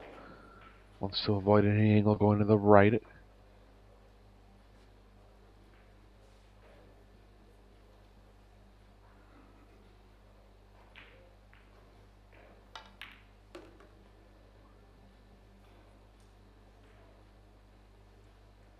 Yeah, really now turned that promising break into a great opportunity, Eric, and well, her opponent taking the time out, but Yasmin using it wisely.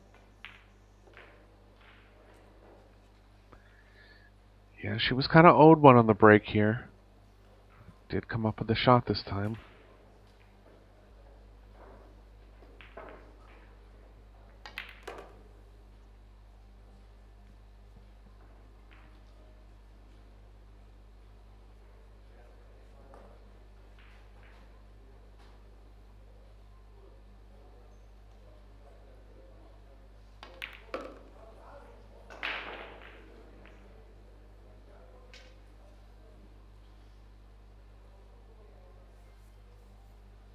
Yeah, doesn't need to do too much here now, Eric. Probably bring it round to short rail, long rail. And after what seemed quite a long time, Yasmin Ouschan, at one of the possibly the best time, has now got the chance to take the lead in this race to 7. She has 2 more racks to go. Score 5-4 in her favour. Sylvia to break, and well, we already know who the winner of this match will be matched up against. It will be Johanna Indelkoffer from Germany, who has beaten Maria Teresa Ropero 7-3. And the other 2 remaining matches, Anna Gradisnik is 4-4 against Sandra Baumgartner, and Ina Kaplan of Germany 6-4 up against Lena Primus. So, a couple of hills out there. Sylvia to break, trailing 4 racks to 5, race to 7.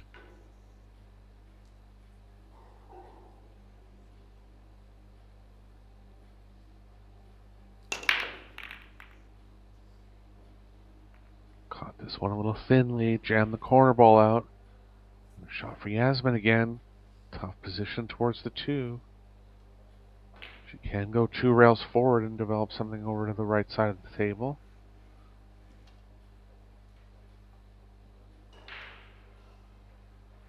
Gonna have to get a small angle where the cue ball's not running into the 8 off the 2.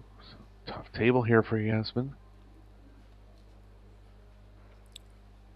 If she doesn't fancy it, do you think she'd turn this 1 down, Eric? Is there value in looking to play safe from here or off the 2? Yeah, I think it's worth trying to get perfect on the 2.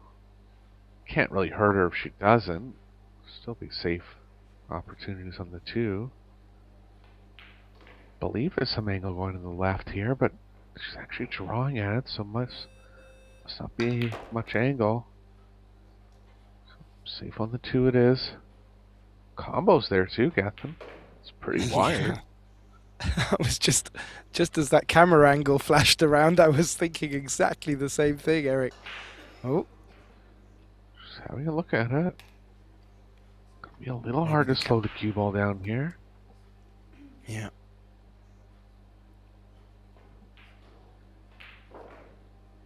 The 2's kind of playing into the 5 off the 8th.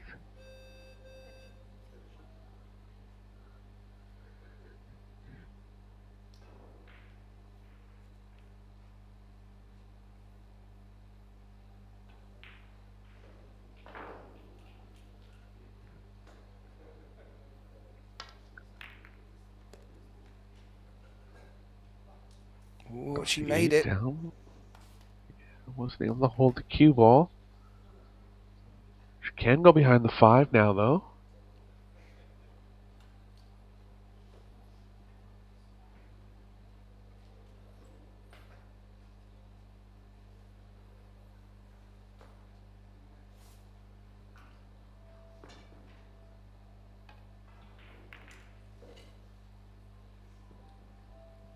Well, I thought she was going to go up behind the 5 there. Maybe it was reaching a bit too much. Played the containing safety.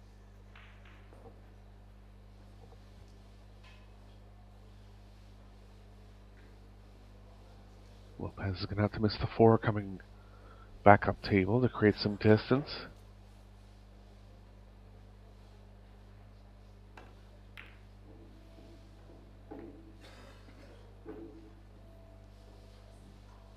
Yeah, played it well. Would have liked the cue ball to have come up onto the short rail. Hasn't done so.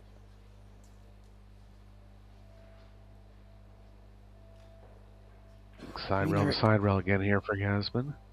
Go ahead. Score 5-4. It could still be anyone's game. Little tussles like this. Takes a shot like that. And Sylvia could find herself back in a 5-5 position.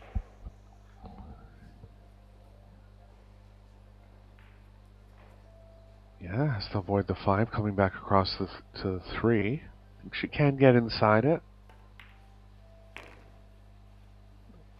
Outside it, and the speed's going to have to be spot on here, and it is. 6 is only available in the right middle.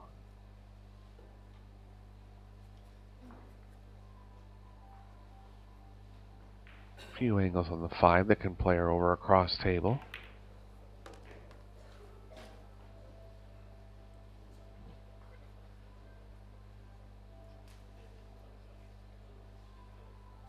Well, we saw her have a very good patch, which got her to the 4 mark rather quickly. Yasmin fighting hard to come back. Took the lead. And Sylvia is out of her chair with a good chance of bringing it back to all square. And this match is simmering very nicely. Just needs to be particular for this 6. Yeah, if she plays with straight follow, she's going to end up with a fair bit of angle on the 6. Wouldn't typically be wanting to spin a ball like this. So I think she's just going to have to try to get as close to it as she can. As close to straight as she can.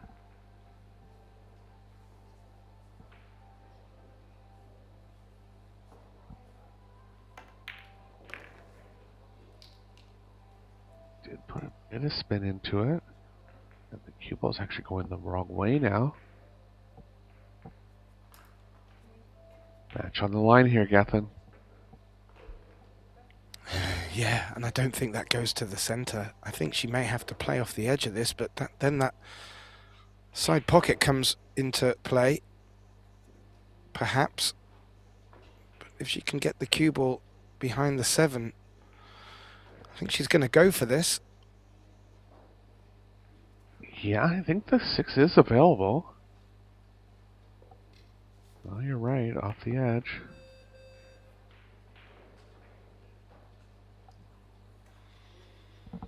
Well, combo chance for Yasmin. Can go in rail first, can go in ball first. A lot of distance between the cue ball and the 6, though. I like taking a shot at the win here, Gethin. There are saves. Combo's very missable. Well, the 6 ball is travelling as well. If she catches rail first, that 6 may traverse over to the other corner pocket. There could be value in going for this with a bit of passion. Just got it. Oh, Shot. well, Eric, you spotted it. Jasmine has been able to convert it, and what a great combination to close this rack out early, and more importantly, get herself on the hill and just take one toe, 1 foot into the semi-final.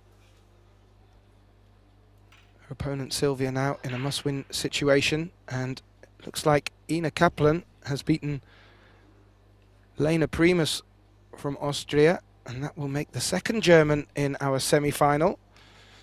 And who her and Johanna Indelkoffer will play will be decided by this and the other semi-final. More scores to come. Yasmin Ouschan to break on the hill.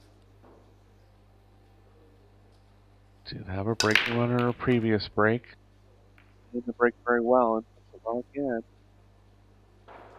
Shot at the ball. So, some safe opportunity here possibly, but yeah, really hasn't had the rolls on the break.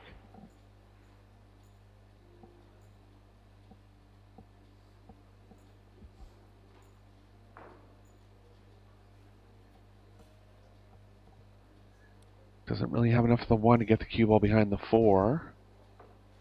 She can hit it thin enough to go 2 long rails back and back behind the 4.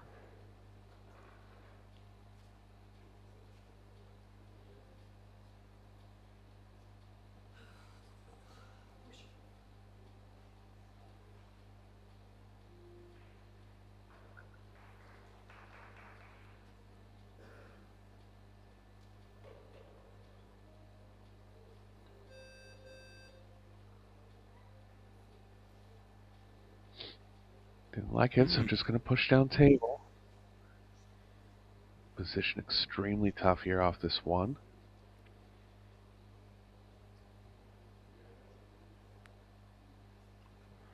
With a good chunk of draw, she could collide with the object ball next to it and develop a bit of action, but very tricky shot to take on and not taken on. And that's not good enough, I'm afraid, Eric. Yeah, I think Yasmin might lay off for 1 more shot here, but if she does, Sylvia will be likely in a bad spot on her next visit.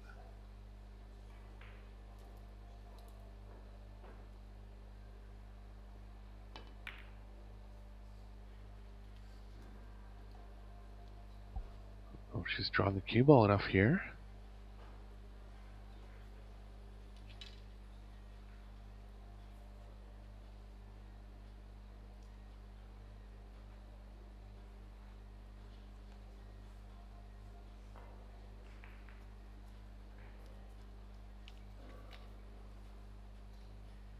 Looking for the kick and stick.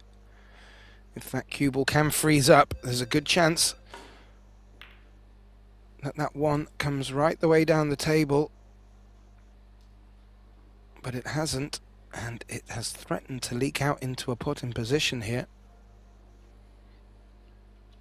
Yeah, kind of a similar one that Sylvia had a couple shots ago. But she can draw directly away from the 6 in this case. Gonna take some big power. Could be worth the risk here. Just gonna go safe off the left side.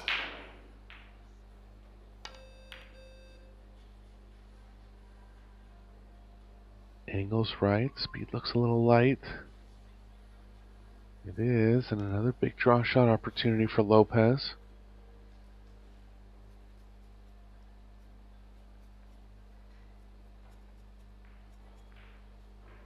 I mean, part of the overall game plan in this rack is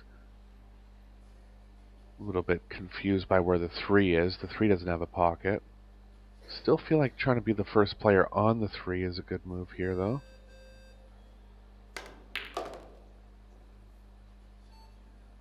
Ooh, could develop it a bit here. Yeah, she did.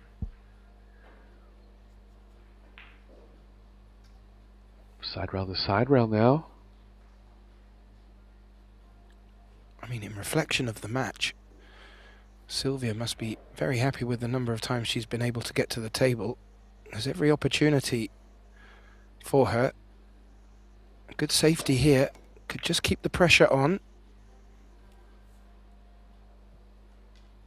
Maybe jumpable.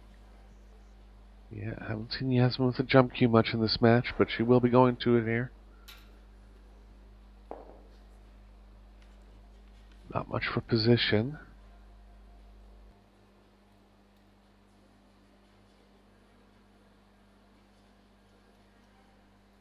Gethin, I've been saying for a while there should be a stand for the cues in the middle of the arena where you can put your jump cue and lay your playing cue down. Yeah. I've seen a few players with their extensions and they stick them in the corner pocket. I'm not a fan of that when they're playing their shot. And I'm not too big a fan of putting a cue on the floor either, but here a much more controlled environment and a nice plush carpet for the players. Yeah. Yeah, I think it wouldn't hurt. I mean, just take a small little cue rack. Both players can use the same one even, maybe.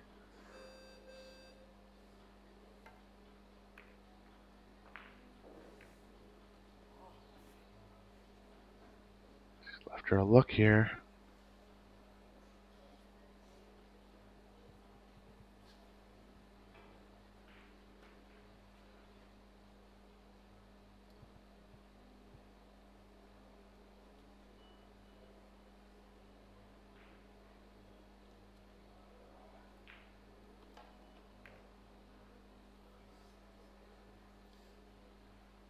Yeah, that's a lot better than Sylvia's attempt.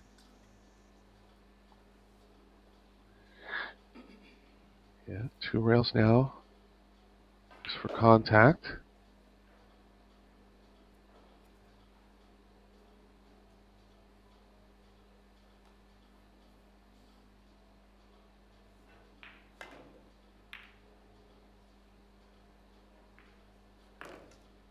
Made it. No calls necessary in 9-ball. Probably would have called it there regardless, but she'll be at the table here. Did that little look on her face indicate she can see the potting angle of this 3? I think it did. Oh, I think she was there.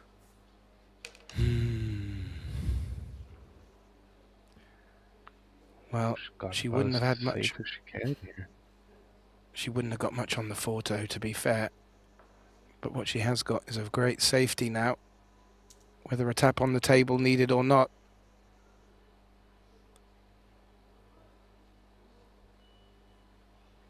Yasmin calling over the referee.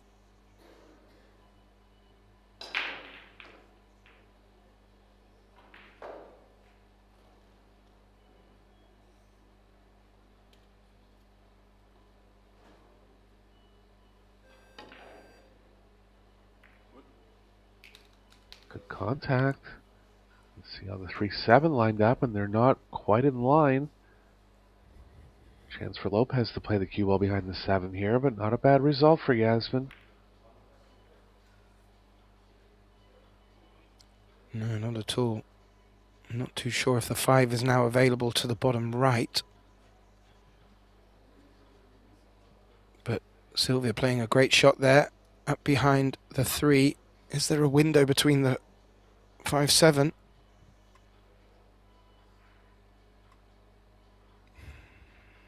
Yeah. Just off making it there. And a thin one for Lopez, and I have a feeling she might have to go here.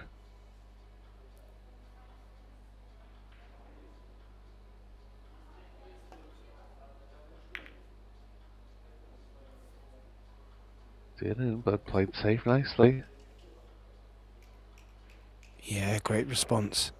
I was in your corner there. I felt it was quite a natural shape to come back up, but was a very fierce cut. And this has turned out rather nicely. Yasmin with her Predator jump stick going over the edge of the 7 by the looks of it.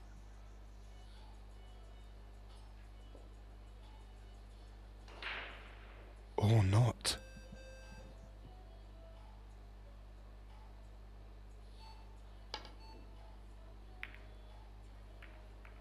Ooh, that had a chance of scratching. It didn't. And we'll see how sharp Lopez is in the side here. It's pretty sharp.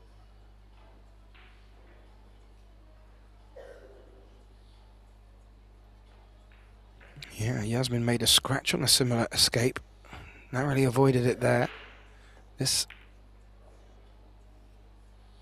was not going to be the chance that Sylvia wanted. It was very sharp, as you suggested. As that window just appeared for Yasmin here, that will change the complexity of this shot.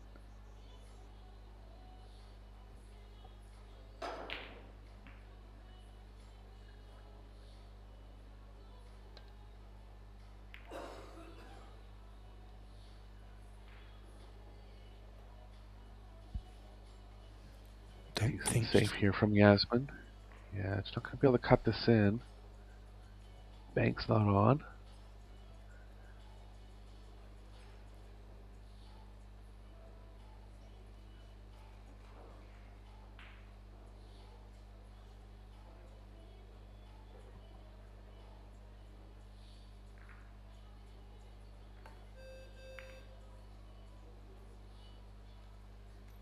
Left this one out, Gethin.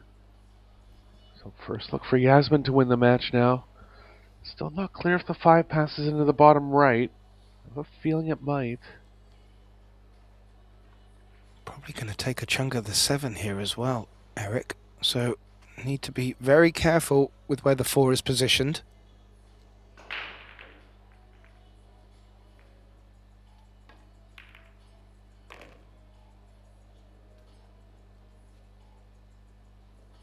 Yasmin having a look at the pocketing angle on the 5 and seems happy with it. Gonna have to go one rail back here, I believe.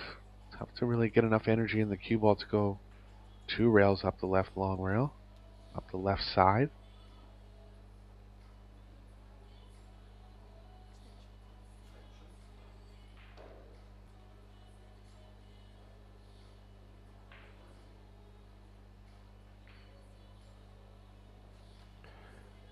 We just have announced our 3rd entrant into the semi-finals. That will be Sandra Baumgartner, who has beaten Anna Gradiznik by 7 racks to 4. So 2 Germans and an Austrian. Oh, she's played that delightfully, Eric. Must not have gone in the bottom right. So played it to the only other pocket available. Wants to be running into the 9 here. I believe she might be.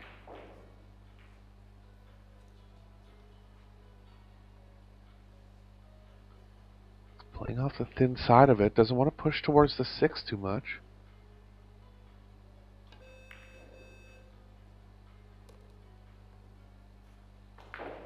Ooh. Not perfect yet.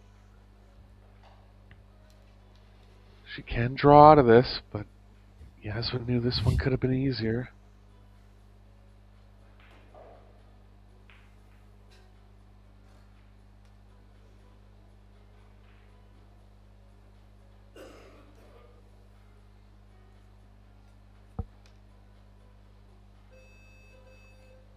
Feels like it's too thin, so she's going to play safe. Oh, that's not safe. She walked away slightly disgusted with herself there.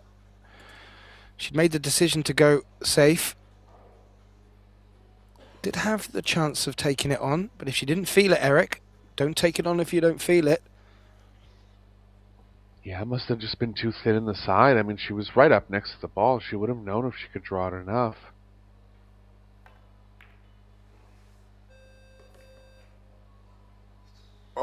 A little bump. The 7. Yeah, cue ball's going to have to run into the 9 now.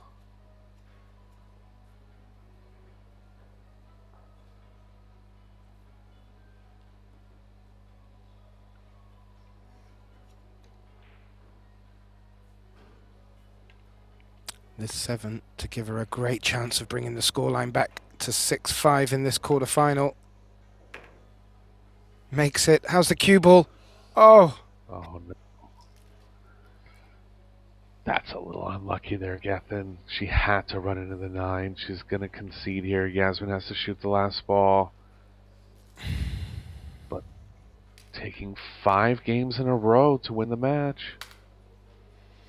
Phenomenal. Phenomenal, Eric. And a tap on the back from Yasmin. She did really grind hard after a great start by Silvia Lopez Fibler, and that will complete our lineup for the women's semi-final. Ina Kaplan, Johanna Ingelkoffer from Germany. Ina will be taking on Sandra Baumgartner from Austria, and Johanna will be taking on another Austrian who we've just seen here, Yasmin Ouschan, playing a great performance and digging deep. She will progress through. Semi-finals will be kicking off early tomorrow, so do set your alarm clocks. The first matches will be kicking off at 9 o'clock in the morning local time. That's 7 a.m. CET. So please do set your alarm clocks tomorrow. 9-ball semi-finals and finals, and also the teams event, quarterfinals, semi-finals and finals.